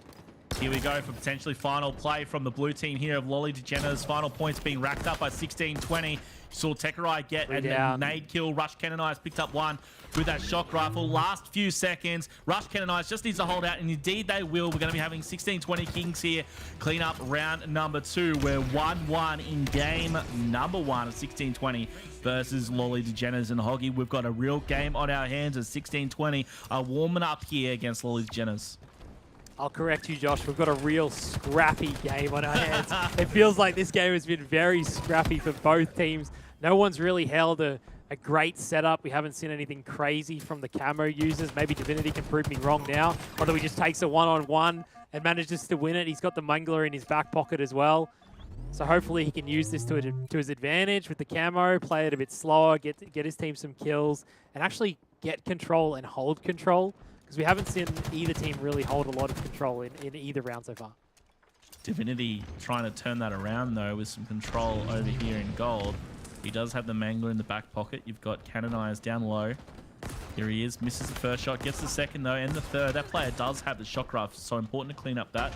I didn't see it though, and there we go. We've got shock rifle here in the hands of Divinity. He's the only player left alive, by the way, and stuck on B plat. Look at Probably Tough, not he's where you coming want to for be. him. You can see here Tough doesn't spot him. Tough's actually cleaned up, done amazingly well to stay alive here. Rice there being challenged. Rice down to one shot as well. Divinity done such an excellent job to stay alive here and put some hurt on as well. Missed a critical shot though, but Canonized, he's cleaned up. Divinity took down 2 or 3 players before being dropped, so nice work there. Ball though hasn't moved. You've got Tekerai here over on top left. He's got the sword as well, and you can see both teams just trying to do what they can. Tekerai with top control is going to allow Rice to drop down from gold, push out, and get his hands on the ball and get into gold. Yeah, no, Rice is still stuck at batteries, and a nade's taking him down. Tough's also in another battle, and he'll go down as well. So 16-20 Kings took down 3 players with Lolly DeGeneres, but weren't able to get the ball out because the spawns were perfect. They spawned over at C, and Rice was not able to get the ball anywhere. He did manage to grab 6 seconds on the board, but Tekerai's still here. He's alive. He's taking down Biz. He's on a killing spree. He's got the sword, and he's charging in for Zave. But Zave knows that he can't go anywhere near that sword or he's done. Zave able to pick up the sword himself. He is going to be forced out of gold though. Going to have Tough on his tail, and Tough's going to be spotted. And this should be an easy kill. Indeed, it will be, with the final energy remaining in that sword. I don't know why Zave, I believe, got a little bit greedy there, Hoggy. He was no shield, and being exposed like that, he was punished for it. Regardless, going to be moving on to Canonized here. He gets Biz down to 1 shot, and now he's going to be chasing down the Repulsor. If he didn't miss that, that would have been a kill on Biz. Tekerai was able to get him anyway. So Canonized now trying to pick up that PP and turn around. He just saw that Rice was taken down. He knows there's a player bottom left. That's going to be Jackson. Jackson pushes through. Jackson too good for him. Wow. That is a KBM. That is KBM diff. That is KBM diff, and he gives it to him as well with a couple of rounds of that Mangler. And you can see they're still going strong. Wow, but regardless, But they're all down. It is going to be after all that. All 4 players from Lolly DeGeneres taken down to 16-20 Kings. But that was some fantastic moves, Zoggy. I like what I saw. Gave me a little bit of a tickle in the pants, you know what I'm saying? Yeah, the KBM, man. The fact that he whipped on him, he Mangler and meleeed him like in the same instant. He's got it again. He's coming for Rice. He's 1 shot. He's trying to stay alive. Tough is there. He's pushed in. The timing is unfortunate for Jackson, as Tough will clean up a 1 shot. Tough's also got himself a killing spree and a double kill. Divinity's in front of him as well. He will chase him down to make him 1 shot. He should start rotating this ball. Pick it up instantly and rotate it. And he's not doing it. They have enough control. Rice is down below him at bottom tower. Rice has managed to back down and stay alive. So they're going to keep A control. He doesn't want to rotate it just yet. And they do have someone over at gold. It's Tekerai who does manage to get a kill. And he's gone out with the Oddball to get a double melee. Interesting play, but Divinity is the last one alive for Lolly DeGeneres. So 16-20 Kings should be able to get the ball and still get some time going. They're up 40 points to none. That's got a lot to do with Tekerai and Just Tough both having 10 kills apiece. The difference between these 2 players right now is Tekerai 0 objective, Just Tough the most objective, 104. So Tough just carrying this squad. 16-20 Kings, you know, unbelievable player, and you know, I'm just ignoring the controversy around that player, Hoggy. He's just outstanding and has been through the entire day throughout this qualifier. Yeah, that was super smart to throw the shock rifle off the map. 16-20 Kings do have the ball in their hand. Biz gets a melee. How the hell has Tough managed to get up there after he's got meleeed? I do not know, but there's a player down for either side. Biz finds himself a double and a killing spree. So we're seeing a lot of killing sprees, but not a lot of ball time, Josh. Yeah, I mean, I have no idea why there hasn't been any ball time at all. Finally, our first second on the board, and it looks like Simply Biz did it just to keep us happy. Get that one there. Nice little use of the repulsor. I don't know how effective it was, but obviously being able to repulse grenades is vital. Biz, though, caught between a rock and a hard place. He does have Canonized on top, and he will get him in the end. But a little scrappy back and forth. Double kill here, picked up by Canonized and gone for a triple as well. Actually, it wasn't him that got the double. Anyway, picking up the kill with that stick, and that was going to be just trading back and forth here. And, you know, you called it, Hoggy, when we started round number 3. It's been scrappy, and it just looks, everyone we jump to is just dropping. But tell you what, one thing that isn't scrappy and has been amazingly consistent is Jackson getting this sword. Yep, and he's going in. Sakurai will get a kill. He'll clean him up. Rice gets another. 2 of his teammates are down, though, and the ball's going to be run away by 16-20 Kings. 16-20 Kings almost just need to play a Slayer game at this point. There's only 40 seconds left. There's almost no reason for them to hold the ball for too much longer. If they just keep getting the kills, they can get themselves the win. But Canonize has got the ball, and he's doing laps around gold. He's running to bottom middle. Rice is here as well to try help him out.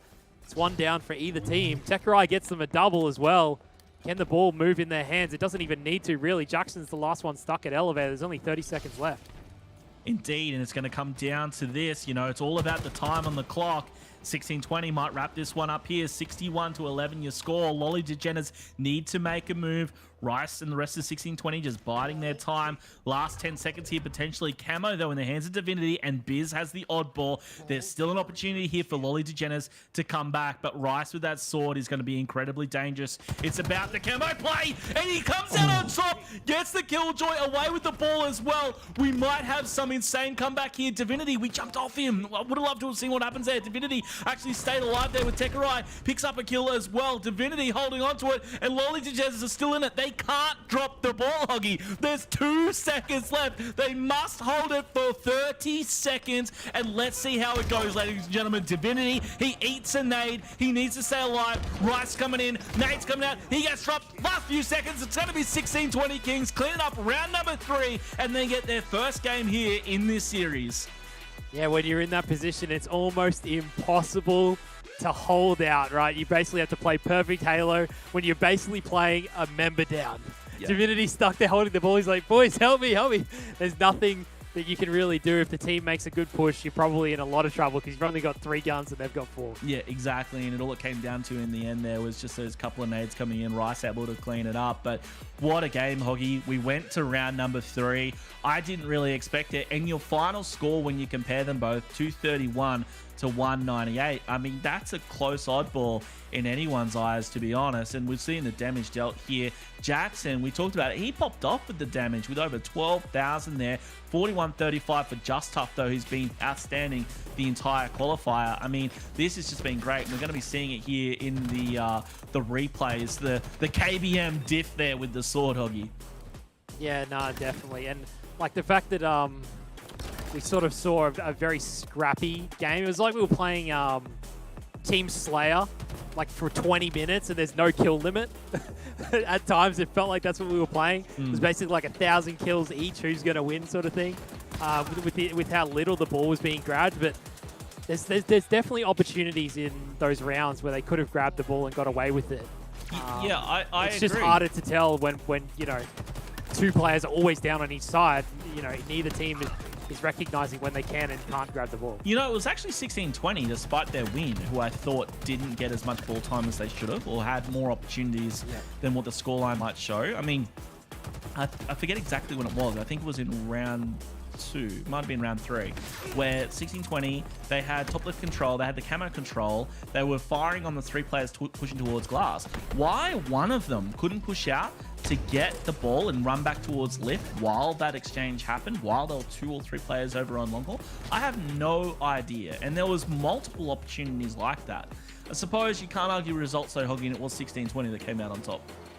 Yeah, there was one point also when Rice had the camo, and they didn't even necessarily get all of the side of Lolly Degeners down, but they forced to spawn them sort of over at Hydro, and Rice was already sort of at batteries, and he could have just grabbed the ball and sort of thrown it away and gone camo again. Like, imagine trying to shoot cross map at a guy that's just gone from picking up the ball to throwing it away back to camo.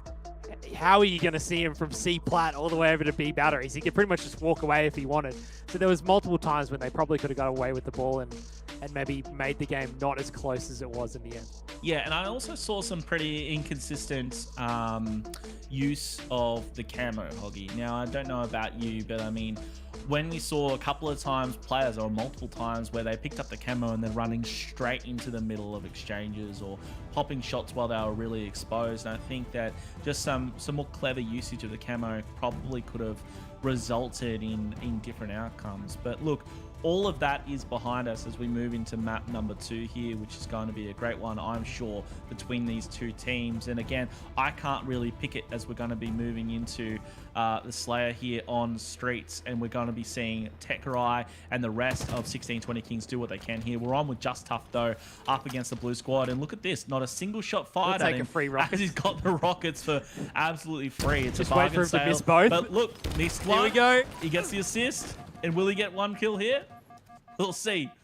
As he's going to be holding on to that at the start of the game, he at least gets an assist. So, I mean, gets a consolation prize. So, I guess that's something. But the usage of the rockets, you know, hey, we just need to do better here. He's going to have his teammate here, Canonize Rice and Tekerai. There we go. We've got one kill for 2 rockets. He gets the double, though, which was nice, before being taken out. It's actually going to be the blue team of Lolly Degeners picking up 2 kills here off this rep. You're going to see Canonize fall down as well. And 5-5, it's close in our first minute of the game, Hoggy. Yeah, no one from Lolly Degener has decided to look bottom middle. They just let 1620 Kings get the rockets, but it didn't turn out that bad for them because Lolly Degeners might have gone 3 down, but the side of 1620 Kings didn't realize where Divinity was. Divinity was still in their spawn at Tram, and he got a perfect flank to take them all down and make the game even again. Yeah, I mean, it is going to be even for the moment as we see Zave actually picked up a nice little double, though. We've jumped over to him. For Lolly Degeners.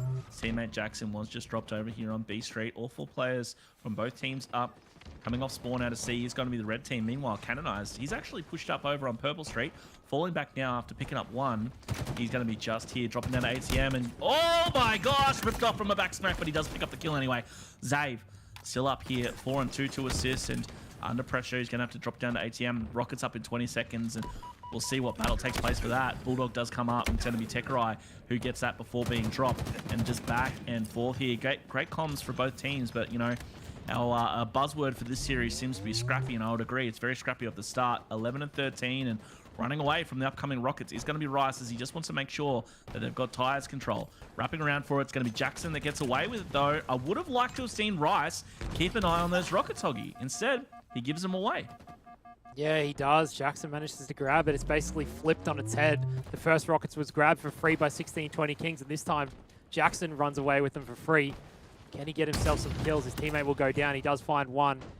He's got another one just below him. His teammate will take him out, and now he's trying to play his life with this last rocket. They are up by 4 kills, though, Josh. So even though they haven't had the first rockets, they've really taken control of this map. Unfortunately, shoots the rocket at the wrong timing. His teammates can take him down. Tekerai's in a tough spot. He's getting shot from 3 players of Lolly Degeners.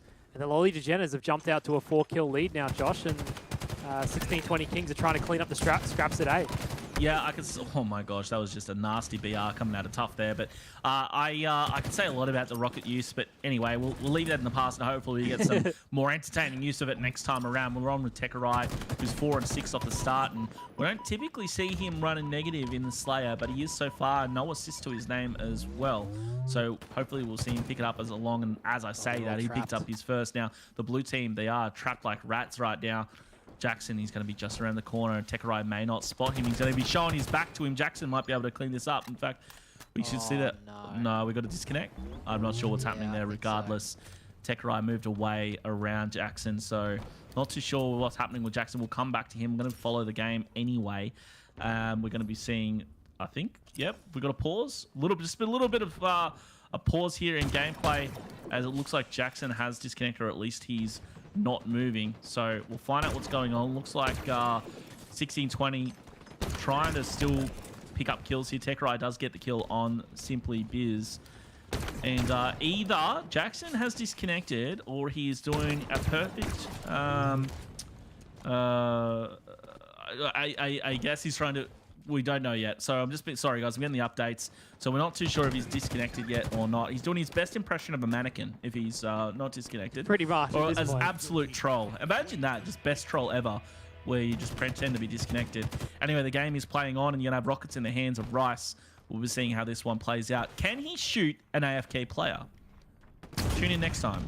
He does get... He can get a movie player. Yeah, he gets Biz. So that was a nice little move there. And I'm not too sure if 1620 are just trying to respect the fact that Jackson is DC'd, Hoggy. Because I think they don't know. I don't. Really? Think they know. You don't think they would just push I him? don't think they realize. Yeah, maybe not. Maybe not. Because It's a good they're point. they're definitely like, oh, are they behind us? Are they still behind us? What's going on? It's almost like Jackson's keyboard and mouse stopped working or something. You know what I mean? Because he's back now and he's still in the game. And they're only down by 6. Not too bad They to are be only away down by that long 6. in a Slayer Hoggy. Yeah, they were stuck all inside of Tram multiple times over. Unfortunately, that's where Jackson was AFK, so he just kept spawning them in there. You saw 16-20 Kings multiple times turn around to look for the spawners, but I think they realized after a little bit of time that that's not what was happening. They were getting stuck in the back of Tram. Jackson's still up there. And Tough is going to push in. Just to rewind time a little bit, it's kind of amazing that Tough didn't spot Jackson when he was at the back of Tram. Anyway, you got Tough with that Commando in hand. Commando versus Stalker Rifle. It's actually going to be the Bulldog coming from the rear from Canonized to pick up the kill. He's got the Bulldog. He's got Thruster in hand as well. Nice little move. This is last shot, but able to get the smack. Potential double. He's got the pillar and he's got support. Divinity in here. One shot. Should be cleaned up, and indeed he will be. Your score 37 to 27, 10-point diff right now as Jackson falls to Canonized. Great positioning here from Canonized and the rest of 16-20 Kings. And it really was unfortunate of Wally DeGeneres to have Jackson DC or whatever the case may be for so long, but there's an opportunity for them. If they can clean up Canonized here, there's already one player down. They get those rockets in hand, which they may just. They could form a comeback here, Hoggy. Yeah, they do have rockets. Biz has got them in his hands. They've got 2 players left on the other side of the map. They're all spawning up next to each other, so they can collapse on this if they like. Biz gets one, Divinity gets another. Perfect use of the rockets to get a double. The triple's over there, and he does manage to get it. It's a killing spree. So they're bringing it back, Josh. They're only 5 kills out, and now they just need to find the spawners across map and just collapse on them again. That was an almost overkill as well for Biz, but nice triple regardless. Great use of the rockets. He's got the Commando in hand as well. He's got the support. Isaiah on the opposite side of the map picks up one, gets a double kill in fact. So fantastic comeback. 3 kills separating these two teams, and now the train spawn is going to be for 16-20 Kings. You're going to be seeing a couple of good nades coming out there from Biz and wisely backing up. I love this Hoggy. He's not getting too aggressive. He's got that Bulldog spawn. Now's the time to make a move, but Tekerai and the rest of 16-20 does the same as well. But look at this. Zayd's pushed in. Zayd gets the assist. Jackson, Divinity, both picking up kills. Jackson gets a double and all 4 down for 16-20, and now we're tied up at 40 kills apiece. Hoggy, this is what we love to see. Yeah, the timing on the push from both teams was perfect, right? They managed to... Sorry, the timing from Lolly DeGeneres' push on the opposite side of the map was perfect. They basically got behind the side of 16-20 Kings to get them 4 down, and now they take the lead. I never would have seen this coming. Rewind 5 minutes when Jackson was AFK, asleep with sticks or whatever happened. Like when there was a 10 kill diff between the two teams, 16-20 in front. I didn't see them coming back. 42 kills apiece, and we'll see who takes game number 2 in the elimination quarterfinals of this Super Qualifier. Rockets coming up in just a few seconds. 10 seconds, we'll see that happen. Biz versus Just Tough. Just Tough having to back up. Biz had that thruster in hand as soon as he was tagged. He's going to thrust out of there. Rockets up now. We're going to be seeing him come into use in just a second. The battle for them takes place middle map. 2 players from the blue team pushing out from C, and they're going to get shots ringing down middle map. Rockets are going to be in the hands of Canonized. He's able to get away with them, and it's a vital time to have it. 45 kills, make that 46 as Just Tough picks up one. He gets another. It's an opportunity here for Canonized to push on out. There's a player in B. He does get the shots out. I don't think he even got a tag with it. Biz duking and ducking and diving and making his way into red. Spotted there with the Rockets. The Rockets team doesn't even get a kill then. He's still alive. Oh my god, no. The blue team did so well. Absolute choke city from Canonized as he's going to be falling. And it came down to the wire though, but it is going to be 16-20. Picking up the kill, 50-48. I tell you what, luckily the rest of the team was able to breathe perfectly fine as Canonized choked on those Rockets. 16-20 coming out on top at 50-48. What a game between these two teams, Oggy. Yeah, what a game considering Jackson was AFK for a good third of the match. But they still managed to bring it back to within 2 kills. They probably could have won the game, but the fact that they gave the Rockets over to Canonized, he didn't even end up doing that much with it. In the end, he still made people weak, forced them to back down sort of thing, but he really should have done better with the Rockets at the end there. We've been talking about it, Josh. The rocket usage hasn't been great in ANZ from what we have seen. And Canonized has kind of proved it to us again that no one really knows how to use the rockets too well. I just loved the play. Like, go back and watch that again. Hopefully it'll show up in the replays when we're done. You had Biz. He just didn't get hit by the first. He then danced and was jumping around in red hot potato while he was getting shot up with the second one. And then he called it out. Divinity, just the cavalry, comes cruising around the corner and gets the kill. amazing stuff from Ken and I's fell, but look, it wasn't enough, unfortunately, and we do see 1620 get another map on the board. Now only one map away from completely eliminating Lolly Degeners here in this qualifier event. And Hoggy, I mean, I must admit, 1620, they're doing amazing. Lolly Degeners, it's just these small errors here and there, and who knows what would have happened if Jackson never DC'd, but I think there is still a chance for them to come back. But I don't know, I'm feeling momentum out of 1620 now. Yeah, definitely. The fact that they win a close game like that, especially when, you know, Jackson wasn't really playing for a third of the game, that's definitely disheartening for Lolly Degeners. Even more so, the fact that they lost by 2 kills, right? They had to bring it back from a 10-kill deficit to even get into this game, and they were proving why they are a really good team and they deserve to be here and potentially even go through to the next round. But you saw towards the end of the game how they were moving around the map and collapsing on the spawns. But he's his at rockets. the end, Ken and I's with the misses, with the rockets and the nades.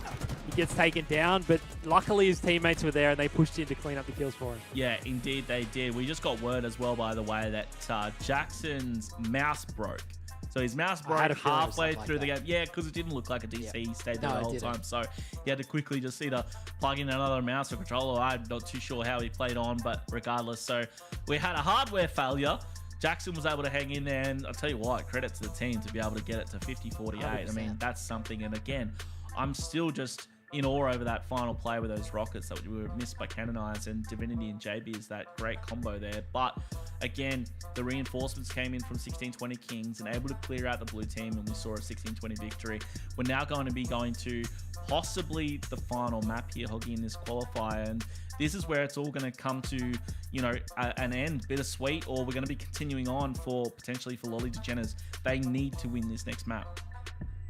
Yeah, Lolly Degeners really do need to win it. They need to bounce back, essentially, from that game, which was an unfortunate circumstance for Jackson, but what can you do? There's nothing you can do about it. You just got to move on and regroup, and they can take confidence from what they produced after he came back, right? Even before, I don't want to say before he disconnected, they were looking not great, but they were stuck 4 in Tram, and that might have been partly due to the fact that Jackson maybe was AFK on there and force spawned them in there. I don't know. But whenever you get trapped in Tram on streets, it's always like hard to think, hey, how are they going to get out of this without being collapsed on from front base, B, Pink Street? But they should take confidence in the fact that they were able to come back and only lose by 2 kills in the end. Yeah, I've decided that I'm going to be probably starting some kind of school to use rockets. I might be selling lessons. You know, I'll share my PayPal in the chat after, because we're seeing it too much, Hoggy. I mean, the rocket usage was just rough. I mean, we're even going to be seeing it again. Here's the first person look from Biz. He just dodged that, calling Keanu Reeves, jumping around, calls in for Divinity. I mean, that was really cool dodge. So, I mean, to be fair, high pressure situation towards the end there for Canonize, but that's true. We talked time and again about the usage of those rockets. He thought he was going in for a cleanup, but he was unfortunately going to be missing a couple of times. We'll be seeing him in the next round, along with both teams, of course. We're only up to map number 3, but this could be all she wrote for Lolly Degeners if they don't come back. And of course, it's going to come down to, I know, your personal favorite map and game type, Hoggy, CTF Bazaar. We'll be seeing that very, very shortly. And look, I mean, we talk about predictions all the time, Hoggy. I think that we're going to be seeing 1620 Kings wrap this up nice and neatly and put a bow on it now. But what do you think? Can Lolly Degeners bring this one back? Yeah, I don't think there's any doubt that Lolly Degeners have shown up this series. Even in the first Oddball game, they played really well. They won the first round of the Oddball, and they only lost by 2 kills in the Slayer. But the only thing we can really reference is that first game, and it felt like all 1620 Kings needed was a little bit to warm up to get into that game. And it was basically played like, what, a Slayer? Like we were talking about, it was basically played like a Slayer as an Oddball game. This map is very much a Slayer map. Even though it's flag, right? It still turns into a lot of slaying to the point where you're just trying to get the flag moving, let alone get the kills. The thing about this map is that when you slay out the opposing team, the spawns make it incredibly difficult for you to continue the run. Like there's something about like the spawn time just isn't enough for you to make a spawn. So not only do you then need to push in and get that flag out, you need to get those next round of slays more than any other map. It's absolutely critical. That said, Jackson, very proud of your son, able to get 3 kills out of 1 set of rockets, which is rare as we know. He's going to be struggling a little bit, but picks up the overshield as well. So this is a very nice start here for Lolly DeGeneres after 16-20 had mid-map control, but it was Jackson who had the rockets, and that was going to be the game changer off the start. Yeah, Jackson, he went straight to bottom middle. He grabbed himself the grapple hook. He backed down. He grapple hooked the rockets to himself, got himself a triple kill and the overshield, and now he's putting in work for his team to clean up some kills. They got 2 of them down. He's poked out just enough to get himself taken down, unfortunately. So 16-20 Kings are stuck in their base. Lolly DeGeneres do have middle map control, but 2 of them are down. Let's see if 16-20 Kings can push out and get themselves some kills. Yeah, Canonized knew they had the numbers, so he's pushed out here along with Rice as well. Rice picked up 2. There's going to be 1 here, bottom market. Gets the nade out, Dynamo nade as well. And great control there, and good little trade, and 2 players down for each team. And all things looking fairly equal here as both teams jog position mid-map. A few long-range shots out with that commando. He's going to force Tough to back up those. He's almost no shield. Jackson's going to allow him to push forward. Down below him, he's going to spot Zave. He gets dropped. And now again, both teams just trying to get this mid-map control. Jackson forced back, and with all 4 players still alive, 16-20, 2 down for Lolly. This is the opportunity for 16-20 to push in. They know it. Now, if they can stay alive and get this round of kills, we should be a flag away. You see Just Tough, Jackson, Biz all picking up kills, though. 3 players down for 16-20, a drop. Just Tough, the only one left alive, but Biz as well. 1v1, Biz gets dropped. Just Tough on top, and he knows he's there. A little bit of a slide on the tin shed, and that overshield's going to be up. And look, he's out of position, unfortunately, and no support, which means he's not going to be able to get that flag away. But with the blue team focused on stopping the flag, we see Rice able to get away with that overshield, Hoggy. Yeah, Rice grabs the overshield. Tough almost gets the flag out, but not quite. Divinity's the last one up for Lolly DeGeneres. The fact that 16-20 Kings pushed in and sort of collapsed in on the base of Lolly DeGeneres helped them out to sort of get this flag moving, but it didn't go very far. Divinity was the last one up, and he will take down Rice, who did have that overshield. But the fact that 16-20 Kings collapsed in on the base, got the kills, it was more the spawners of Lolly DeGeneres that was perfect for them. They were able to basically just kill Tough, unfortunately, as soon as he started running the flag. And that's basically what you were talking about, Josh. The spawners are the ones that are the hard ones to deal with. It's not even the initial kills that you get. It's then like, oh man, we got to kill them over again to even get this flag anywhere. That's exactly right. You know, you kill 1, it's like, all right, that's 1 out of 2 that I've got to kill you. So I'm going to be seeing you shortly. But look, Yeah, that's the much. way the cookie crumbles on Bazaar. Regardless, we're going to be seeing rockets here in the hand of Tekerai.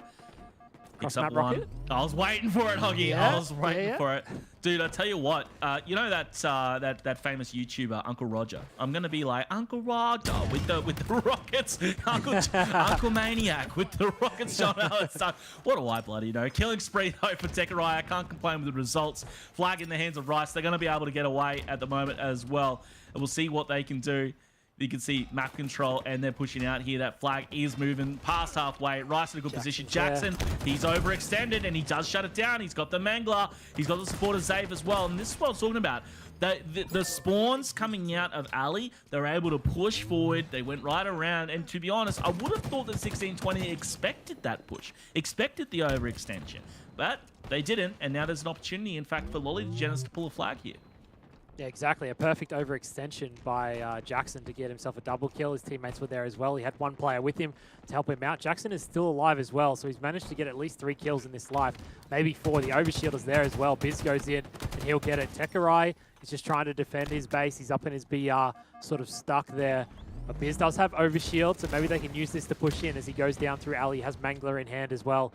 And the players of 16-20 Kings are just running. You can see a player above him just trying to get away from Biz. As Biz is in the enemy base, he's behind enemy lines. He shoots straight away. Tekerai tries to get away with the thruster, but won't. Can Bills get a flag pull here? No, he does start getting shot instantly. Canonized knows he's there. There's another player in Palm as well. Surely he gets collapsed on and taken down. Canonized doesn't need any help, though, and he'll get him. Biz was in a good position, but unfortunately, Canonized knew he was there to take him down. Yeah, Biz was just cleaned up by timing, unfortunately, and Canonized able to maintain control. Now, I say that as Zave was able to clean him up and get away with this Bulldog as well. Now, someone's on his tail. He could just turn and burn on him, but decided to try and get away with his life, and somehow manages to stay alive. He's under pressure every which way. He does get dropped, which means Canonize will pick up that Bulldog, and he's going to have an opportunity to capitalize on that. Jackson, too good with the BR, cleaning up that kill, and now 3 players down for the red team of 1620 Kings. Tekerai, the only one left alive, which is going to allow Lolly Jenners to try and get some semblance of control here in the middle of the map once again, Hoggy. Yeah, Jackson B's upgraded to a new mouse. He's a better man now. He's got 11 kills this game. Might have been the difference last game if he was able to play for a majority of it. And we're also coming to that 6-minute mark. The Rockets are about to spawn, and so is the Overshield. Jackson's going in for his 12th kill of the game, but he's got 3 players in front of him. He's going to have to back down. They just need to hold mid-map control and get these Rockets when they spawn and get the Overshield when they spawn. I say that, though, and Jackson gets taken out. Can his teammates hold middle map? They won't be able to. 2 of them go down. 3 of them go down. The Overshield and Rockets are spawning right now, and all 4 players of Lolly Jenners are dead. Now, this should be, you've got OS and you've got Rockets. 1620 should be able to set something up here for a cap. Surely, 2 Rockets, 2 kills, goes for a 3rd as well. Divinity, though, Divinity too good with the BR. He's actually stopped this push. And here you go, going to be cleaned up here by Canonize. Flag's going to be away. Now look for the spawners. They should push out through alley. Nade preemptively just into lockers there. And here we go. You can see the blue team completely overextended, which is exactly textbook. It's what we expect. Jackson's going to be in a great position to defend as well. He's got 3 players over in alley, and they may just stop this. Divinity gets the kill on the flag runner. You're going to see another player drop down. That's Rice. It's just desperation now, Hoggy. You can see all rushing for it. Tough gets killed as well. That flag's going to be returned, and now we've got an opportunity for the blue team. Yeah, Lolly Jenners have middle map control. The flag has been stopped. They overextended to the Rockets. They distracted. Divinity managed to get a spawn down in their alley, and it was perfect timing for him to pop out, get himself a double kill. As I say that, though, 2 players of 1620 Kings go down. Divinity's trying to play his life. This is pushing in for a weak player, which is Tough, but Tough manages to trade a kill. That's a big kill for the side of 1620 Kings, as all 4 of them are spawning up in alley, and Lolly Jenners are going to get a flag running. Canonize has already made it up to BR. On with Divinity now, just trying to play his life. He's done well so far. 13 kills for the squad. But still 0-0, of course, because both teams just haven't had that opportunity to get those 2 rounds of slays out that they need. That flag, though, being run. There's a real opportunity here. It's going to be mid-map.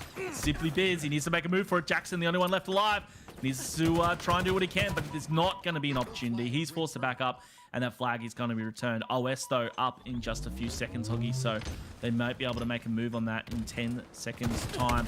Needs that mid-map control. Jackson, though, he's going to be slammed, and you're going to be seeing the red team pushing in. There is now an opportunity off the spawn for the blue team to wrap around and get OS control. Maybe.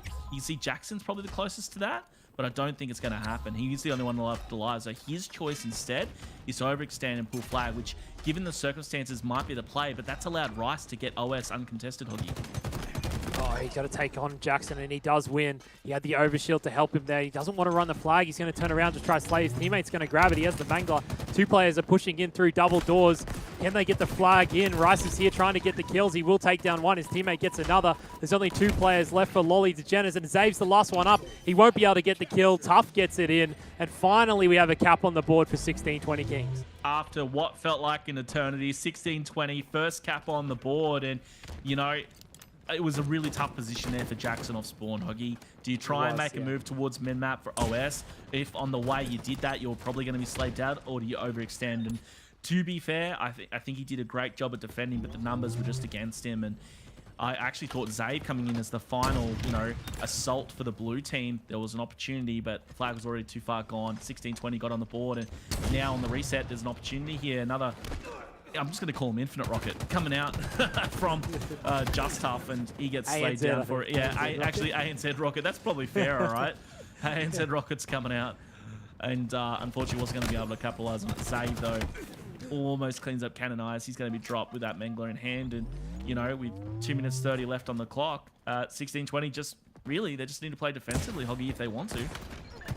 Yeah, this is the timing that 1620 Kings tried to get before, where they sort of pushed into the enemy base as they got on 4 down, which means they don't have to sort of take them down twice, if you get what I'm saying. But Divinity, he's in the other side of the map. He's already running up through Palm. He's getting shot on, though. And Jackson's been found out. He's been spawned in lockers. and he'll get taken down. Divinity's also in the enemy palm. It's all on Divinity here. Can he stay alive with this flag? Nope, he runs straight out. Tries to throw the flag out. The overshield will go into the hands of 1620 Kings as well. Rice has got another player, one shot. Can he get him? Biz is staying alive the best he can, but he can't do much. The flag is still out, but it's not moving. Rice will get a touch. He's got a killing spree and a double kill. And Divinity's the last one up for Lolly Degenes. Can he do anything? He's on the grapple hook. He does take down Rice, and he is getting burnt down. The canonized kill will come in. The flag is still stuck middle map. They're just going to have to slay out now. That was some excellent defensive nades, though, before he was dropped. So this flag should still be away. And in fact, Tough is still managing to run it. And, well, you know, from all accounts, this looks like another cap on the board. Tough, though, he's going to be under fire from Ali, but he's got the support. This is another cap. 16-20 going to wrap this up. With a minute 15, I don't see Lolly Degenes going to be coming back and getting 2 caps from here, Hoggy. It would be almost impossible given how close the game has been so far and just how tough it's been to break into the opposing base, especially when you've got players like Tough here picking up doubles like that. And then naded himself, or it looked like it. It looked like it, but I don't think so. No. But yeah, no, you're right. It's going to be very, very tough for Lolly Degenes. We haven't really seen too many clean flag pulls this game yet, and the only 2 clean flag pulls have actually turned into caps. So all 1620 Kings really need to do is just slay out. And there's no overshield or rockets to work with either. They don't spawn until basically the game's over. Here we go, guys. Last 30 seconds. Lolly Degenes, can they pull off a miracle? There's a chance, but I mean, that chance is looking extremely slim. You got Zabe, though, not giving up. He's going to be killed. Divinity, the last alive. Last 20 seconds to try and make something happen. It looks like 1620 Kings are going to be wrapping up here very shortly. And what a series it's been, guys. We said it was going to be close, and despite it looking like it's going to be wrapped up in a 3-0 fashion, it's been incredibly close. We came straight out of that last game, that 50-48 Slayer, here into the Bazaar match. It's only going to be a 2-0, and that last one took barely any effort because, you know, it's just so tough. But 1620 Kings, they do it. It's going to be a 3-0. Lolly Degenes eliminated from our tournament. They won't be getting their spot into the Super Qualifier. And Luke, you know, Bazaar, it can be very, very slow at times, but 1620, they clutched up when needed to get that victory. Exactly. You can really see when, you know, they've got this kind of trust between each other and being able to really get to a position where they can continue to slay out. And on a map like Bazaar, you really do have to kind of overslay quite a lot, right? You have to make sure that you're constantly getting these spawns and these rotations going through so you can get these flag pulls and these flag runs. And just looking across the members here for 1620 Kings, there's some big numbers that's been floating around here, Hoggy, and I think they did a really good job this time around, 1620 Kings, to be able to keep themselves in every single one of these maps and make it look quite convincing going into this 3-0. They still have a long way to go before they get into the Super itself, but they're at least setting themselves up for success, being able to be one of those top 6 teams or even top 8 teams that's contending for the title. Yeah, no, definitely. If 1620 Kings can't get through this week, then they've got a strong chance next week with the way that they've been playing today, especially against Demons. We saw it. They played really well against Demons, and it felt like this series, was very much like a scrap between both teams. No one could really get too much control going for very long before the other team sort of took them down. Maybe you could say that that was sort of the unorthodox play style of Lolly Degenes in terms of maybe not playing as standard as the Demons might be playing, so 1620 Kings can't read it as well, but this series was very much a scrap fest back and forth. Yeah, you can just see with, you know, every single one of these highlights, it feels like it's either going back and forth. There's a lot of people challenging in kind of crazy scenarios. 6 slide jumps there as well, being able to challenge the KBM player. But, you know, just sometimes when we saw this this whole series as a whole here, Josh, these two teams were both kind of going blow for blow. But I think I kind of want to touch on the Lolly Degenes a little bit here as well.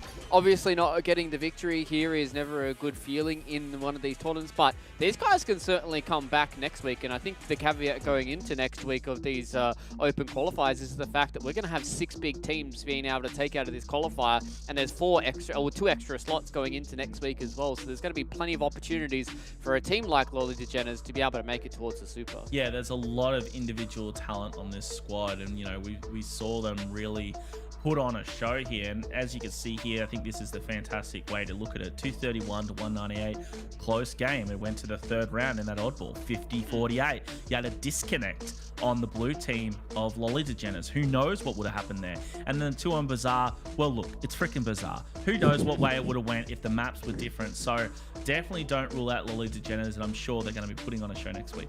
Yeah, they certainly have a few things that they can look back in this series and even their series across the entirety of today to really start to eke towards, you know, a little bit more of a higher placing going into next week. But I mean, it's a good showing so far that we've seen from a lot of these teams, and I think the kind of storyline that we're starting to build here, Hoggy, is a lot of these teams that we expected to do well in this Super Qualifier are starting to do well. You know, we're looking towards the likes of the Direwolves, we're looking at Demons, we're looking at Immunity, we're looking at 1620 Kings, even Deathruptor fans throwing around a few names there, and we're really expecting these teams to be able to come out on top. And I think that kind of goes to show that if you start taking out some of these really high tier teams in ANZ, you can still kind of see that there's a little bit of a disconnect between maybe the top 8 of ANZ and everybody below them.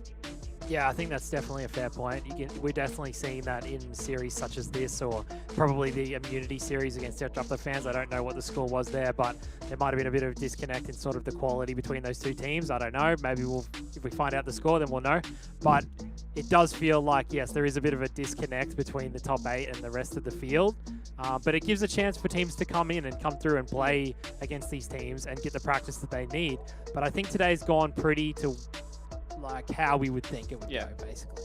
Yeah, I don't think we've had all too many crazy upsets. I think maybe the Immunity versus Direwolves series, Josh, probably would have been, a lot of other people could have said that could have gone one way or another, but I think the Direwolves on the other side of that have certainly shown up today that they can be going back to their winning ways. And I think for the rest of today with this top 4 that we've got going is that these are our top 4 teams that we're expecting to come out from today. And I think any 4 of these teams can really make a fight for that final 2 slots. Yeah, I totally agree. I don't think you could have really picked Immunity and Direwolves. I think that the fanboy in me probably would have went more for Immunity, but looking at it, you know, some kind of objective point of view, I don't think you really could have picked those teams. And yeah, I'm totally excited to see what 1620 can do as they move forward as well. And I think that overall, when we think about who's left in this tournament, I think mostly we're where we would have expected to be.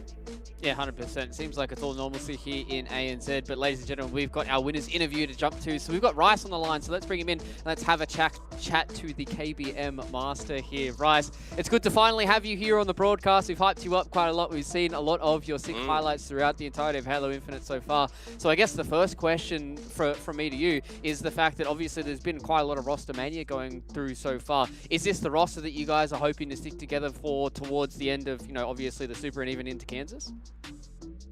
Yeah, I mean, honestly, like, I was so surprised. I kind of just, like, after I got, you know, dropped from Deathruptor, I kind of found these guys, and, like, they were just so good. I couldn't believe, like, I hadn't seen them playing before. And now we have Tough in as well on top of that, and Tough is just a demon. Like, he's on a whole new level. So, yeah, I'm definitely looking to stick with these guys. I think we're doing pretty well. Rice, the question from me is, I really recognize the individual skill on your team. In fact, there was a community tournament where I said that you were my MVP, so I recognize the skills that come up for the squad. My question to you is, how do you as an individual player deal with some of the controversy and criticism that comes at even yourself and other players that you've teamed with, accusations of cheating, accusations of shady gameplay? I want to know, does that affect your mentals, and just broadly, how does it affect you as a team? Well, I mean, I've been doing this for a long time, so it's not the first time that I've had to deal with stuff like this. Like, I even got false banned for cheating in Paladins, and I got unbanned for that. So that was like 4 years ago. So I'm honestly just used to it. I've got the experience, and I just try and, like, help my teammates out when they're dealing with stuff like that as well. It is really unfortunate to see that happen, especially to, like, upcoming players, but yeah, you just got to keep your head up and sort of take it as a compliment. Like, everyone thinks you're cheating, that you're that good. So, yeah. Is it the old school players not recognizing the KBM diff? Absolutely. The KBM's going to be on top, right? I'm going to prove it. I'm going to prove it. Hell yeah. Yeah, I just want to touch on your series against Demons earlier in the tournament. I think that you guys put up an extremely good fight, especially in one of the games. It was so close. I think it actually could have gone either way in a lot of those games. I felt like maybe they were a little bit on top of you at certain points in certain games. But how do you think you guys stack up against Demons and the other top teams? Because obviously you're now into the top 4, I think this is, of this tournament, which then allows you to have a pretty good chance next week if you don't get through this week, for example, because there's only 2 teams that go through. But how do you think you guys stack up? Because against Demons, you guys did look very good. Yeah, well, I mean, Demons is actually, we knew that Demons would be the hardest team for us to verse, like coming into the tournament, because they're a team that, in my opinion, has the highest slaying power in the entire region. And so, like, we knew that because we're quite slay as well. Like, we don't work as a team as well as we should be. So we're working on that, and hopefully, like, coming into the next game and stuff like that, we'll do better. But yeah, we knew they were going to be the hardest for us, and they were just a better team. Like, it showed in that as well. Like, we put up a fight, but they were better. And like last tournament, we took maps off Chiefs and Divine Mind with the squad we have right now. So I think, like, with a bit of fine tuning and just like practice and theory, we could probably do really well. I genuinely think that. Yeah, well, I mean, I'm excited to see what you guys can do, and obviously putting up some big numbers today. And even if you guys aren't able to get the dub today for the Super slot, there is still some slots next week for you guys as well. So, Rice, it was wonderful to have your insights here on the desk, and congrats on the series victory, and good luck for your series against Immunity as well. Thanks, guys. Have a good one. Thanks, Rice. Cheers.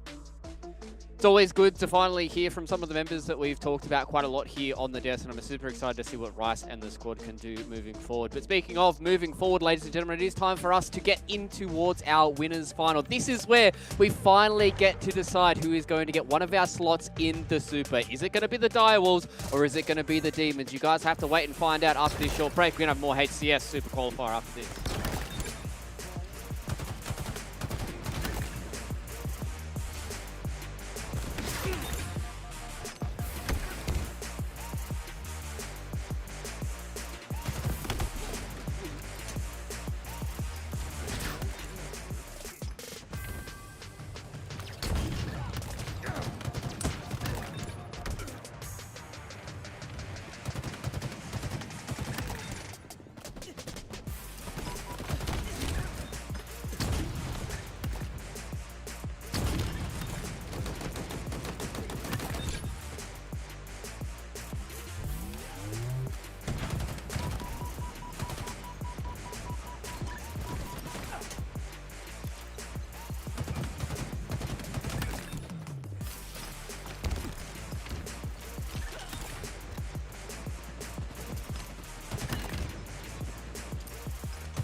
Well, I'm 22 from Melbourne.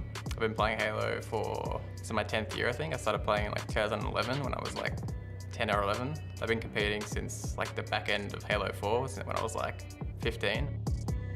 It's like you network and you just find people online, and then they tell you originally about like the MLG days, and then, you know, you watch stuff online and you think, oh, that's, you know, so cool, they get to go to these tournaments and whatnot, and then you slowly integrate into the competitive community.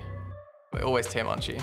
He's literally my dad. He's like basically got me into sort of competitive Halo in a way, and known me since I was like a 14, 15-year-old little skinny twig kid. And I went to my first LAN and met him, and like my mum had to bring me to my first LAN and like talk to him and stuff. Even when we don't play Halo, like we play other games together. I'd say I was probably more aggressive in Halo 5, but I feel like that was probably more to do inexperience about how to play. In Infinite, given it's a slower game, I'm trying to slow my pace down a little bit and play a bit more methodical.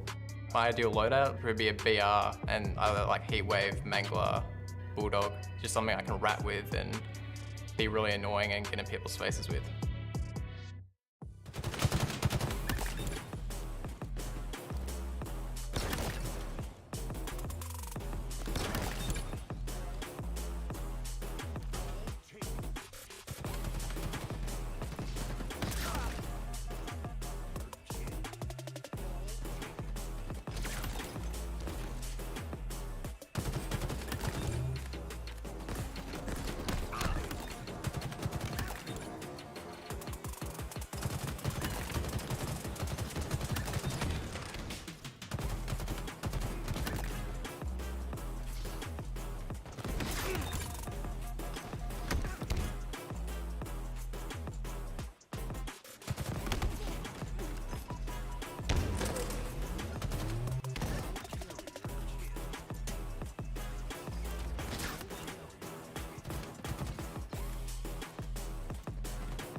It's been a long time coming here, ladies and gentlemen, but it is finally time for us to figure out who is going to get one of our slots to the Super. We're in the winners bracket final right now. It means that one of these teams will secure themselves a slot in the pool play for the ANZ Super on March the 4th. And I'm super excited to see which one of these teams. And I think both of these teams, Hoggy, right now, are super deserving of one of these slots in the Super. And I think Demons have certainly shown us that these guys can consistently be in a top 4 here in ANZ. Nah, most definitely. They've got Jordan coming in for Square instead. They've got the same consistent roster of Sways, Plasma, and Lolly. We've seen them earlier in the day. They came up against 1620 Kings, which was a not dominating performance from Demons, but Demons looked strong in that series against 1620 Kings, whereas Direwolves had to come up against Team Immunity and win by 1 kill. But our player to look out for is Sways. Sways has been a top player in Splitgate and Overwatch as well in the past, and even Call of Duty. So he's been around the block. His slaying potential is there. We saw it earlier today as well, how strong he is with his aim. And he is going to have to step up in this series if they want to get themselves into the Super. Yeah, I'm just super excited to see what these guys can really do, because I think they've certainly been on the come up coming through ANZ Halo, and obviously they've got, you know, a bit of competitive prowess from a few other of these video games as we start to look towards their, you know, their kind of pedigree when we look at this roster. And I think it's just super exciting to see that they're actually finally starting to get the come-ups here, especially going into the Super. But Josh, on the other side of things, I think Direwolves have been one of those teams to me that obviously they have stayed together, the same roster, since the start of Halo Infinite, and these guys have been able to get some top 2s, but I think inconsistency, I think, is the key word here for the Direwolves. Yeah, which is surprising, that inconsistency, given that, as you said, they've been one of the most consistent rosters. In fact, you know, have to be the most consistent, not making a single change. This squad has been performing really, really well. When we've seen them, Direwolves, you know, they're a household name in many esports across Australia and New Zealand, and now in Halo as well. But out of all of these players, the one I'm watching for is Dino. Dino's this guy where he's always been a great player, but I've never associated him with like the top of the top, and he's just been really, really surprising me with the way he's been playing lately. I cast over him in a recent community draft tournament where he and his team won. He was a natural leader, and he's always got that calm and collected demeanor where he's not going to be the guy absolutely screaming everything, but he's the guy who's going to be just keeping the team composed. And it's no surprise when he's got over 10 years of competitive experience on the squad. And you know, his player profile here says he's not the flashiest player, but it does whatever is required. And it's almost like I wrote it, because that would be exactly what I say as well. Dino is the guy you need. You know, he may not be your Michelin star dinner, but he's your meat and potatoes. He's exactly what you need for the squad. And look, very wholesome guy as well. Big fan of Dino, and I'm sure he's going to pop off in this series. Yeah, I'm super excited to see what this Direwolves squad can do, especially the fact that they've stayed together. And I think Dino is one of those exciting players as well to watch here for the Direwolves squad. But let's start talking about the maps here, boys, because this is where all the kind of nuts and bolts are going to be coming out for both these teams about how they can really get through this best of 5. And I think that's a big thing for us to touch on, right, Hoggy, is the previous best of 5s for both these teams. It was a 3-1 for the Demons, and it was a 3-2 for the Direwolves, and an absolute nail-biter. But both these teams have kind of had a bit of time off. They've had a bit of time to cool down, so I think maybe we might be back on even footing when it comes to this full best of 5.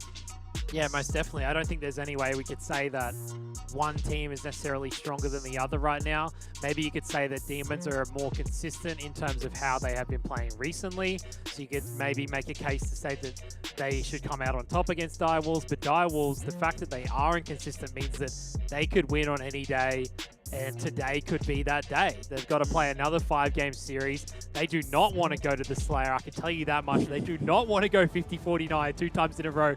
But if they do, they will take a 50-49 win, right? Yeah, these guys certainly will take it, especially when it's a ticket to the Super on the line. The best of 5 is underway, ladies and gentlemen. We've got the Direwolves, and we've got the Demons, and we've also got Maniac and Hoggy. So let's jump into game number 1. Well, let's get into it here, gents. It's going to be a fantastic matchup. Direwolves and Demons, and as Luke called out, stamping the first ticket to the ANZ Super, where they'll be playing for over $50,000 in prize money, the largest prize in Australia, New Zealand Halo history by far. And we're going to be getting into it with Lolly from Demons. He, Sways, Plasma, and Jordan are going to do what they can to take it to Direwolves. And the first thing Lolly's going to do is be the first death of the game, Hoggy.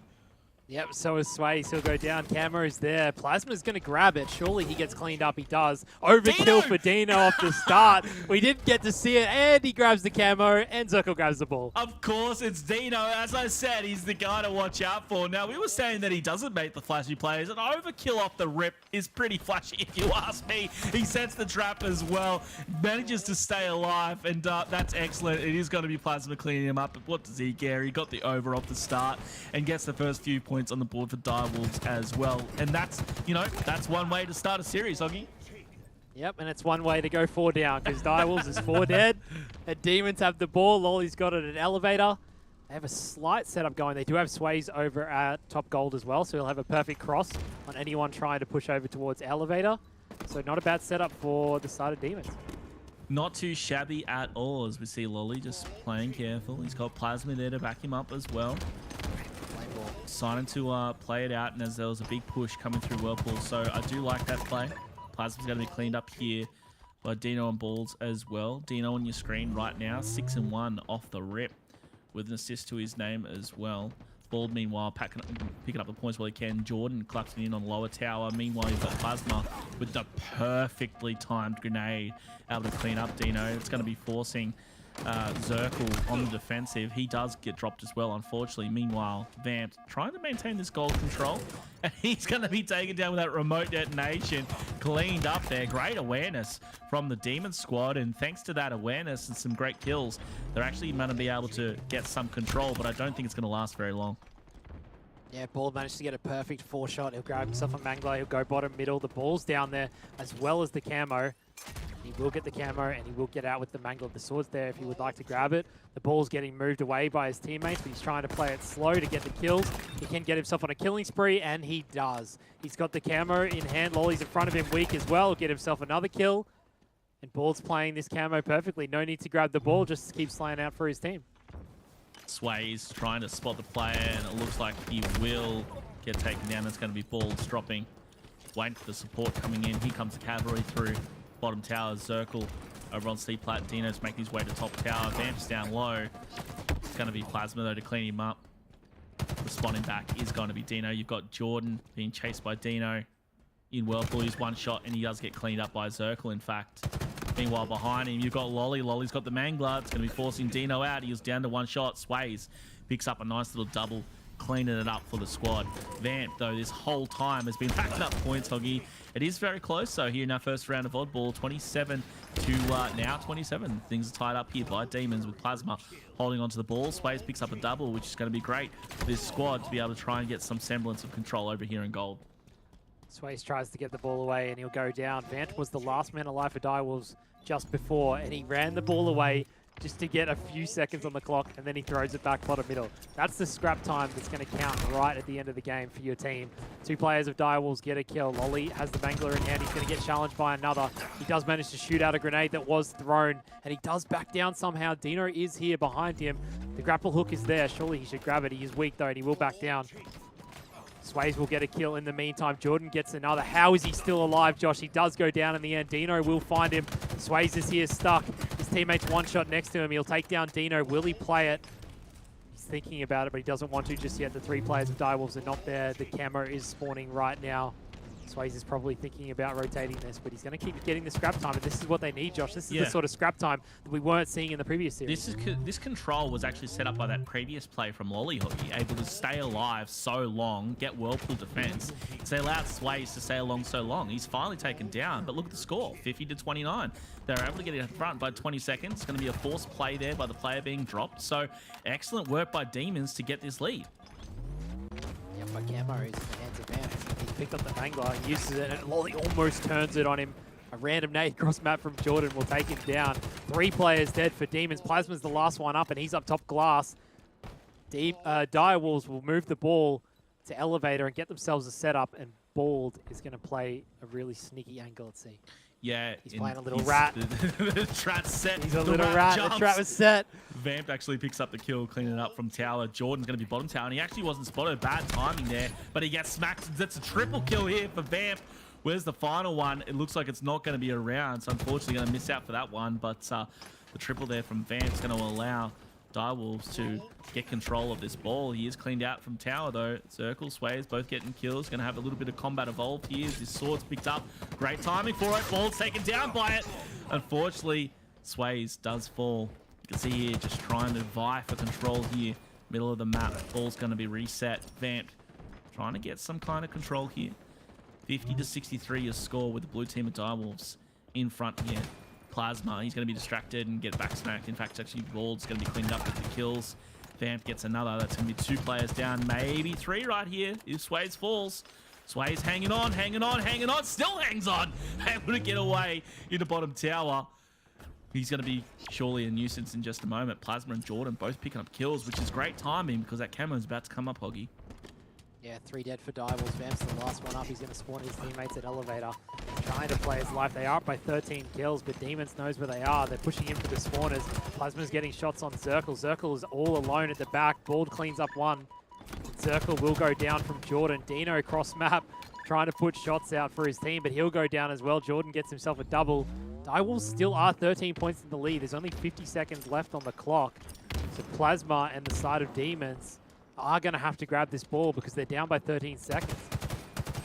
Demons have done so well so far despite being behind by 13. Look how consistent the kills are. 11, 11, 10, 10. The entire squad doing work here. Meanwhile, Dino, when he started off with that overkill, just been a show-off throughout the entire game. 14 and 10. You're going to see here that Sways and the rest of Demons maintaining some control. And, you know, they're within basically 10 points here, Hoggy. And this is what we were talking about. Right when I first came onto the broadcast, we were talking about Demons being an underrated squad. And we talked about them being top 6. Jordan, Plasma, Sways, Lolly, they're beasts. And here they are, keeping up with Direwolves, you know, one of the most established names in Australian and New Zealand esports. Yep, Dai will somehow manage to take down Demons, and they will get the ball. They'll get just ahead and drop it. There's only 18 seconds left. They're going to have to slay out. There's 2 players, 1 shot in front of Zirkle, but Zirkle will go down. Jordan and Plasma are still alive. The ball's been thrown towards single stack. 2 players dead for either team. Plasma's pushing across top middle. They will grab the ball. Demons are 1 second away from getting the tie. Lolly will jump in there and grab it, and he'll get themselves 1 ahead. He'll drop it. There's only 2 seconds left. The ball's top middle. Direwolves grab it as well. They get to 70, and they're 1 point ahead, and they will win round number 1. What chaos at the end there, Josh. Demons managed to grab it, get ahead. Dino's there to pick it up and get them the win in the round. What the hell just happened? That was absolutely bonkers, dude. And I mean, I wonder if you're the Demons player that dropped the ball, if you're regretting that, because if you held it out, I know what he was trying to do. Obviously, you want to get the second ahead and then let the timer run out. However, if you held onto it for 2 seconds or 3 seconds, maybe that was the difference and allowed them just to get the edge, and the other Direwolves players could have been slayed out. But look, neither here nor there. You can't criticize players when they're just trying to end it, but what an end to that final round. I don't think people really appreciate just how wild that was. Yeah, the fact that both teams got ahead, but the other got ahead, but the other... How does that happen? The fact that both teams are literally running top middle, right, Josh? They're running top middle, grabbing the ball, getting 3 seconds, and then dying, and then getting 3 seconds and dying.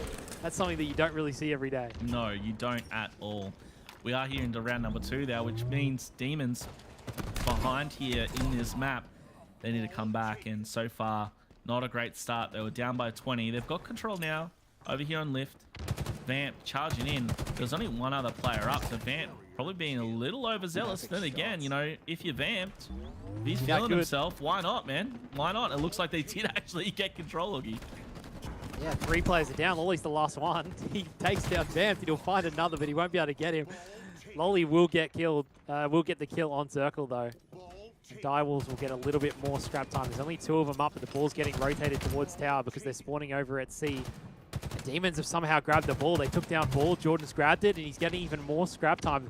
This is exactly how you sort of want to be playing Oddball, getting the points any time that you can. We didn't see it much in the last series, but we're seeing it a lot between these 2 teams. Yeah, it seems that way.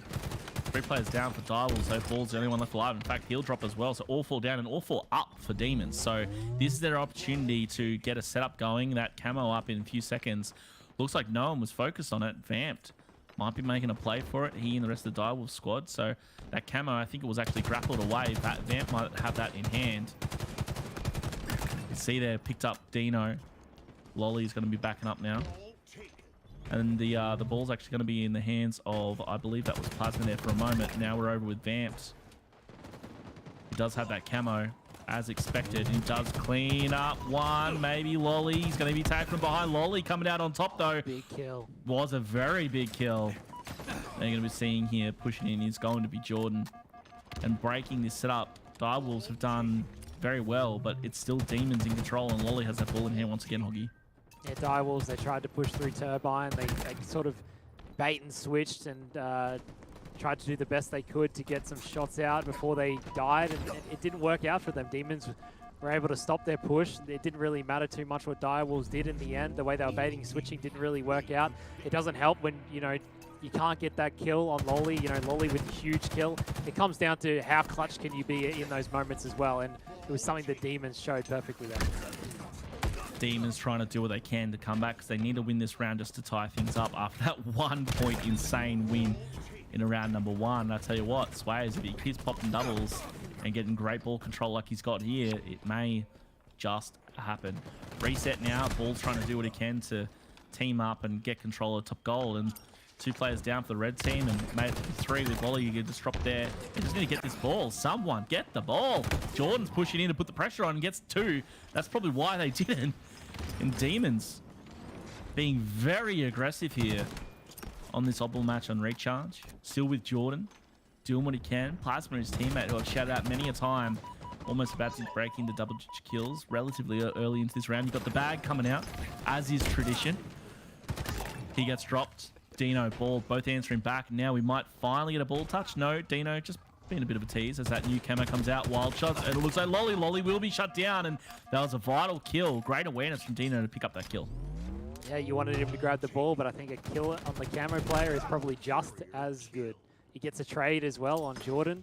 It's 2 players down for the side of Demons. The ball still hasn't moved. Sways has a nade land right at his feet, and he'll go down. Ball just grabbed the ball, and he's trying to jump up to goal. There is a player of Demons right there, though. Jordan's putting shots across map, and Lolly takes down Bald.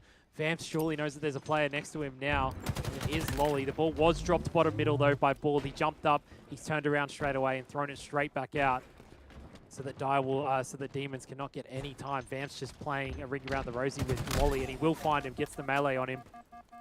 2 players are over at Turbine for the side of Demons. They are getting collapsed on, though, by Dino, and they probably will get 2 kills here. Dino does get cleaned up.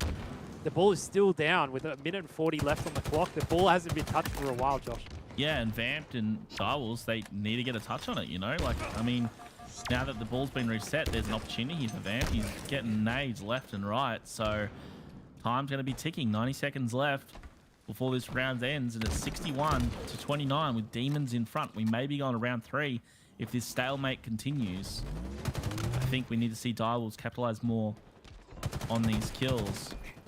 We're on with Jordan, though, from Demons. He got some shots onto Zirkle over here into Whirlpool. He might push out and just get a few teasy shots in. A couple of nice nades, and he's going to be aggressive. And look, all 4 players here from Direwolves just pushed into the corner left. A nice little double kill here coming out of Jordan. Lolly's going to be dropped, though, by Balds, and it's actually going to be Demons away with the ball hoggy. Yeah, right before that push happened with Demons, Circle tried to grapple the ball to himself, but it didn't go anywhere. I think it hit the wall and didn't manage to get into his hands. But the spawn for Direwolves is perfect because the ball gets run straight into them from Demons. And now Direwolves are trying to get the ball and get themselves back in this game because they're still down by 40 points. Camo's coming up any second now.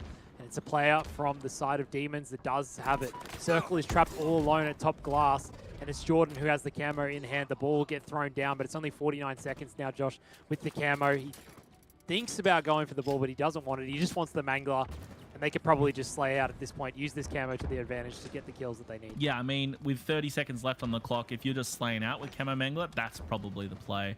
When you're ahead by, 20 points or so, it's really what you want to be doing. Spots Vamp, weak, picks up 1. Dino with desperation play, trying to make a move. Easy double kill here. Potential there, triple with Zirkle, but Zirkle gets away. So Jordan knows he needs to clean him up, use that grapple to try and get away, but nice move here by Direwolves to push it over to Ali, and now they're away. And we might be able to see just this rotation that we've been seeing previously, Hoggy, where Demons may be just consistently chasing their tails if Direwolves are able to get away with it. But let's not speak too soon as the time looks like it may be running out, but we're down into only 10 seconds separating these 2 teams, and Bald in control once again. He drops the ball to try and get some shots out with 10 seconds left on the clock. He knows he needs to pick it up.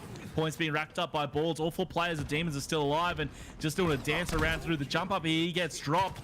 Pressure on here from Demons. They pick up another one. Vamp trying to answer back. All 4 players of Direwolves are down.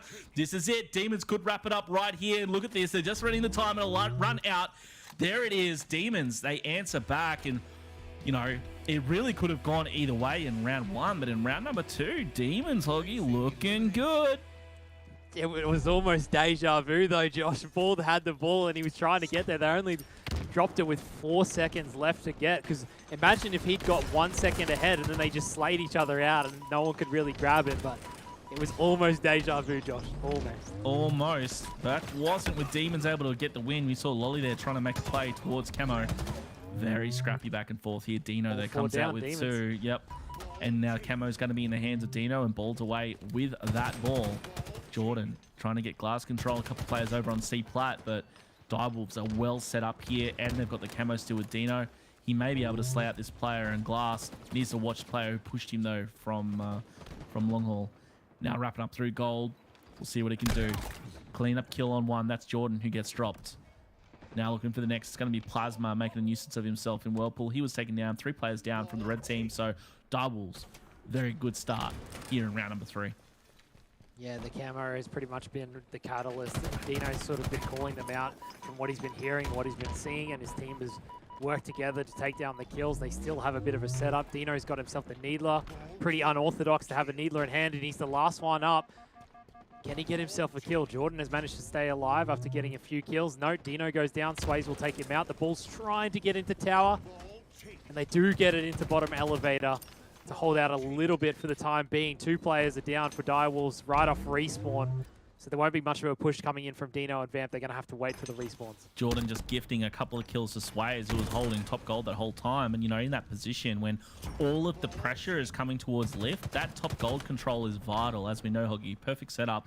Bald finally going in to see what he can do about it. So keep an eye on the kill feed just to see if Bald's able to clean up Sways. In fact, he does, as you can see right there. And with that kill, this should be the collapse. And you can see all 4 players of Direwolves still alive, and now they're coming in. Ball played exactly what I expected. You got the double kill out from Dino though, and now we've got an opportunity for Direwolves to get their own setup here over in lift.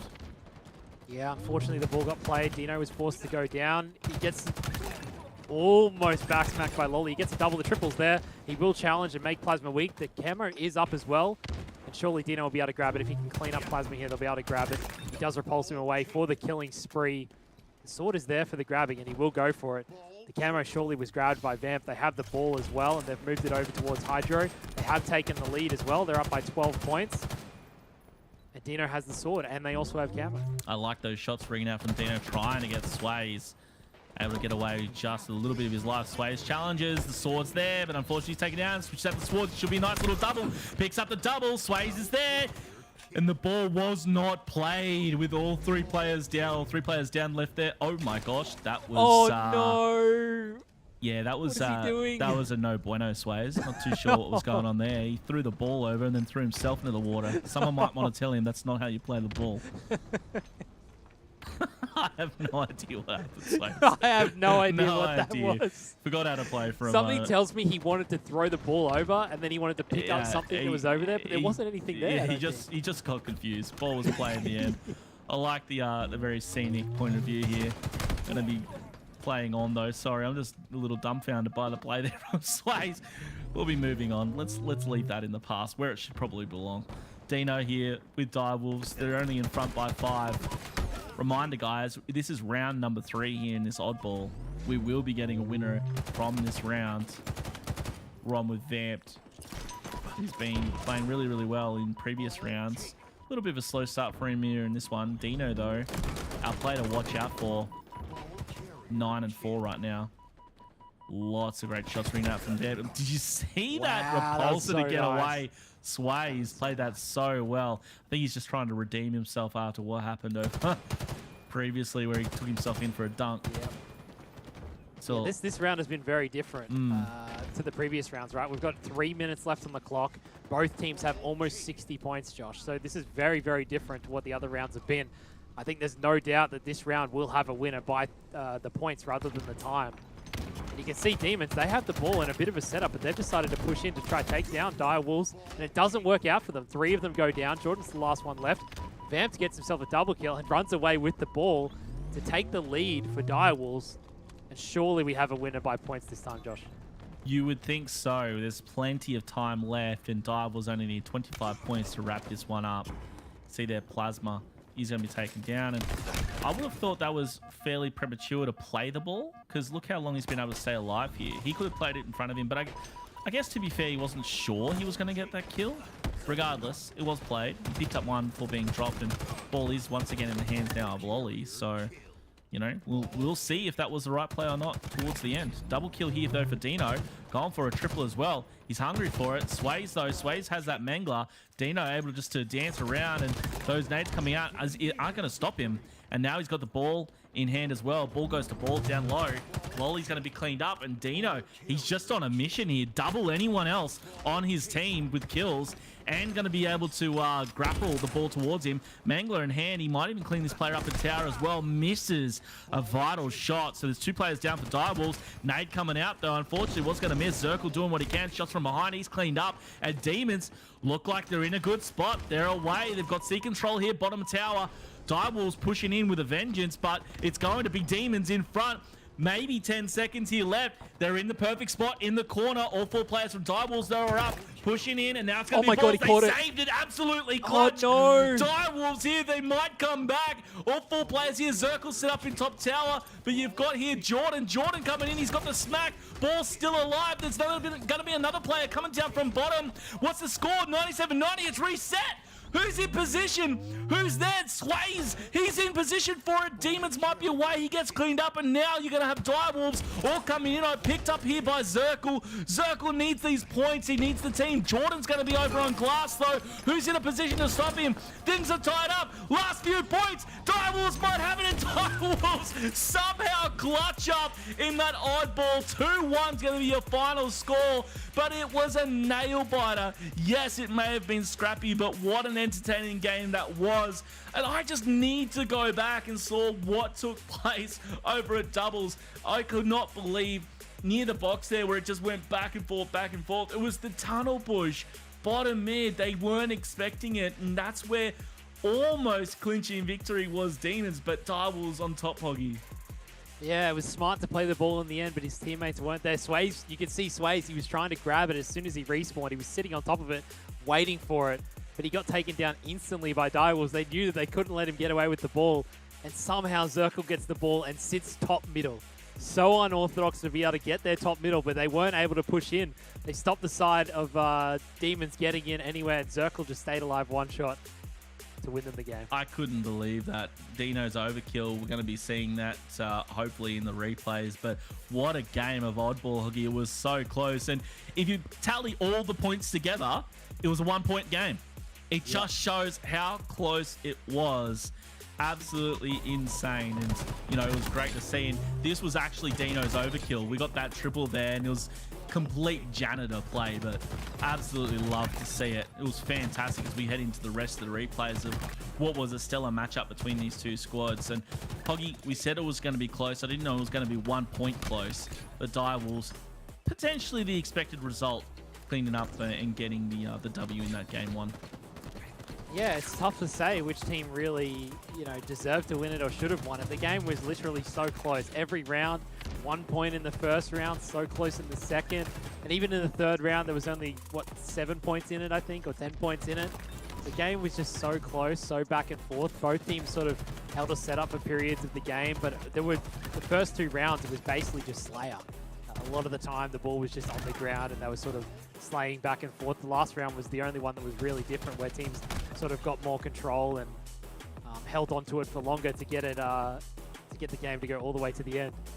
I'm really keen to see what he was going back for. I think what he was trying to do is throw the ball and then jump back. I wasn't too sure, but regardless, I mean, it was a play. It was a play. It sure was a play. A terrible play, but it was sure a play. was a play. But yeah, this just gets me really excited. And look, this is that back and forth over here, which was insane. And look at that. Clutches, gets the ball. It's finally played here. And then, of course, Direwolves were in a position to wrap that one up. But wow, what a game. I couldn't believe it. Zirkle there just clutching up at the end for the squad and taking the W. But that's how we love to finish in Oddball. And just think, this is only game number 1 here of our winners bracket final. If you are just tuning in, thank you very much for joining us here on this broadcast. It is the ANZ Super Qualifier.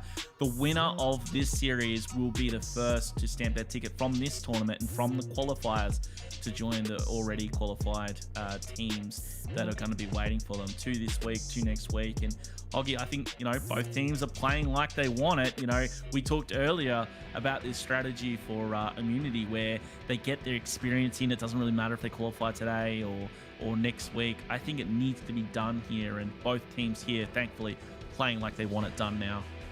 Yeah, both of these teams really want this. Direwolves, they've been so up and down. Can they finally prove that they deserve to be at the top and should be at the top? They've stayed with the same roster for so long, and they take game number 1, so that's good momentum for them to go into game number 2, which is Slayer on Livefire. Slayer on Livefire, and I tell you what, I say it's a cliche expression in casting, but Hoggy, I can't call this because the slaying prowess out of both teams is insane.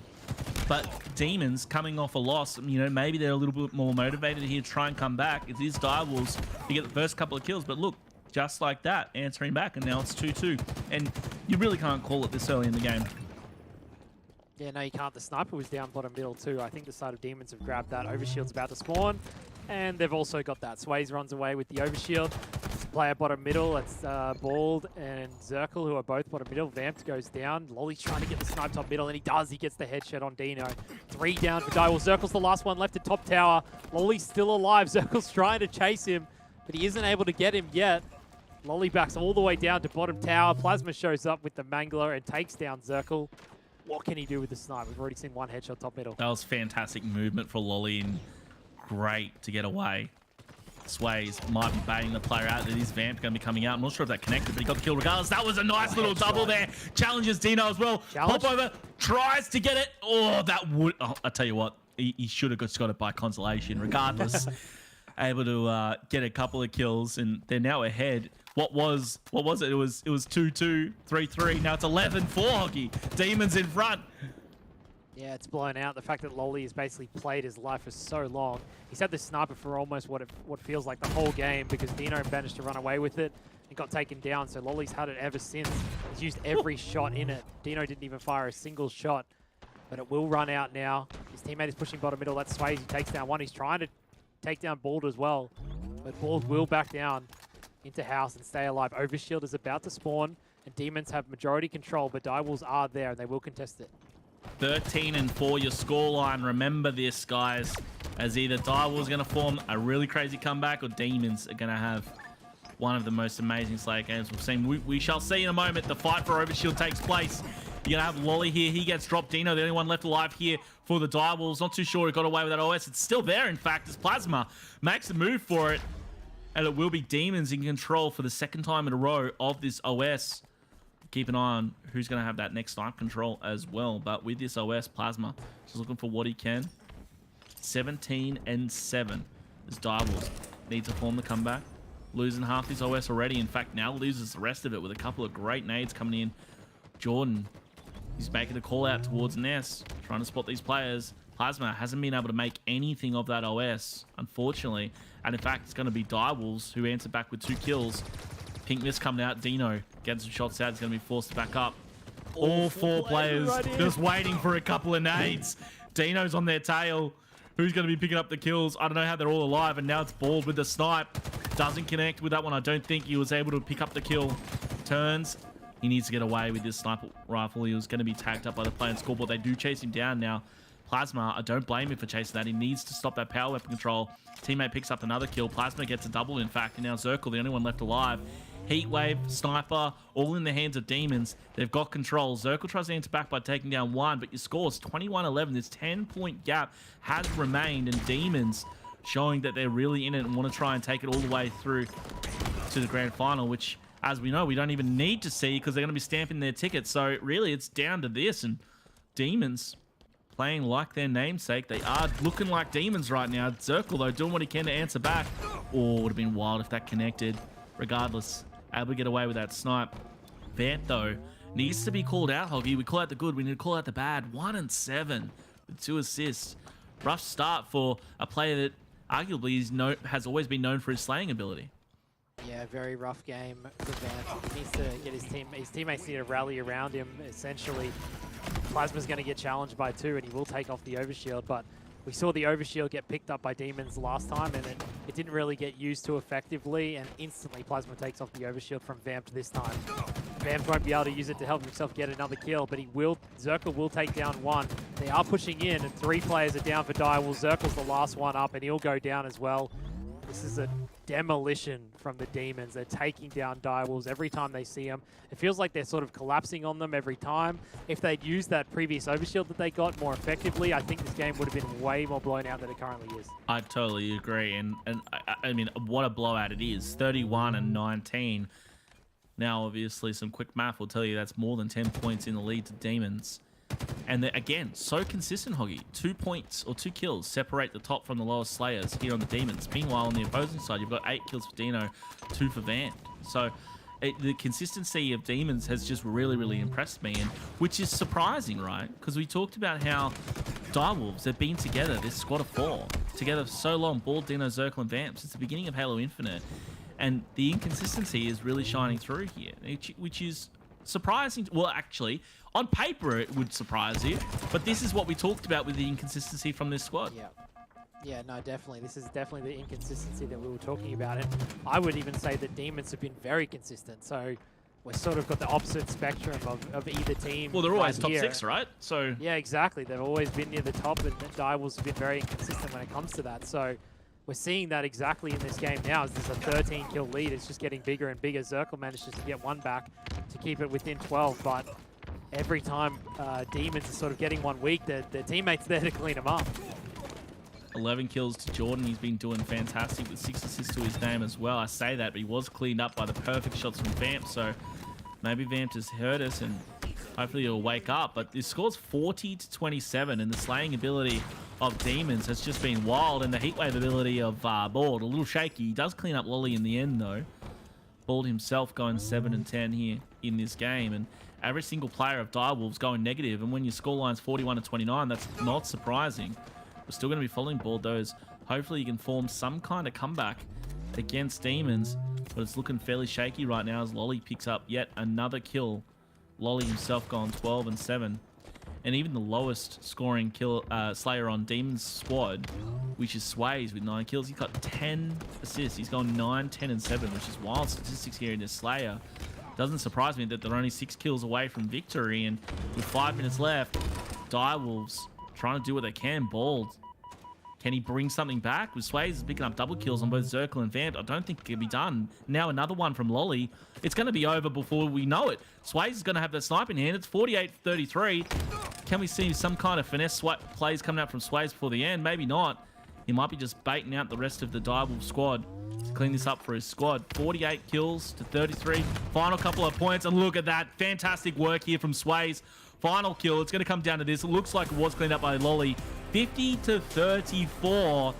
They might not have got the full steak dinner, but it was very, very close there, Hoggy. And I'll tell you what, I would not have called that. Even if you said that Demons were going to be able to take the win over Direwolves, I would have believed that. But if you said 50-34, no way. And now I'm kind of worried for Direwolves. They might want to wrap this up in the next 2 games if they want to get their ticket. Yeah, Direwolves need to bounce back off that because that was a rough game. Towards the end there, we were watching Bald for what felt like maybe 40 seconds. And I think he shot about 3 times. Yeah. He was just bottom middle walking around going, oh, where are they? I don't know where they are. I don't know what was going on there, but there was no cohesion between the team. We watched Bald basically do nothing for 30 seconds, which was very weird. As you were saying, as it was going, like his teammates were just falling around him, but he wasn't even there to help shoot. He wasn't there to help do anything. He just had the heat wave and he was bottom middle. He wasn't really doing anything. Yeah, I don't know what he was doing. I am going to ask, I don't know if we can, but after we go to these replays, I'm going to see if we can go bring up the scoreboard again with the damage dealt. I have something to say about that, but until then, let's see these replays and see what actually happened. I'll tell you what you are going to see. You're going to see a whole lot of Direwolves' pain as Demons just really put the foot on the neck and they did not let go, Hoggy. And a couple of snipes here from Zirkle was nice, but it wasn't going to be enough because Demons just really ran away with it. Yeah, pure domination from Demons. Demons had heat wave what felt like a lot of the game. You see the sniper in the hands of Sways. They had it at the start, right, in Lolly's hands, and I said that he shot literally every bullet. Yeah. Like Dino picked it up and then ran away with it and died, and then Lolly picked it up and he shot basically every single bullet in that sniper. So they didn't have control of any power weapons. And here's this damage dealt that I wanted to bring up. I just need to call out the blue team here of Demons. 3-7, 3-8, 3-8, 3-7. There's like less than 200. There's like 150 damage dealt between this team. The entire squad were just neck and neck with each other. It was like some kind of internal competition. Meanwhile, a huge variance on the other side. Vamped, he performed the best in the lobby, but Bald unfortunately lagging behind. Now, these kind of stats typically don't mean too much, as we know. It's a team game, but we're talking about Slayer here, and Demons just pulled out something ferocious that I didn't know that they had hiding, and just again The key word for me here is consistency. They're consistently top 6. They're playing together really, really well. The cohesion between them is fantastic. I'd love to be able to see what the communication's like between them, because it must be fantastic. We see as observers and as casters here what we can, you can always tell when there's good communication between a squad because of the way that they react. And we saw that from the damage dealt, that it is so uniform across the squad. And I really love a well-balanced team like that. And it's no wonder that Demons were able to come away with the win there and be considered one of the top teams that we've got here. Yeah, and that was a good thing that you pointed out, right? The fact that they were so close in damage. That's very, very rare that you would see all players putting out a similar amount of damage. And remember how you pointed out Vamped only had 1 kill? He had the most damage on their team. So I'm not saying that he started getting tons of kills, but he was obviously doing something before that, but it just wasn't working out in his favor, I guess. Yeah, and I think you can put that down to comms, right? Because what you see is when you get low kills, low assists, but with massive damage, it's quite simple what's going on. Your shots are not being cleaned up. And that comes down to 2 things, communication and positioning. And whatever it was of those things, it wasn't working out for Direwolves, and they really need to come back. We're over here now in CTF Bazaar, and they need to form some kind of comeback. And with Rockets in the hands of Sways, that's not really where you want to start. Yeah, not for Direwolves, it's not. But Dino's in there already. He's got the grapple hook and the Rockets. He will take down another. It's 3 dead for Demon. Sways the last one up. Dino will start moving this flag.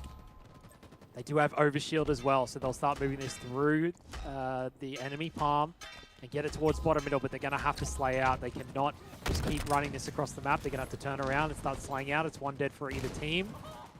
Ball goes down as well, and Dino is just stuck middle map, all on his lonesome. Zirkle's there to try to help him. They're both stuck bottom middle.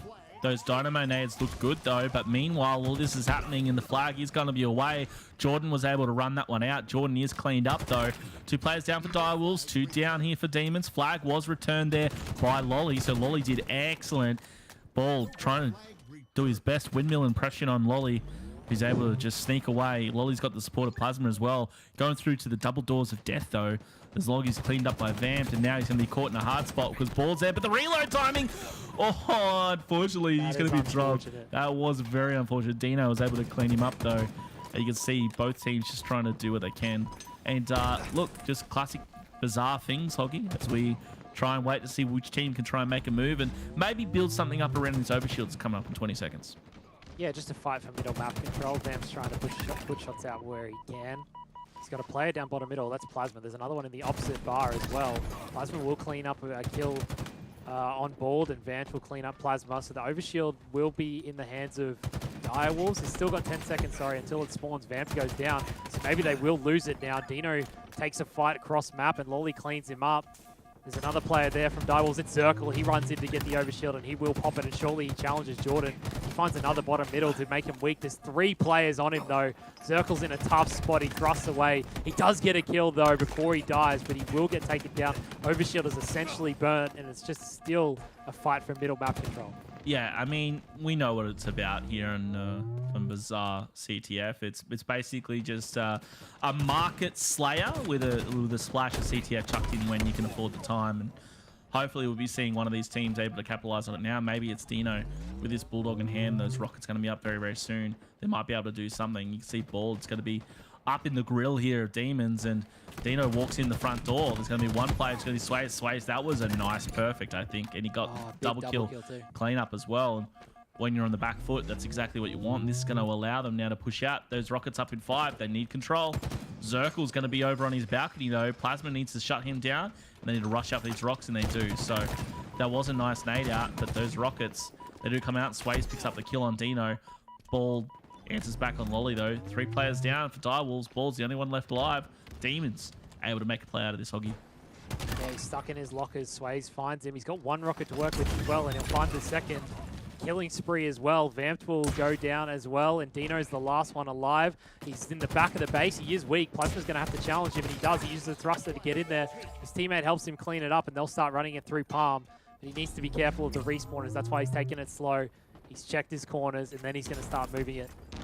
This is coming in the spike nade. This is so vital. The spawners coming out, but also the overshield. You know, they need to obviously try and get this cap.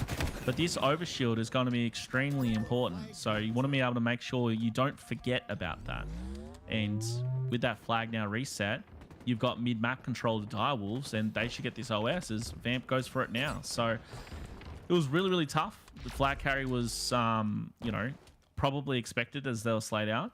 But now we're going to be into our next move here. Nice little, as you would say, a rat play from Jordan. Able to get the smack on. But he was going to be slayed out. Vamps, you know, that's not what you want. He only essentially got a trade for that OS, and no play was made off of Huggy. So I would have liked to have seen more out of that OS. But nonetheless, Direwolves trying to do what they can to try and get some kind of map control. Yeah, whenever you grab that OS and you get into a melee fight, it's almost guaranteed that you're basically going to burn the whole OS. Even if you get the kill, you're still going to lose your whole OS. And 3 players down now for the side of Direwolves. Ball's the last one up in lockers. This is exactly what happened just before this. Ball tries to go down and does manage to clean up the kill, and they trade out. Middle map control is up for grabs for either team. Overshield and Rockets is still not up for another minute, so we're just going to play a little bit of do-si-do in the middle of the map and see who can get the control before they spawn. We're on with Lolly now as he trades out here. Vamp picks up 1 kill. Zirkle and Vamp both coming off spawn. Demons and Direwolves both doing what they can. Still 45 seconds till we'll see a power up or Rockets on the map. See Balls there is going to be spotted by Sways. Sways cleans up the kill. 2 players down for a moment for Direwolves. Sways going to be pushing in. Just, you know, trying to tickle the opposing team here at Direwolves and see what they can, see if they can get or force an error out of them off the spawn. But it looks like it's not going to happen. 20 seconds until that magic 6-minute mark where we'll see the Rockets and OS come up. Zirkle coming out of his base with that Bulldog in hand. Vamp trying to be aggressive and get onto the opposing team's balcony. Didn't turn out very well for him. And now you can see Zirkle. I thought he was in a good position, but he's going to be shot from behind. And now Ball's the only one left alive. When Rockets and OS are both coming up, he tries to stop the Rocket play. And the OS was actually stopped by Dino coming off spawn. And now the Rocket's out as well. Huge opportunity made here for Lolly. Direwolves looking like they were going to be able to cause an upset, but it's still going to be Demons with Mr. Lolly here. Getting the Rockets and OS. Now, his Rockets are all out, I believe, but he does still have a little bit of OS. And it's not going to mean much because his teammate was shut down. And he's now going to be up against Vamp, who's holding Cafe. And he's going to be forced to back up. So, tell you what, out of, you know, quite a dramatic moment in the game when you've got power up, the OS and the Rockets was fizzled out into nothingness real quick as both teams, yet again, just trying to get some kind of control that they can. On the opposing side into the red base, you did have Balls push up. He was going to be shut down, but now you've got Dino and Vamp going forward as well. Got Dino. Spots 1 player. There's Sways up top as well. Sways has good shots, but not as good as Dino's. Caught him off guard. But just trading out here. 3 players down from Demons. This is the chance. Direwolves have a shot. They need to slay out once again, as we know though, Huggy. Let's see if they can make a play. Yeah, finally Ball gets the flag moving. Direwolves get into the base for the first time this game to get it going. And they spawn at lockers. So it's a double kill for Lolly. Zirkle gets a kill on the trade back, but they spawned in lockers. Direwolves weren't able to stop the spawn there, and it basically made it impossible for Direwolves to move the flag any further. You basically have to force spawn the team into alley if you want to get the flag even to middle map. You let them spawn at lockers, it's basically goes exactly how we just saw. You get stopped as soon as you start running. Yeah, lockers, spawn, 8 nades of spawn coming at you into the tree. Not really too much you can do. We'll see.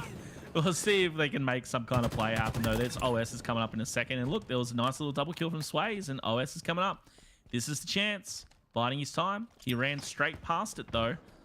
I'm not too sure who went back for it. So, yeah, there we go. We've got the comms out for Lolly. There was going to be 1 player here. It was going to be Balls trying to stop that OS. Lolly's got that in hand, along with the Mangler. Now's the opportunity. Dino's in the corner. I don't think he was spotted. Dino, he shoots. Yeah, Dino gets the easy back smack. Dino with the back. Rightfully so as well. Dino with the double kill and taking down the OS, which was critical, and 3 players from Demons were down. About to be a 4th as well. I cannot believe they didn't check that corner. They just got too excited when they saw 1 player over in the right side of the tree. They didn't check the corner, and Dino basically gifted 2 back smacks, and now you're going to have Dino up in their grill with the PP. Now, it was going to be a sad PP as he was dropped. Unfortunately, now 3 players down. It's just going back and forth here, Oggy. Yeah, Dino with the biggest rat play of the day. Hiding in the corner to get himself a double kill. The freest double kill he's probably ever gotten in competitive play. The Demons are finally pushing in. They took 3 or 4 players down from Direwolves, and they do have him 3 down again. Bald's the last one alive. You can see him. He's moving the flag on the opposite side of the map. So Bald does have it all the way down into alley already. I don't know if he's going to be able to get it any further, but Lolly's got it to mid-map as well. He's getting shot from the spawners of Direwolves. He's going to jump it up to the balcony, and he will get there. The rockets are in the hands of Jordan as well. This might be a cap, Josh. The last 2 players are mid-map, and he gets 1 kill. The other one's already double doors. Zirkle's overextended. Down, though. Zirkle's overextended, though. He's back ready for the return. So Zirkle overextended. He's going to have the return. There you go. So it was up to Jordan. Jordan was the last man alive. Unfortunately, everyone died around him. And he finally goes down, and Direwolves actually stopped that Huggy. So that was going to be it. If you were going to cap, that was the time. And unfortunately, it didn't happen. They're playing real sneaky, the Direwolves. The overshield's coming up in 10 seconds as well. The Circle's going to push in. He needs to be careful of the spawners. He's trying to look for him, you can see. But he's going to go on the flank straight away. Jordan is there. Jordan's going to drop down. Will Jordan be able to grab the overshield? He's already naded himself. He does jump out. He doesn't get it, though, because he's got the thruster, unfortunately. 2 players go down for Demons. 3 go down. Plasma's the last one up. Circle's challenging him. And will back down. The shots are coming out from his teammates, but they won't be able to grab him. They do. Ball gets a nade. The spawns are down at Trench, and Zirkle is going to be pushing in with the overshield. Vamped, here he is as well. He gets the double kill. Surely there's a cap going here, Josh. Surely. Vamped goes in as well. Plasma's 1 shot back there, and he'll get him. 4 players down for Demons. The flag will be running towards bottom middle. You can see them. They've spawned down at the Bulldog, and they're running, and they're overextending straight away. Dino's there, though, trying to catch him out. Dino does get 1. He'll get cleaned up. Jordan's there. Jordan's trying to overextend. Vamp just going to run it through double doors. He knows that he's there because Dino's called it out. Jordan's got the Bulldog. Jordan is there with the Bulldog, and he's trying to get the return. And will he be able to do it? He does. The flag gets returned, and it's still 0-all. Jordan with the Bulldog. Jordan, just let it cap, please. Demons, they're still in it, baby. Jordan overextended. Bald, he was trying to do what he can. I think it was either Bald or Dino who had the blue side rocket control. Now, he picked up 1. Jordan was able to get away, and it was Jordan legit, the one-man army with that Bulldog in hand as well, that single-handedly stopped that cap. Absolutely brutal. And now there's a return opportunity here. Will we see a cap? Can it be done? Can you get a cap on Bizarre CTF? Jordan's trying to see that you can do it. He was the hero they needed before. Now you're going to see the classic overextension of Spawn from Direwolves. Now players are just slaying left and right. Sway's the only one left alive here, though. For Demons, a real opportunity for Direwolves. They're making it. The flag's returning it. My bad. They are running it. They are running it. You're going to have the flag in the hands here of Vamp. Vamp and Direwolves might be away. Lolly's trying to do what he can. And here we go. We might actually have the cap. Direwolves with a cap on the board. It can be done. The game is over. Direwolves, they answer back after a devastating loss on the Slayer here. Oh, what is typically the snooze fest here on Bizarre CTF. Anything but, ladies and gentlemen, as we saw Direwolves get that cap there in the final seconds. And now they're going to be ahead here in this series, 2-1. Direwolves, ooh, they came up clutch when they needed to. But Hoggy, I mean, it's just that classic breakdown, right? It's really, it's going to be defined by your spawn. When you're slayed out, your opposing team's in your base. Are you going to be slaying in lockers, or are you going to be, you're going to be spawning in lockers, or are you going to be spawning over on alley? If you spawn lockers, stop the flag. If you spawn alley, overextend, pull the flag, or try and get mid-map control if you can. And it just worked out well in the end there for Direwolves, but extremely scrappy towards the end. Yeah, the timing on the pull from Direwolves, they overextended. Demons had a flag running themselves. They got it across middle map. You saw Jordan, he got it all the way to Palm. And the overextension worked out perfectly. They got 3 down for Demons. They managed to take down the 4th and basically run it in almost uncontested in the end. But it basically took 12 minutes to do it. Neither team knew how to get the flag moving past middle map. The Direwolves finally did it. It only took them 12 minutes though. Yeah, I mean, look, 12 minutes are not good things to those that wait. And we eventually got there. And, you know, there were moments of, I wouldn't say brilliance, but there was certainly moments there where I could have swore there was going to be a cap opportunity. But, you know, to be fair, the defending team, be it Demons or Direwolves, they both had their moments off spawn, valiantly able to stop the caps. And we saw some great highlights there. Well, that overshield, that was that double kill there at the end. This was this run we're watching right now. I cannot believe that double kill with our West, I think there was even rocket control, didn't result in a cap. Regardless, it was going to be Direwolves, ended up cleaning up in the end with Vamp getting that cap on the board. But what a game, Hoggy, before we end up going into map number 4. And Demons, yeah, they lost that game, but let's be real, it could have gone either way there in that final play with both teams having the flag out.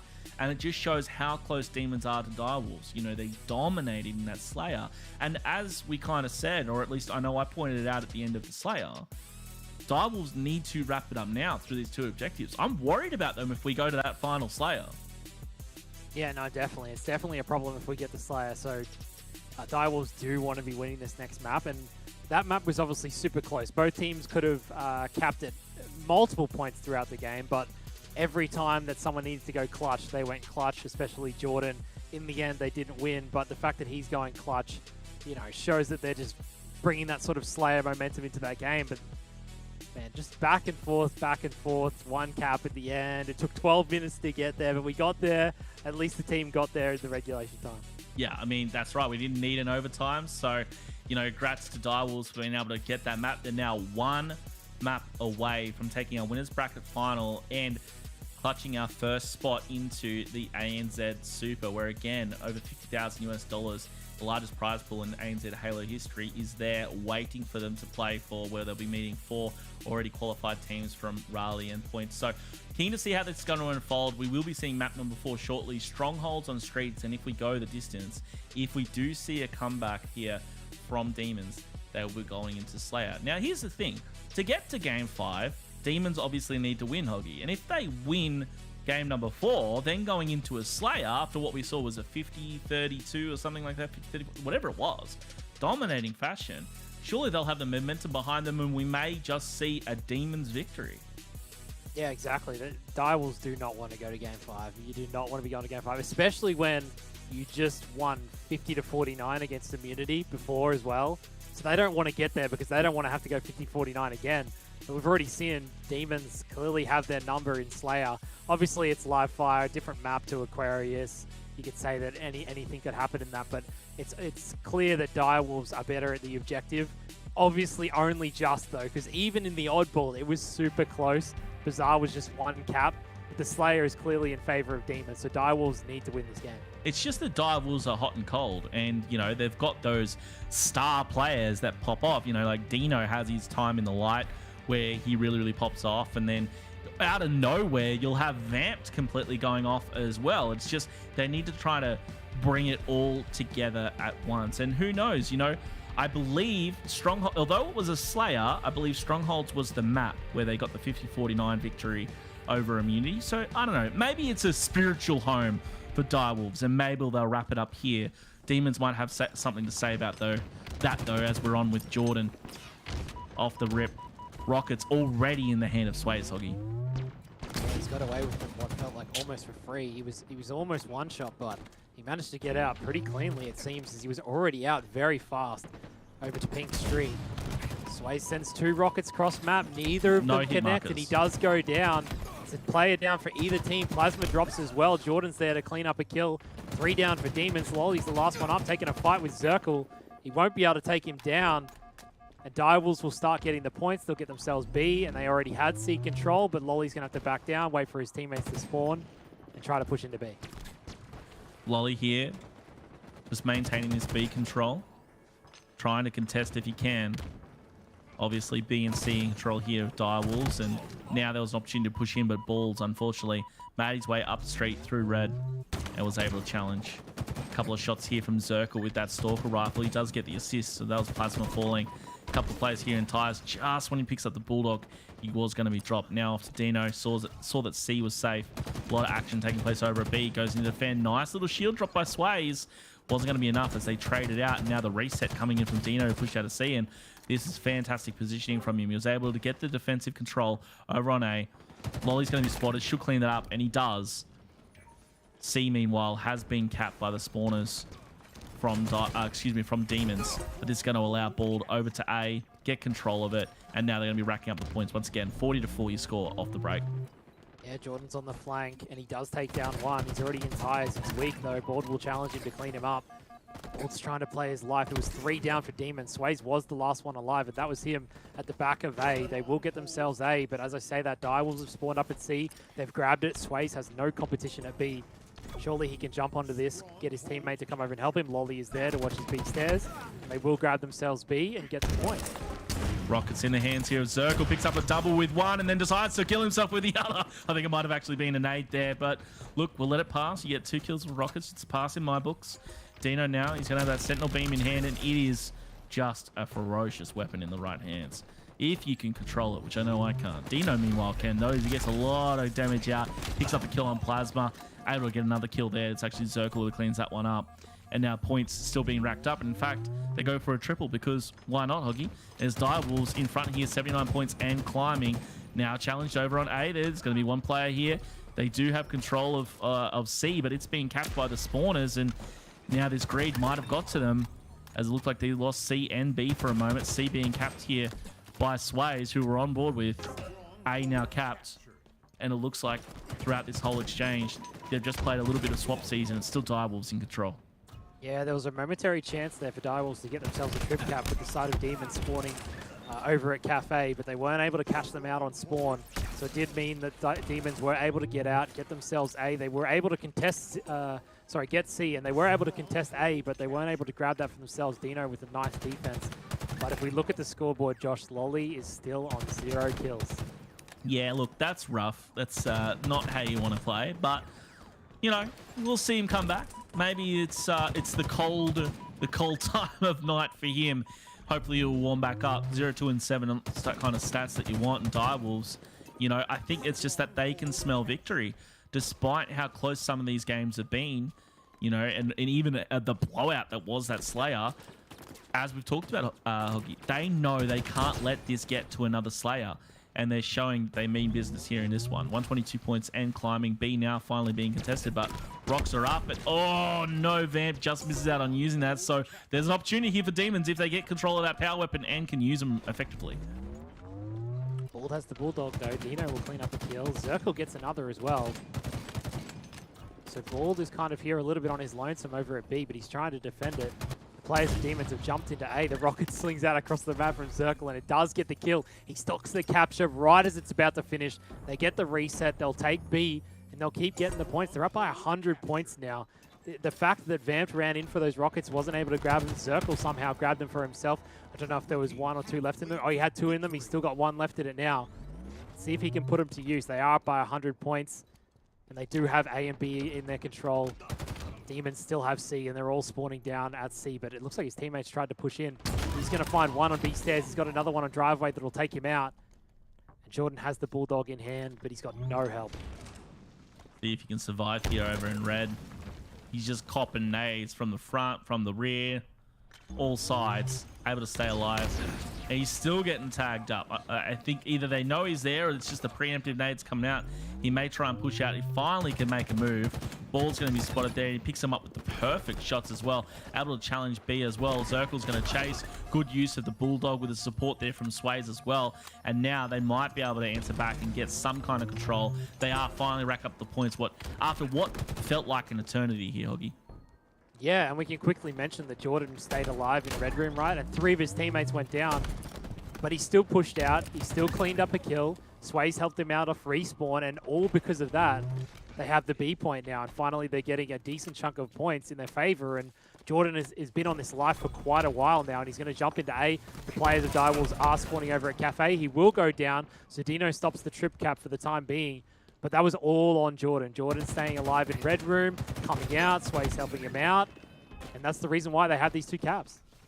Yeah, I feel like we've called out Jordan more than once, you know, throughout this series. He's been really, really well, and he's made a couple of vital plays, and that was obviously one of them. Just like, hopefully, we're seeing a good play with these rockets here coming out of Sways. He picked up 1. He's got the killing spree as well. And now there's an opportunity here for Demons to really form that comeback. Now, that defensive rocket, unfortunately, wasn't going to connect, and now he's swapped out the empty rocks, of course. for that Sentinel beam. Dino going to be cleaning him up though.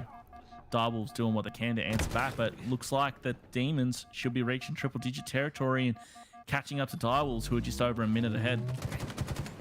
Finally, Demons have clicked. They're working together a lot better. It'll see 2 down for Direwolves, another one weak in PD.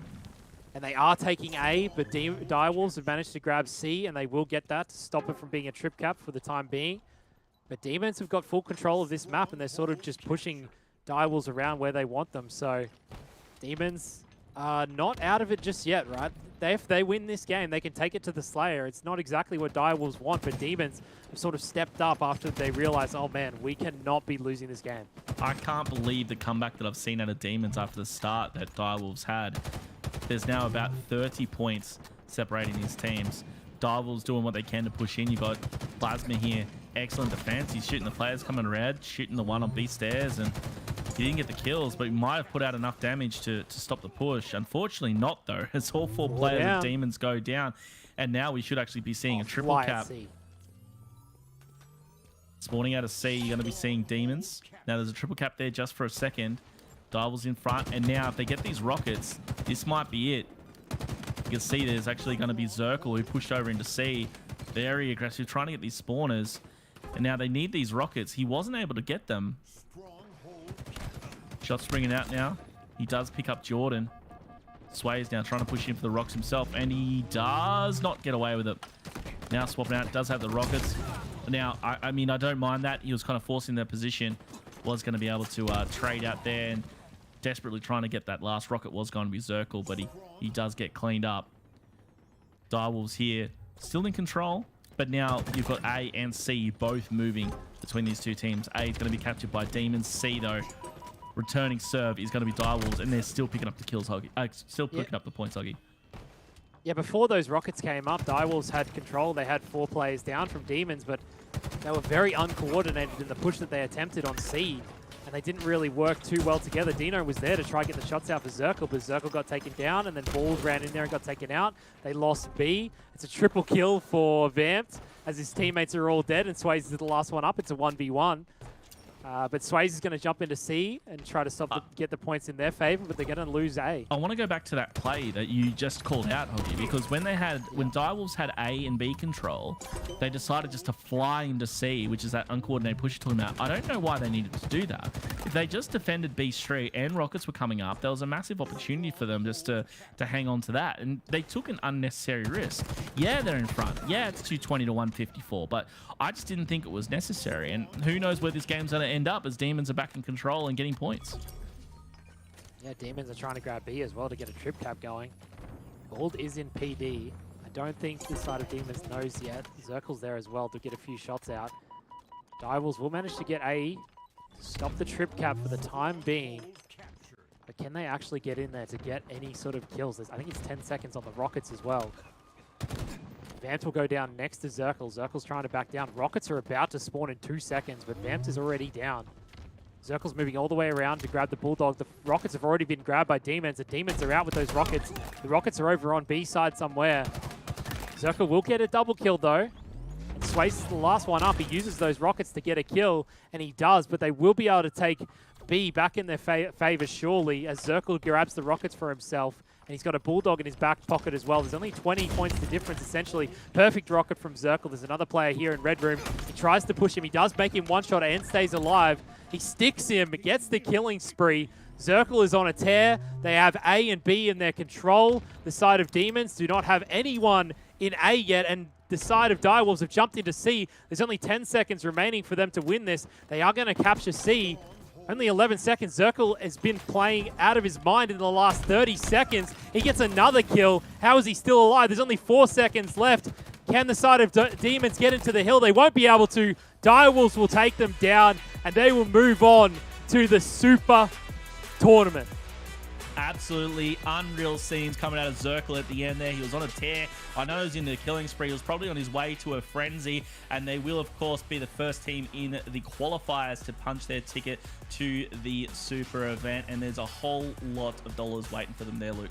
Yeah, these guys have been able to at least be able to make it count here at the end of the Super Qualifier and finally punch their ticket in towards the Super. And I think the Direwolves would have been pretty disappointed with themselves if they weren't able to get there. Maybe if it wasn't today, but maybe even next week. But these guys today have certainly shown up, and they've played extremely well. But I think on the other side of things as well, Demons made them sweat for it. I think this was a series where we really go to show that some of these teams are starting to lean towards certain types of game modes. And I think this is where we can start to build this identity for a lot of these teams. You know, the Direwolves seem to work really, really well, Hoggy, on these objective kind of modes where they're able to come together as a squad, really be able to understand the give and take of a lot of these maps, but maybe the Slayer game modes might be a little bit of their weak spot.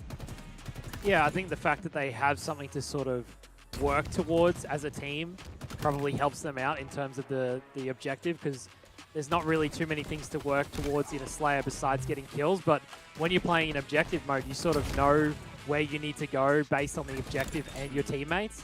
Whereas in Slayer, maybe they can't recognize that as well. So it makes it a lot easier for them to work together in an objective when there is something to base your teamwork around and what you need to be focusing on. Yeah, and I mean, you know, today this is where they're able to get the dubs here, Josh, and be able to do it in a 3-1 fashion. There could have been a scenario where maybe we were going to see the map number 5 here between these two teams, but I think we've seen some really top-tier Halo coming out of both these teams so far. There have been, you know, a few, you know, bumps in the road for either of these teams, but the Direwolves were able to eke it out today and then get themselves into the Super, where they've got themselves a little bit of time off now. They get to see next week's qualifiers, they get to see the next couple of games, and they get to get that practice going in towards the Super Pool play. Yeah, in my opinion, they should just play map 5 anyway, because I really want to see what the outcome would be of that. It would not surprise me if Demons were able to cinch that. But as you said, Direwolves can now take that breather. They've got their spot, and I wouldn't have expected anything differently. But look, Luke, Hoggy, I think there's a good chance that we may see Demons in that qualifier, in that Super event just yet. Yeah, and I think even if they fall down today within the next opponent in this elimination final, they are certainly looking like one of those teams that should easily breeze through the next day. And I think that's a big thing for us to touch on, right, Hoggy, is this is all about kind of seeding, I think, for some of these teams going into it. Obviously, it always feels nice to be able to get a tournament victory under your belt, but today, a team like Demons, if they don't qualify and they fall down in this next best of 5, I think going into next week, they're almost a shoe-in for one of those top 2 spots and going to be in a relatively similar position in some of those pool play matches as well. Yeah, and obviously a lot of these games in this series were super, super close. And I think the fact that Team Immunity had a close series with Direwolves earlier in the day probably puts us for a good series with Team Immunity and Demons, if that's how it ends up being. So I'm keen to see how that goes. But if Demons don't qualify today, I think they will be disappointed, because they're going to have 2 bites of the cherry. And if they don't get it on the second one, I think they will be disappointed, but they'll be hopeful for next week, that's for sure. Yeah, I think these guys certainly are doing quite a lot to be able to be in the running for one of these extra slots, right, Josh? And I think coming into today, from what we've seen from a lot of these teams, I certainly probably would say the Demons feel like a little bit more favoured going into this next match against Immunity, albeit they got themselves a 3-0 up against the up against 1620 Kings, pardon me, in their previous series. But it feels like right now that the Demons are kind of in that really good kind of hot form where they're able to contest a lot of these top tier teams. Yeah, I mean, I totally agree. They can definitely take it to them. I really am not able to call which way it's going to go. I think we're all going to be struggling there. They showed that they can go toe-to-toe with Direwolves, but I mean, the end result there was a 3-1, whereas Immunity, they went to game number 5, and then it was a 50-49. So it's hard to say. Again, if you're just looking on paper, you would think that, you know, it's going to be Immunity just pushing through here, but it's incredibly hard to say. I couldn't call it. Yeah, and I think we'll have to just wait and see how that does pan out. But ladies and gentlemen, it is time for us to jump into our winners interview here. We've got Dino on the line, so let's bring in the man, the myth, the legend, and have a yarn to him about today. Dino, mate, congratulations on getting yourselves the slot into the Super. I'm sure you guys are super chuffed to be able to be the first team that qualifies through this Super Qualifier. I just want to touch on something that happened a little bit beforehand. Let's talk about the series between you guys and Immunity. I was watching along with the stream there to see you guys finally clinch it out with that 50-49. But does that just give you guys a whole lot of confidence and a whole lot of momentum going into this winners bracket final up against the boys of the Demons? Sorry. Yeah, I'd say it did. I mean, we played kind of average in some of those games. Me especially, I didn't really play that well, but I made a few really good plays and clutched up at the end of all the games. So I mean, I played as good as I needed to do, and we got the win, so it was really good for vibes going forward. And I mean, we won the next series as well, didn't we? True. We were hyping you up at the start of the series, Dino, and you didn't disappoint, just ripping out the overkill off the break. But as impressive as that was, when we went into game number 2, the Slayer, it just all fell apart. What was going through your head at the time when you saw that scoreline at the end? Honestly, Livefire Slayer is probably our worst map, so we weren't really too worried about it because we know we have to do a lot of work on that map. So yeah, I guess we just we need to work on that map, but I mean, the boys did a good job. We just shook off the loss and then we came back and won the next 2 games. So that was good. I think we just need to work on our Slayer and we'll be better. We'll come back stronger. Yeah, and over the whole course of Infinite, you guys have basically had the same roster and still are the same roster essentially now. How do you think that you guys compare to what you were at the start? Because I remember that very first interview you said, oh, we haven't really practiced that much, we're kind of just ramping up. But then you've been really inconsistent over time. Do you think that now you're finally starting to put it together consistently? Like the consistency's there? Or is it something that you're still trying to get to? I'd say we're getting more consistent because we're going over more theory crafting and VOD review and stuff like that, and we're trying to iron out like a game plan and all become on the same page. But it is hard for the Kiwi boys. They are playing on, you know, higher ping, even though it's not as high as like, you know, playing on like 90 or 100. But as you see, you guys played this game. Desync is kind of not the greatest, so the higher your ping goes, the harder it can make certain situations. So I think maybe that plays a little bit of a part to it as well. But yeah, I think we've still got a lot to work on, and we're just going to keep grinding away, going over theory and stuff like that, and come back stronger for the Super. Yeah, exactly. And I guess speaking of the Super, you guys have a little bit of a break now heading in towards that. Do you guys have any expectations or any specific things you guys want to try and shore up before we head into the Super pool play? We just want to get more consistent on all the maps. We want to like sort of nail everything down, create better sort of tendencies on our maps, because there are points where we feel a little bit lost in certain situations. So we just need to practice more and go over stuff, and I think we'll be all right. And hopefully the boys can get up to Auckland and play on the best internet possible as well. Yeah, it'd be super exciting to see what you guys can do, especially if we start getting into a scenario where we can get everybody here on land. But Dino, congratulations once again here for qualifying for the Super. I'm excited to see what you guys do in pool play, and I guess just enjoy the time off for now. All right, cheers, fellas. Cheers, mate. Thanks, Dino.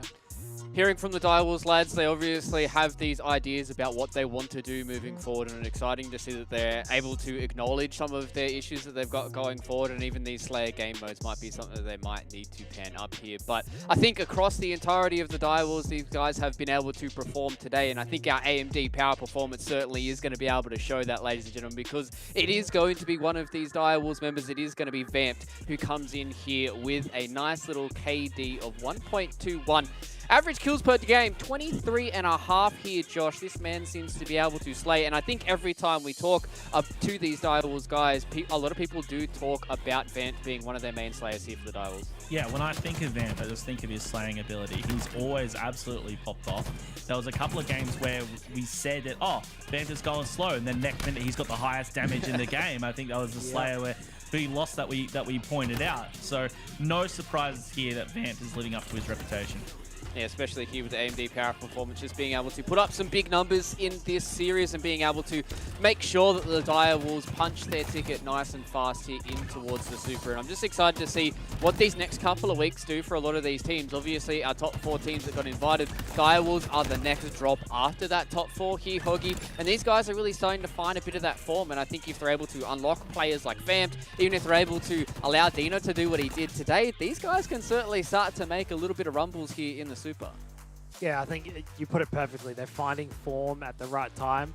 And Dino mentioned that they need to shore up some things on some maps. They're not sure how to play certain situations, but that's 2 weeks that they can use to shore up that uncertainty around certain areas of their game. And I think that's a perfect way to put it. Their consistency is kind of getting better and better as they go. Yeah, and I think that's just going to be a kind of key word. I think that's a key word that we've used across almost the entirety of our HCS broadcast has been consistency for a lot of these teams. And I think Direwolves, yes, their roster might be the consistent one, but sometimes their gameplay can be a little bit inconsistent. I guess as we start to look forward towards here, Josh, this is where we start talking about consistency with teams like Immunity and Demons, and might be able to get your thoughts on that as we come back from the break, because it is time for us to go to a break here, ladies and gentlemen. We've got one more series and one more slot to determine here in the ANZ Super. This time around, it's going to be Immunity and Demons going head-to-head in a full best of 5.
My name is Carl Ciala Jr. I go by Kratos, and I play for XSET.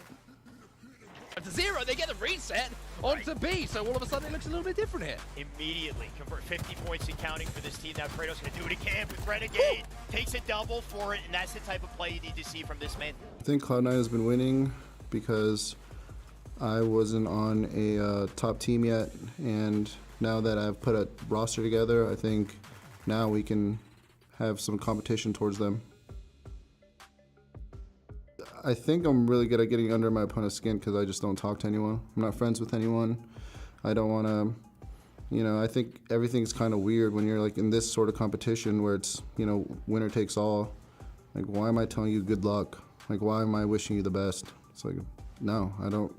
No, it's just me and my team, always. Win, 3-1. I'm top 10 in every category. No other player can say that. There's really good players better than me at certain things. But when you put it all together, I think I'm just simply the best player to have ever played. anything is possible. One good round of Slaves and the setup is going to be back in and locked for Kratos. Going in, taking out Boo Boo Doo Boo, getting the double kill on Sniped Out, almost able to get the triple, ends up getting the assist, and Exit have a setup of their own. I think my teammate Spectre doesn't get enough respect. I think he's proven in 2016 that he was the best player in the game at the time. And I think, again, I don't think very many people can argue that he's not the best player in the game right now again. The fans and the players, you know, need to give respect where respect's due. Definitely to Spectre, he's such a humble guy, and he'll never speak on it, but you see the numbers for yourself. You see how much he elevates my team. Like he can hop on any of these other teams and do the same thing and be the star player on that team. The sniper rifle in hands, and now we have 3 players to Exit. A 4v4 situation, but not for long, because 3 down go Exit. To Spectre with 1. To Spectre. Oh, he does get 2. I think I learned from last event to this one that I just have to have some killers on my team.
The HCS is presented by Astro Gaming and AMD.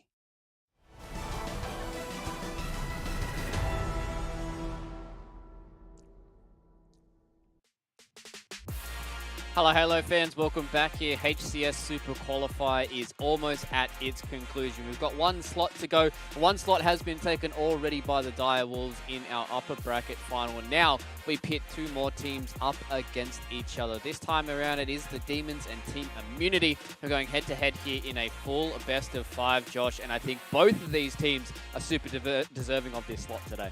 Yeah, totally. I mean, we just saw a fantastic matchup with Demons being knocked down into the elimination bracket by Dire Wolves, and Team Immunity, of course, also taken down here but in the winners bracket semis by Dire Wolves as well. Now, Team Immunity coming hot off their win against 1620 off stream 3-0, which, again, not a shock. I'd like to know what some of those scores were, but now up against Demons, there may be a surprise still in store for us yet. Yeah, exactly, because obviously throughout today we've seen the Demons be able to put up a whole boatload of numbers for us, Hoggy, and these guys have really started to prove to us that they've got consistency here. They haven't been able to really reach the upper echelon just yet, but they certainly are super deserving of this final super slot. Yeah, and on top of that, they have changed their roster, right? They've gone from from Square to Jordan, and they haven't really slowed down at all, because Jordan's come from Get Up to fans who have already been a top team. And Jordan has proved himself on that team as well. And the fact that he's jumped onto Demons, they basically just picked up where they left off, right? And they've kind of proved it today that they can be a top 6 team, and they still can be if they win the series. Yeah, exactly. And I think they certainly have, you know, kind of a big next couple of weeks to go, especially if they don't come out today. It's on top today, Josh, because they're going up against Immunity, who, again, another one of those teams. I think this is kind of the story that we've got here for this final series is either one of these teams, if they don't get the slot today, which, you know, feels like either of them could take it, then next week they're going to come in and they're going to crush everybody, I feel like. Yeah, unless there's some kind of like crazy team that jumps in out of nowhere, I think that no matter what happens, we're going to be seeing these guys getting their ticket into the Super. Benno, Voltage, Hef, and Dante, names that need no introduction and now with Dante helping to formulate what I think is the solid lineup for Team Immunity. I mean, these guys, they're literal decades of experience between them is going to be shining here. And this is what kind of worries me for the Demon squad. Is these guys, they can just rip out that experience at any time. Whereas Demons, they've got the energy of this new and fired up squad, and up against Immunity, anything can happen. Yeah, I think it's going to be... Yeah, it's going to be exciting to see how it really does pan out here in this full best of 5, Josh. And looking across the maps, these are going to be our final 5 maps that we're going to be seeing for today here, Hoggy. We're going to be starting it out with CTF on Aquarius. Then we're going to go to everybody's favorite on Bazaar. This time around, we're going to have no objectives to try and fight around. It is purely just going to be the Slayer. And I think a big thing here for the Demons is the fact that they've really shown us that they are a team that can really outplay on these Slayers. So I'm excited to see what numbers they can put up today, and maybe whether or not they can start to eke out a few more victories on these objective maps.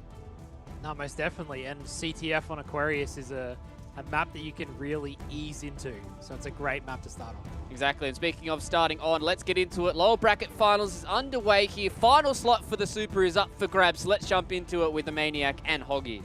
Guys, one of these teams here, Demons or Team Immunity, are going to be getting their ticket into the ANZ Super and playing for $50,000 in prize money. It's going to be wild, and of course a whole lot of HCS points as well, which become very important later the year and for future global events. We're going to be kicking it off here, lower bracket final with on board with Voltage, and it's going to be Immunity getting the first couple of kills of this game, Hoggy. Yeah, they get the first 3 kills, and the 4th kill is real weak inside the utility. It's Lolly. He will get cleaned up by Dante. The flag's already on the move. Voltage has camo. Surely they can get this cap. They've got another player going down towards bottom car. That's Sways. Voltage will make him one shot. Dante's looking for him, but won't be able to find him. Dante gets it all the way into the utility already. Sways go down. Voltage cleans up his own kill. The nades and shots do not come in, and it's basically a free capture right off the bat for Team Immunity. They get themselves the camo, they get Demons 3 down, and they get the cap on the board. That was one of the fastest caps I've seen, and I tell you what, I didn't expect it that fast when we're already all the way through to the elimination bracket final on here. Like, there should have been some kind of a challenge here, but it's not off the rip. That said, it is Jordan and the rest of the squad trying to get this flag away for Demons. Voltage on the defense. He's going to be taken down, and the flag is still moving, Hoggy, so we might see some kind of return fire here from Demons, especially when 3 players of Team Immunity were down and Dante the only one left alive. But what a way to stop the flag going with those dynamo nades, though, Hoggy. Oh, the fumble as well. He misses the curve slide, though. He does get it to utility already. The 3 players of Immunity that were on respawn have not been able to get up in time to stop this flag. Sways will get it in. They'll get a cap for themselves. Dante stopped it momentarily, but it didn't work out for the side of Team Immunity. They were 3 down, and Demons get a cap. So, just like that, Demons, they do return fire, and I think it might have just been Immunity getting, I don't know what you would call it, just the shock off the rip, you know? It's kind of shock and awe to take down Demons off the break and able to get that first cap. And when you are being that aggressive and you get that cap, you need to watch out for the return, and that's exactly what Demons did. They were able to slay out Team Immunity, and Immunity invested everything they had into that first play, and then they were able to tie things up. We'll see how this next play goes, though, as Benno is going to be all the way into Demon's base. There is going to be Lolly challenging. Lolly's going to be one shot, forced to back up. Benno decides to try and see where this player went. Meanwhile, his own flag is away, and there is Lolly. Made his way into the opposing side, and after a back and forth, he's going to be cleaned up. But 2 players down for Immunity, and the flag's making his way over there, Hoggy. Yeah, Benno is all alone. He did get a touch. Plasma will come back to defend his own base and take down Benno. They've moved the flag all the way to the front of their base. Plasma's here. He's waiting for his shield to get a grab on it. A nade instantly hits him as he grabs it, but he keeps it alive for his team. He's trying to play his life, but Team Immunity's already in their utility. They trade out kills. Lolly will get Voltage, though. It's 2 down for Team Immunity. They just need to get another touch to keep it alive. Benno will push in, though, and clean him up. Hef gets another. Jordan is there, and he will get a touch, though. He'll start running it towards P side, though, and moves it straight out into the open. So Team Immunity, all they have to do is keep coming off respawn and get the shots across the map because the flag is wide open. But as I say that, Demons get it into their flag. Lolly's trying to play defense on the flag carrier, and he will be able to do that with a double kill. There's a 3rd player in this base, and that's Dante. He doesn't opt to grab grab the flag. He will try to get the reset. Benno's the last one up. He did come up for respawn, so Jordan should be able to put this in, and this will be a cap for Demons. Look how much work Lolly did there. Lolly stopped the player pushing in on the stairs. He copped Hef and took him down, who was going to be in front of the base, who was trying to stop that flag from being returned. But it was all Lolly's game, and he's outslaying everyone. 8 kills to his name, the most in the entire lobby. Only tied now by Sways, who picked up 1 kill on Hef. Lolly went huge when it was needed, and it was thanks to him that Demons are now in front, Hoggy 2-1. Yeah, it's 2 down for either side, though. Jordan's going to fight at top B. He easily claims Voltage. Another player pushes up, though, and does take him down. That's Hef. Benno does have camo, though. He's playing it super sneaky. He does manage to shoot Lolly, though, and Lolly goes around, and his teammate's already shooting Benno. Benno's trying to get away, and he won't be able to. He tried to play sneaky, and it didn't work out. 2 of his teammates are down. Sorry, 1 of his teammates is down as well. That's Hef. Dante's stuck in car 2. Voltage is inside the utility. That nade probably clipped him. Jordan is pushing in with his team, and they've finally got control of Team Immunity's utility. Can they get themselves another run? It's 2 down for Team Immunity, and the flag is on the move. Yeah, I mean, and this is what I was saying about Demons. 3 players still down for Team Immunity. There's a real chance that Demons can upset here. Now, you wouldn't have thought it after that first cap from Immunity, but now that Demons have, you know, found their feet once again, there's a real chance. I say that Hef's grenade just completely wiped out Demons, but Plasma trying to answer back. He's got that commando as well. The flag's still alive. It's still there. As I say that, I think it was just returned. And now Voltage, Hef coming in through util. There's an opportunity here, but you can see Jordan cleaning one up. Benno coming in for the flank. He's dropped as well. Dante, Hef trying to stay alive. And it looks to be really scrappy once they're inside Demon's base. I don't know if Immunity are going to be able to make anything happen. Yeah, the timing on the pushes is just not there from Team Immunity. They're going in, but it's the time that Demons is sitting in their base almost just waiting for them coming off respawn. So Team Immunity need to get a person top middle to sort of get the shots across into the base to know whether there's anyone there, and they can actually push out because they've just been pushing out blindly. I say that, and they do have the flag on the move. Dante's going to start running it. They take down 2 players from the Demons. Dante, oh sorry, it's Hef. He's already moved it to bottom P. Hef is there to try to defend it, but he won't be able to. Lolly's getting flanked, though. Benno will clean up 1. Benno's trying to get the double, and he does. Can he get a flag touch as well? There's another player from the side of Demons right next to him. It's Plasma, and he'll go down, but the flag is on the move. Sway's the last one up, and he's running it through the utility to get it all the way out. We might be in a stalemate as Benno gets this back to his own flag. Yeah, that was fantastic work by Demons to get that flag out. The player was dropped, so we need to desperately get a return. Voltage is working on it. Meanwhile, Benno holding on to the flag inside the base. That Dynamo nade is going to do a lot of work. Jordan goes down. There's going to be a player right in front. Just focus on the return. Focus on the return. He's trying to take down the player. Plasma's going to be almost taking him down. He does get the return. Thank gosh. And now you're going to be seeing Immunity answering back. Benno's going to get the cap on the board, and it's now 2-2. Yeah, Hef with a double kill. 2 players of Team Immunity are down as well. Dante's going on the flank, though. He's going to find a spawner. He will get taken down by Sways. And Benno has the camo again for the 2nd time in a row, but can he use it better than last time? He goes straight into a 1v1. He does win it, but it won't be used as good as last time. He basically the same result. He got 1 kill, and then he got taken down. Now on with Plasma. He's got the commando once again. You know, name a better duo. Plasma and the commando. Loves it, especially on this map, right? He does. He absolutely loves it. Trying to push in and get aggressive here. He's going to get a touch on the flag too as well, but not before a nade to the face. Not the smoothest run I've ever seen, but he's able to get it away. He's into the doorway now. He's going to be shut down by Hef. Hef challenges and actually gets the double kill as well. Jordan goes down as well. Benno getting shots out mid-map. Sways is going to be there. Lolly down in blue util is going to be... Get some shots out with it. Heat wave, he's going to be dropped in that flag. Should be returned. And look at those shots. He actually picked up the kill. Beastie. Beastie coming out with that commando. Yeah, spamming it across map. We saw Demons trying to push into the Team Immunity utility, and they sort of went in 1 by 1 by 1, and they just got taken down. Hef with a massive double kill, though, to stop the flag from moving. The camo is about to spawn.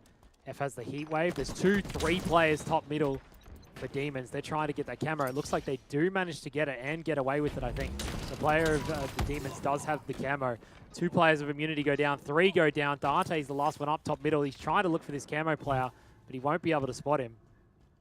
Plasma's the last one up as well, so I'm assuming it was probably burned, considering it was basically a 1v1 on the map, Josh, and Plasma wins that one. Yeah, he came out on top. Dante was the only one alive there for a little while. Now he's the only one dead as the rest of the spawners coming up for Team Immunity.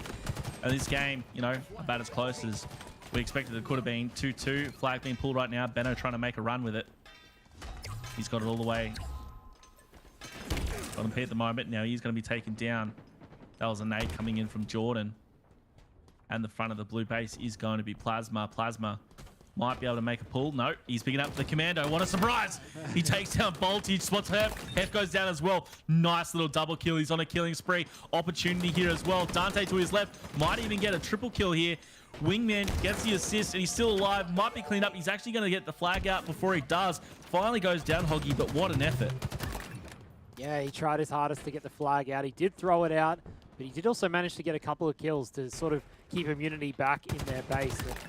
Benno's already up into the side of Demons, and he's got it running.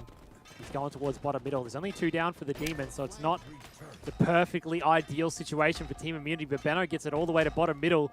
He's going to run it up his car stairs. Surely there's shots coming out from across the map from Demons. No, there isn't. They're trying to push in through P and car, but Benno goes in for basically almost an untouched cap from halfway. That was really impressive of Immunity to be able to pull that together. And yeah, as you said, a flawless run from Benno. They're now in front, 3-2, and with only 2 minutes left. Sway's now pulling that flag. They need to make something out of this. That camo's going to be up shortly, and Voltage has his eyes on it, Hoggy. Yeah, he does. He's trying to get in there as well to grab it. Plasma needs to play his life. Unfortunately, he'll go down, but Swayze has already got the flag across the map, and this will be a cap for Demons. So Demons tied up straight away. It's essentially a counter cap. That counter was great as well. I mean, just as flawless as Benno's run was, I think that was just as flawless for Demons, yeah, with the counter. So, great work. Now with Swayze here, trying to clean up this rodent player of Benno. Being sneaky around this base, or at least trying to get some footwork in, but he was going to be dropped. Now behind him is going to be Taj, also coming into util. Chases that one down, but doesn't spot the second player that was in there as well. Dante, he's got the camo. Be vital for him to stay alive. He might be able to make a play out of it. Voltage picks up 2, but Lolly, he's got the heat wave in hand. He's dropped as well. 3 players down. Sway's the only one left. We're watching him as he tries to get the defensive nades out. He's one shot, somehow staying alive. Plasma's there with him as well. The nades coming in from Hef's going to clean him up. Now Benno with the heat wave could do a lot of damage here. Tries to dash out of there. Preemptive shots. Hef comes in, gets the clean up. Gets another wingman, and look at that, all 4 players down. This is definitely going to be a cap. Now, the question is, can they stop any kind of counter coming out from this squad, Hoggy? Yeah, well, they're all going to be spawning over. It looks like they've spawned actually in different places. They've split spawn across the map, and it's 3 down again for Demons. But I just want to point out that Benno was in the utility. He stayed alive. They had a player top middle finally, and it was Hef, who basically stopped anyone from pushing into Benno. Benno was managed to stay alive. He's basically run across the whole map with the flag, and he's already back in the Demons base with the heat wave, and there's only 15 seconds left on the clock. So Demons have got some work to do. They've got to get in and get this flag pulled in the next 10 seconds. You can see here, Benno just wants to wrap it up here. Spots Plasma. Plasma goes down. Hef and Voltage picking up kills. Another player in front. It's going to be Lolly. It should be wrapped up right here, ladies and gentlemen. Immunity 4-3 get the first map victory up against Demons. And I tell you what, it's neck and neck, guys. It is neck and neck. We didn't get to 5 caps, but we didn't need to. We still had a hell of a game. And Immunity, they got a cap with what felt to be about the first 3 seconds of the game. Then there was an immediate counter from Demons, and it just went back and forth the entire way. And Demons, I guess, Hoggy, the story for me out of this whole game is just that the Demons can fight toe-to-toe with Immunity. No, definitely. And we saw multiple times where Immunity got into the Demons' utility but weren't able to utilize that sort of fact that they had that control. And it wasn't until that final cap that we really saw where they actually put the teamwork together and had to play a top mid to sort of stop anyone from pushing in. But I just saw the damage, and you saw look at the damage across from Team Immunity. It was so even. And then if you look at it from the side of Demons, they just had less damage, I think, on almost every single player on their team that Team Immunity did. So Immunity didn't feel like they had total control of the map, but they definitely had way more damage out and putting the pressure down on Demons. That just shows something about Demons, though, that they can you know, they can do more with less. You know, they're able to keep up basically the entire way whilst putting less damage across, and they're able to capitalize on the kills that they did get more often. But this was Lolly's play earlier, where he got that clutch double and then stopped this play from Hef, who was trying to defend that flag return. But there was the return and that cap on the board. So huge plays from Lolly, and you know, despite the entire squad really standing out, we've called out Plasma a lot. I feel we've called out Jordan. That was Lolly's game there. Yeah, but you don't want to have to rely on those situations, right, Josh? You don't want to have to rely on your teammate, you know, going huge in the important moments, because as you see, they end up losing this game, and you don't want to have to rely on that to be how you win each situation, right? Because if he didn't go big there, then that would have probably been another cap potentially for Team Immunity. And it would have been a five cap game for Team Immunity, and that's just something they don't want to be relying on every game. And it was basically just this 4 down at the end that Immunity got, and basically got a free flag run across the map. Yeah, and I mean, that was obviously the nail in the coffin there for the Demons guys, but it is still very early. Only map number 1 completed here in this best of 5 elimination bracket finals. The winner of this series will join Direwolves, getting their ticket stamp to our super event in just a couple of weeks' time, and it's going to be absolutely massive, guys. I cannot wait. And if you've got a team together, if you're thinking about it, make sure you sign up for the qualifier next weekend. We are going to be getting into map number 2 here. It will be bizarre, but this time a Slayer, Hoggy, and hopefully we'll be able to see a game finished on this map, as we're going to be seeing Immunity go up against Demons. Immunity up 1-0, as we just saw. Demons, we saw how great these guys can be in a Slayer, and this is where, you know, I'll tell you what, you asked me to call it, or it's a big didn't ask. I'm going to tell you that Demons have a good opportunity to be able to take this one, but we'll see. Yeah, most definitely. And Team Immunity at the start of last game showed up right off the bat, and I think that's just something that they've probably been working on, their starting strategy for each map. Hef does clean up 1 kill. Sways will get away with the rockets, and he does turn around to take down Benno. Hef grabs the overshield. He does pop it, and he will be able to stay alive. He is weak, and he does manage to get away 1 shot. Sways has 1 rocket in his back pocket.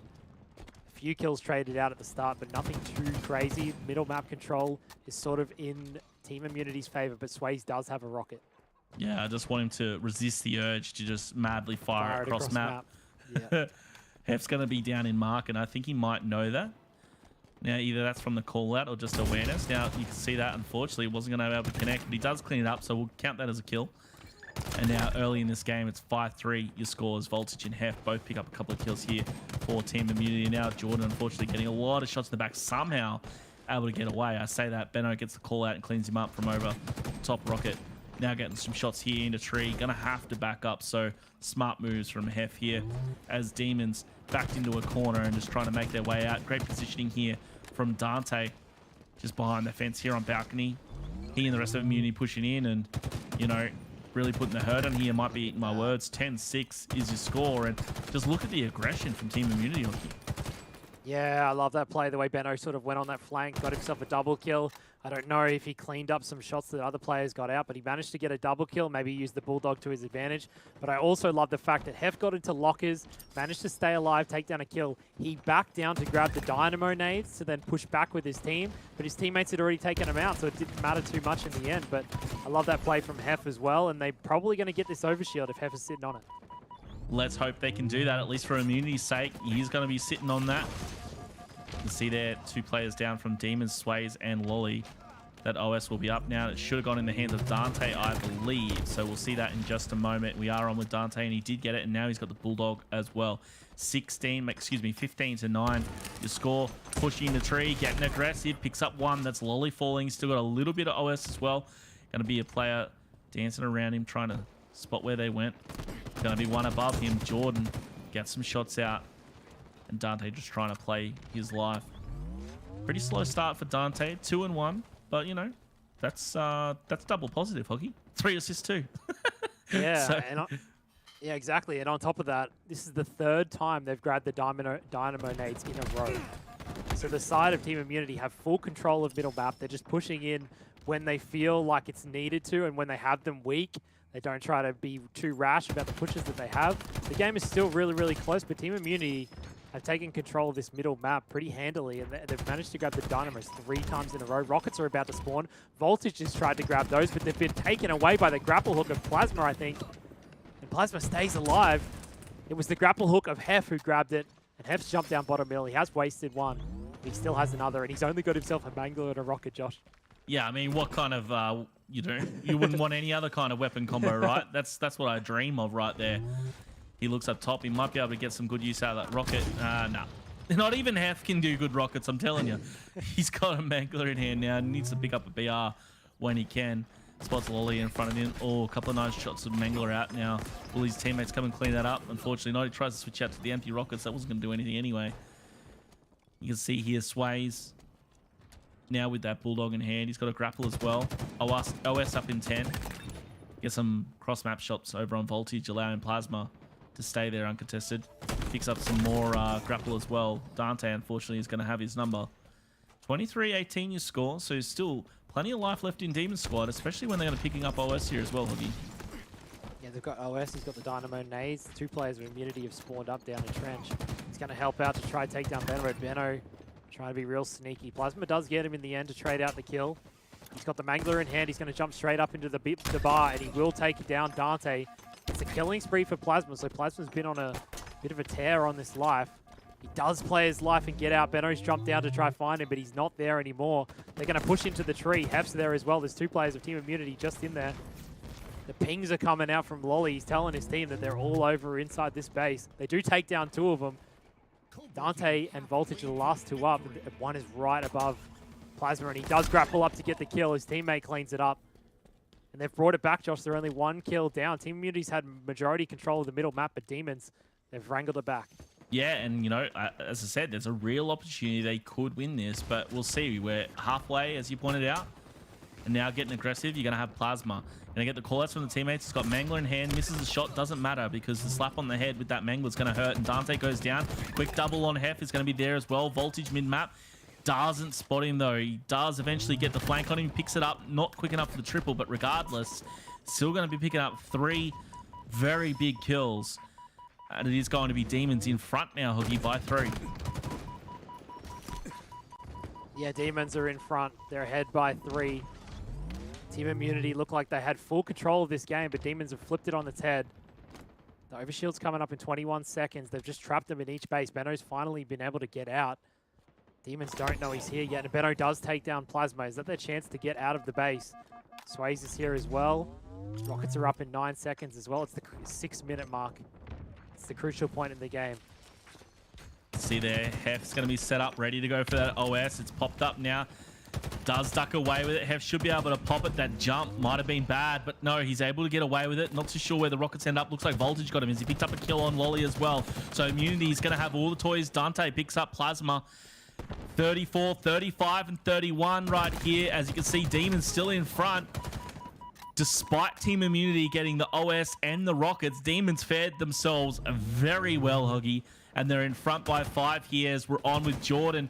Going 9 and 11 for the squad, but he's got 6 assists out on the team. It's actually going to be Sways who's going huge. 11 and 6 with a couple of assists to his name as well. 39 and 34 with that trade there from Benno and Sways. Now on with Plasma. No commando in his hand, so he can't put out a lot of damage that he would like to do. But he's doing pretty well with the BR. Now with the Mangler in his hands as well. Shots out. Misses a couple of vital ones, unfortunately. Half able to stay alive. Plasma just doing a little bit of a dance down in market. Behind him, he's got the support of Sways. They're now the first team to reach 40 kills. We're on the final stretch here. 40, make that 41 to 36 as Sways picks up Benno. Tries to get Hef as well. And Hoggy, it's going to come down to the wire. I would think there's only a couple of points between these 2 teams. Yeah, there's only 2 kills the difference now. Jordan's the last one up. Just trying to stay alive. Doesn't really want to give away his position. I'm not sure if Team Immunity knows he's here. His teammates are spawning in the base behind him. He's got Sways moving down to Trench. Lolly's going to move down there as well. Team Immunity do have middle map control, but that doesn't mean they're necessarily going to get the kills. Demons are trying to push down through Bulldog, but they won't be able to get too much done as Dante will take down 1. Benno picks up the dynamo grenades, and they're so dangerous, those nades. Those nades can basically zone you out completely from bottom middle. The overshield's up in 14 seconds. Will Demons look to make a push? 1 kill between them as both teams try to pivot towards this OS. Sways and Plasma, you can see making a move towards the rocket tower. Making a push is Dante, and he's got the Bulldog, so why not? He takes down Slays. Dante gets away with his life, and Benno, throughout this exchange, is able to get away with OS. It's now Immunity's time to shine. 41 kills apiece, and it's Immunity with the advantage. They've got the Bulldog, they've got the Mangler in the hands of Benno, who also has got OS. He loses half of it thanks to that nade. He's going to get the Dynamo nades out. He collects 2. There goes Sways. 3 players were down there. 45, make that all 4. Cleaned up now, Demons, and it's going to be Team Immunity on the onslaught. 5 kills left here in this game. Rockets up in 30 if we make it that long. Now with the grapple in hand as well, Benno can make a move with the Mangler. He's just watching the alley, expecting the push through. No one's going to be there. The rest of the team trying to do what they can. Complete dominance of middle map control here. Lolly's going to be peeking out of tree, and you can see here Dante made a peek. 2 players down. Plasma and Sways both go down. Voltage and Benno picking up kills. You can see just pushing on in. 48 and 41. Voltage getting aggressive. Gets another one. Final kill here for Immunity. Who's going to be cleaning up? Hef is going to be challenged. Lolly gets the smack here. Killing spree to wrap it up for Voltage. It's going to be Immunity finishing strong. 50 to 43. It doesn't matter if it's neck and neck the whole way. If you finish 7 in front, that's a fantastic way to finish on that map. But Hoggy, it's been close. 4-3 on the CTF, 50-43, and it was back and forth there except for that final play. It is extremely close between these two teams. Yeah, it was very much back and forth in the middle of that game. It was basically that last overshield that Benno grabbed and went in and sort of used his teammates around him to get all those kills, because we saw it. He didn't really do too much other than put out a Mangler shot and a little bit of a Dynamo nade and cleaned up another. His teammates basically did the rest of the work for him, and all he was doing was basically playing distraction. And it worked out perfectly for them because they cleaned them all up. And look at the kills. I mean, the damage, all of 4,000 damage again for Team Immunity. That was so well set up at the end there for that final play, getting the OS control, Mangler. They had everything. They had the Bulldog as well.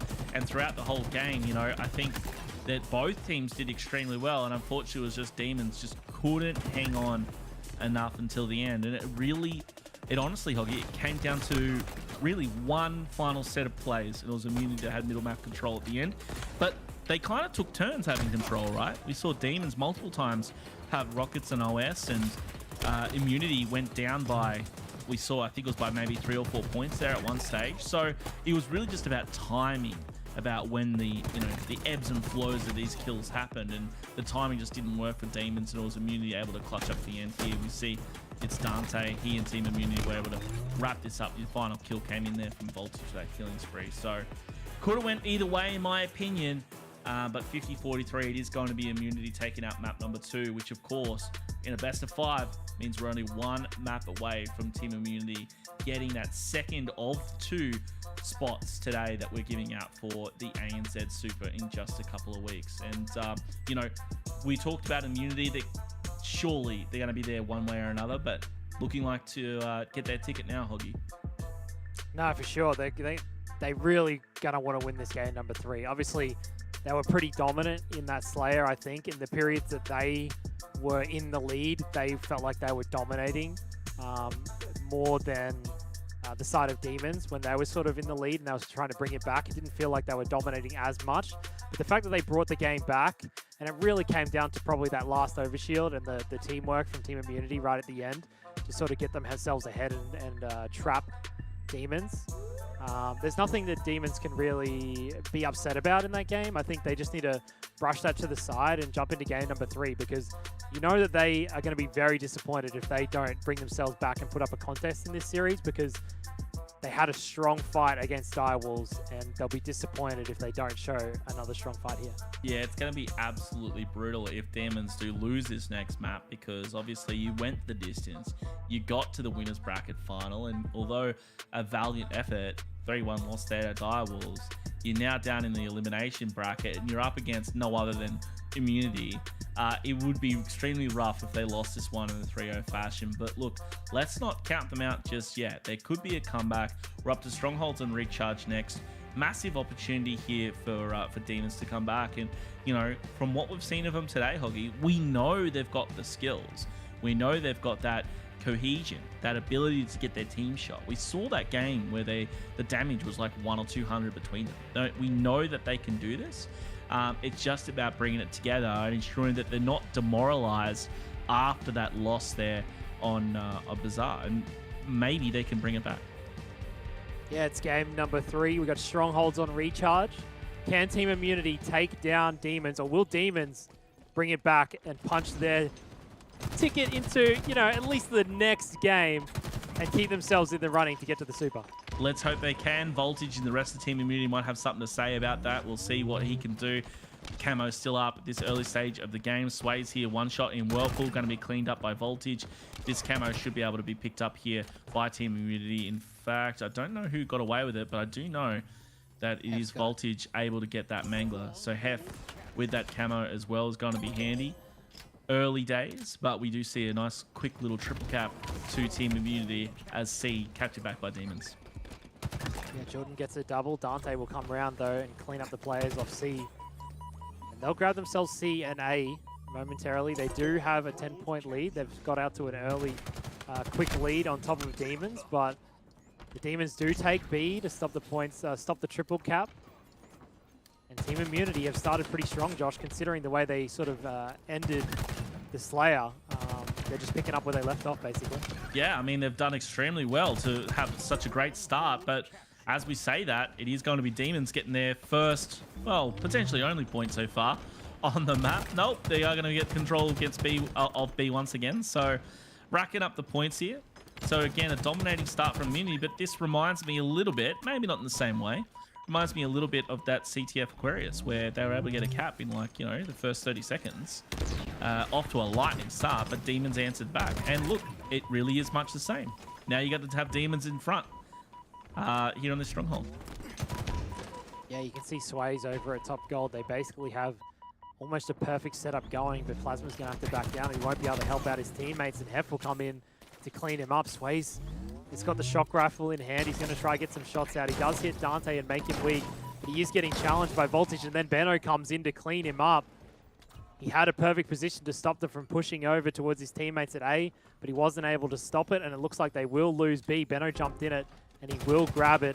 Molly will jump down to get the back smack. 2 players of Immunity are down. Voltage has just respawned, and Dante goes down as well, so Voltage is the last one up. He'll jump into B, and he will get himself 2 kills right off the respawn to keep Team Immunity with the B point and the C point. You see here now challenging in the B is going to be Sways, doing what he can, just playing Survivor right now, able to stay alive and capture B. I have no idea how that happens. He dropped, but he did his work, and it's going to be Demons racking up points once again. And, you know, ever since we first called it out, it looks like that Immunity really struggling to get control once again. 58-32 your scoreline. Double kill here by Jordan. Fantastic work from Demons to maintain control of the map as they have. There was 2 players down for Immunity once again, and despite that, A's actually been challenged and now actually went into control of Immunity. That was quite surprising. And now Benno also trying to cap B as well. I tell you what, those caps did not reflect the kills that we saw coming through the kill feed, Oggy.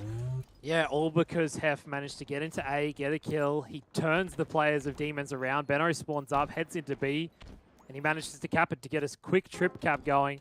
Demons do take back C, and it will be basically a tied game at this point, but that was all on Hef. He managed to sneak in and get a kill.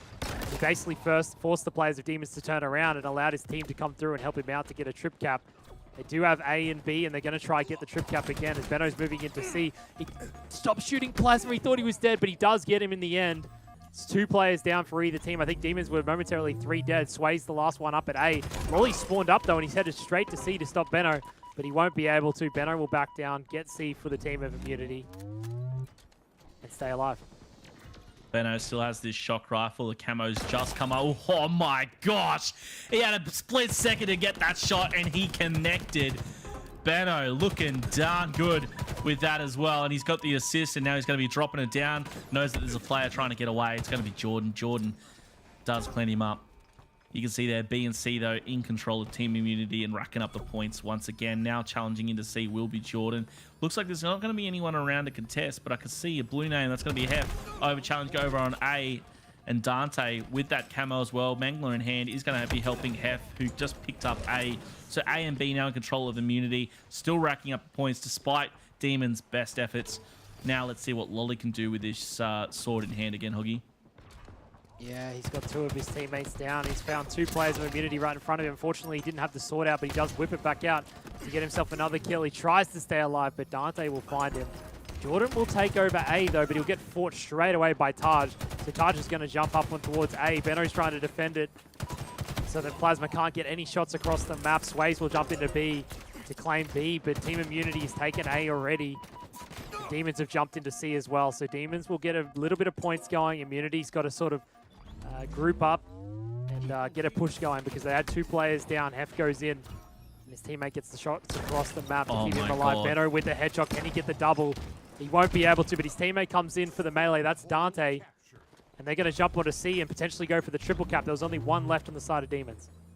Benno is nasty with this shock rifle.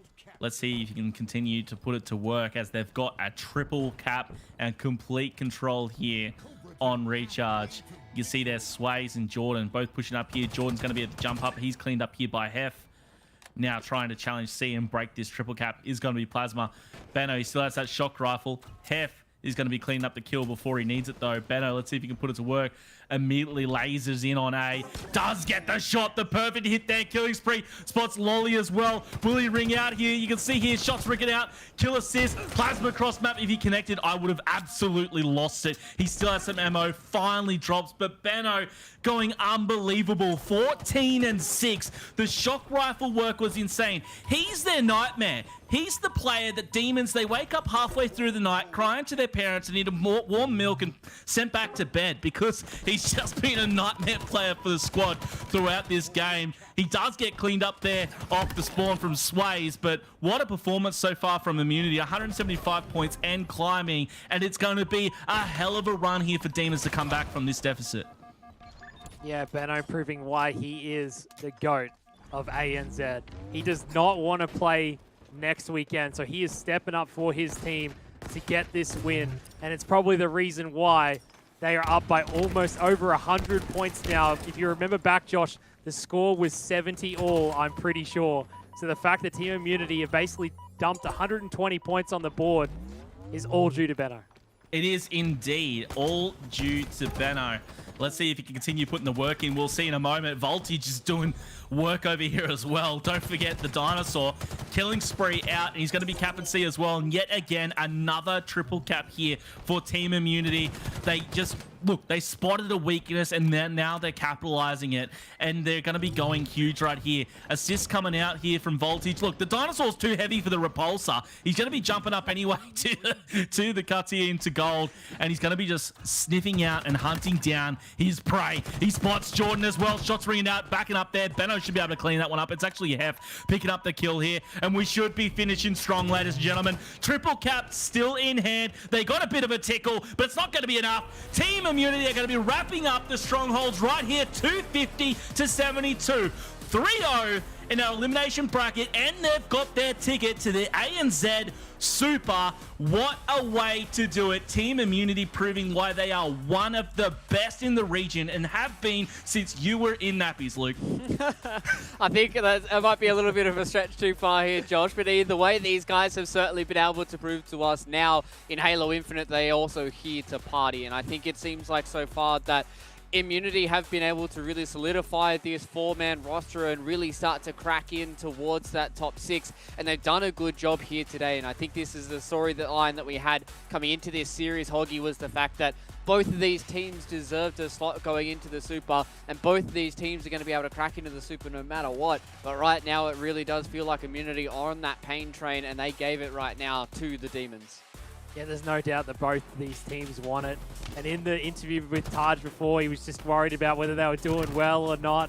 But they clearly are stepping up to the plate when it matters. And Benno and Taj stepped up big this game. We saw kills across the board from Team Immunity that were all quite similar. The damage and stats from Benno and Voltage were just slightly above the others. And they just pulled it out exactly when they needed to. It was a convincing 3-0 win, especially in game number 3. Yeah, I think even speaking of game number 3, right, like we see some of these replays where you're looking towards the Demons scoreline right now. They're at least, 20, 30 points ahead, but then you just see Benno really start to take control of the map with their shock rifle, and Immunity really started to find their own groove. They were winning fights. They were taking control of every single power-up that they needed to across the map, and they just had triple caps, and they never really let go of any of the points as they start building up, and then it just got to a point here where it just felt like Immunity had a playground opened up here on the recharge, and they just made it look simple, Josh. And I think moving forward for the Super as well, they've done us a good job here to be able to show us that they have improved since the start of Halo Infinite, and that these guys are still here and they're still strong.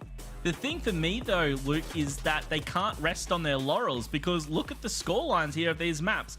4-3 on that CTF. It was only one play. Go back and watch this Slayer and Bazaar. It was one play. It was mid-map control where they got control of the Bulldog and OS and were able to clean that one up. 250 to 72. Yeah, okay, that one was a blowout, but they cannot rest, because when they're getting challenged this hard by Demons, and again, we credit to Demons, respect to Demons. We've talked about them being this top 6 consistent team, high achievers, but we're talking about Immunity. I think there's a certain prestige that comes along with them, and to be honest, as great as that last map was, they need to do better. Yeah, and I think they certainly got enough time to be able to start to tighten up a few of those screws going into the Super, and they certainly have a lot of time to really start to rise up towards the top here. But lads, it is time for our winners interview. We've got Hef on the line, so let's bring him in and have a chat to him about the Super qualification. Hef, mate, it's been a long day for you guys here on Team Immunity, but you're finally able to eke it out and get the Super qualification. What does that mean for Team Immunity now? Obviously, you guys have 2 weeks of practice to go in towards that Super, but what does it mean for you guys to finally be able to get into that Super and now take a little bit of that weight off your shoulders here for the next 2 weeks? Hey guys, thanks for having me. First thing, bit of relief, it's just good to get there. We've struggled a little bit for some consistency in some of these competitions, so we've really sort of put in a fair bit of effort the last couple of weeks, really putting effort, time in bod and all that sort of stuff, practicing. So it's good to see that, those results are starting to show a bit.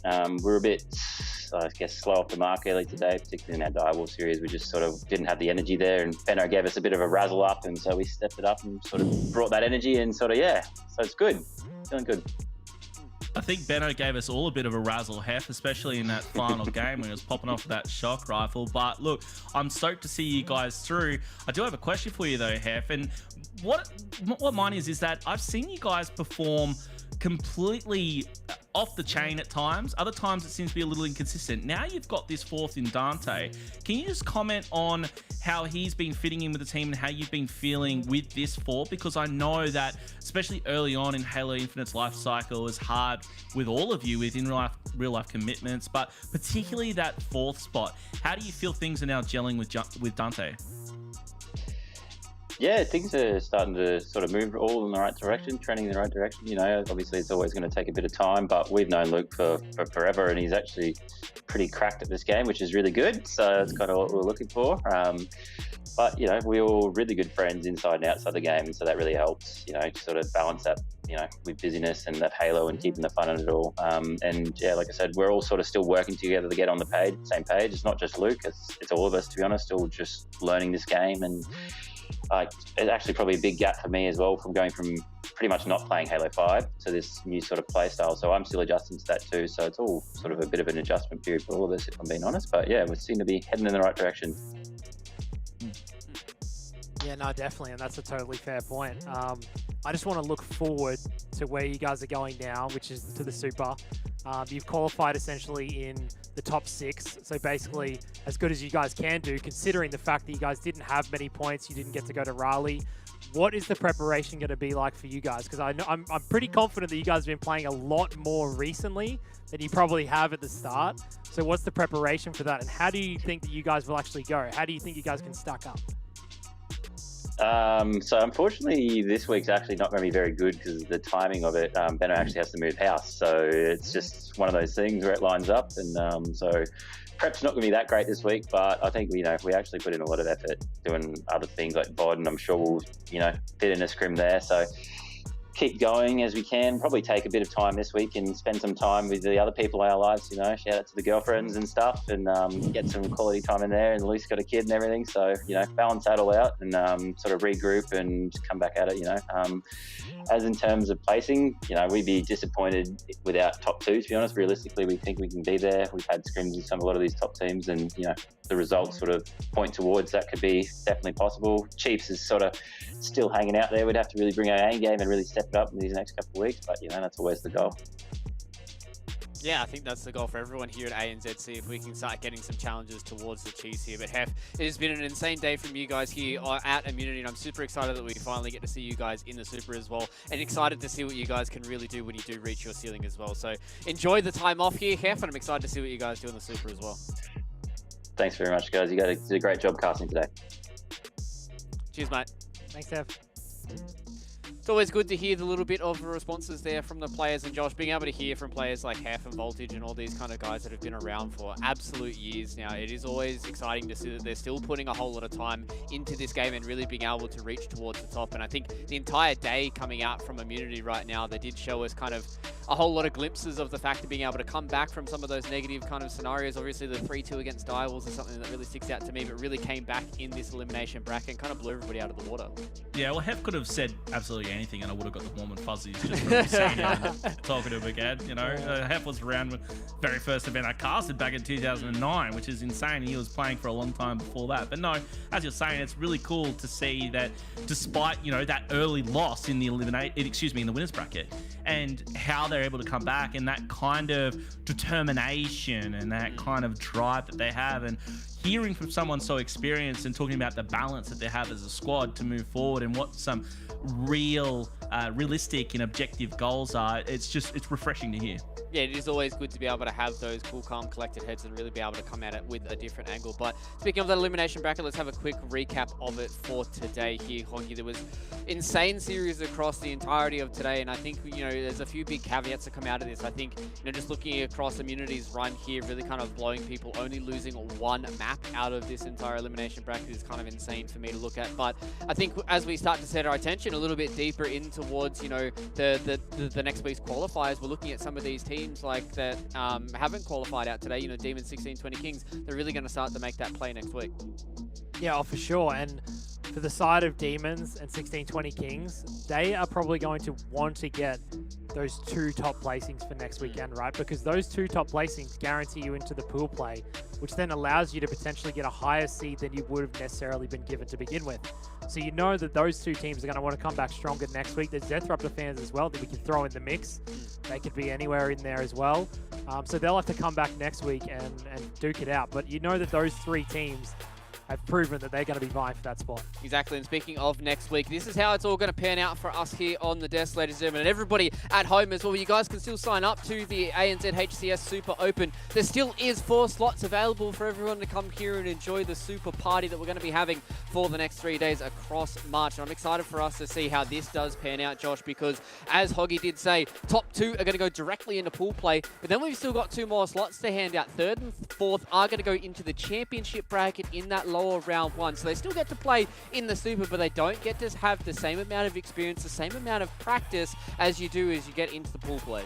Very true, but any of those spots are going to be absolutely vital. So even getting one of those spots, I'd be happy with that. And you can make a lower bracket run. I mean, we saw Immunity dominating lower bracket run today and get their spot into this Super. So you could go huge. But yeah, I just can't believe what they're playing for, Luke. 50K USD is insane. In my entire time in Halo Esports, over a decade, we've never seen anything like it. It's a big, fat, juicy prize pool, and luckily enough for everybody at home as well, it's money paid out all the way down until 10th. So as long as you qualify to that Super, you're still getting some cashola in your back pocket, and I'm super excited for us to see what kind of Halo we get for those 3 days across March. But let's have a look at our 6 teams so far that are going to be joining us for the Super. Our 4 teams that were qualified at the start of today, the Chiefs, Divine Mind, and Reunited, all got through thanks to their Raleigh placings, and BBR came in clutch with their HCS points, being able to bring in Shrekman into that roster as well. I'm excited to see what they can do. And then obviously today, the Direwolves and Immunity clinched the top 2 slots from our ANZ HCS Super Qualifier. And I'm excited to see what they can do with 2 weeks off,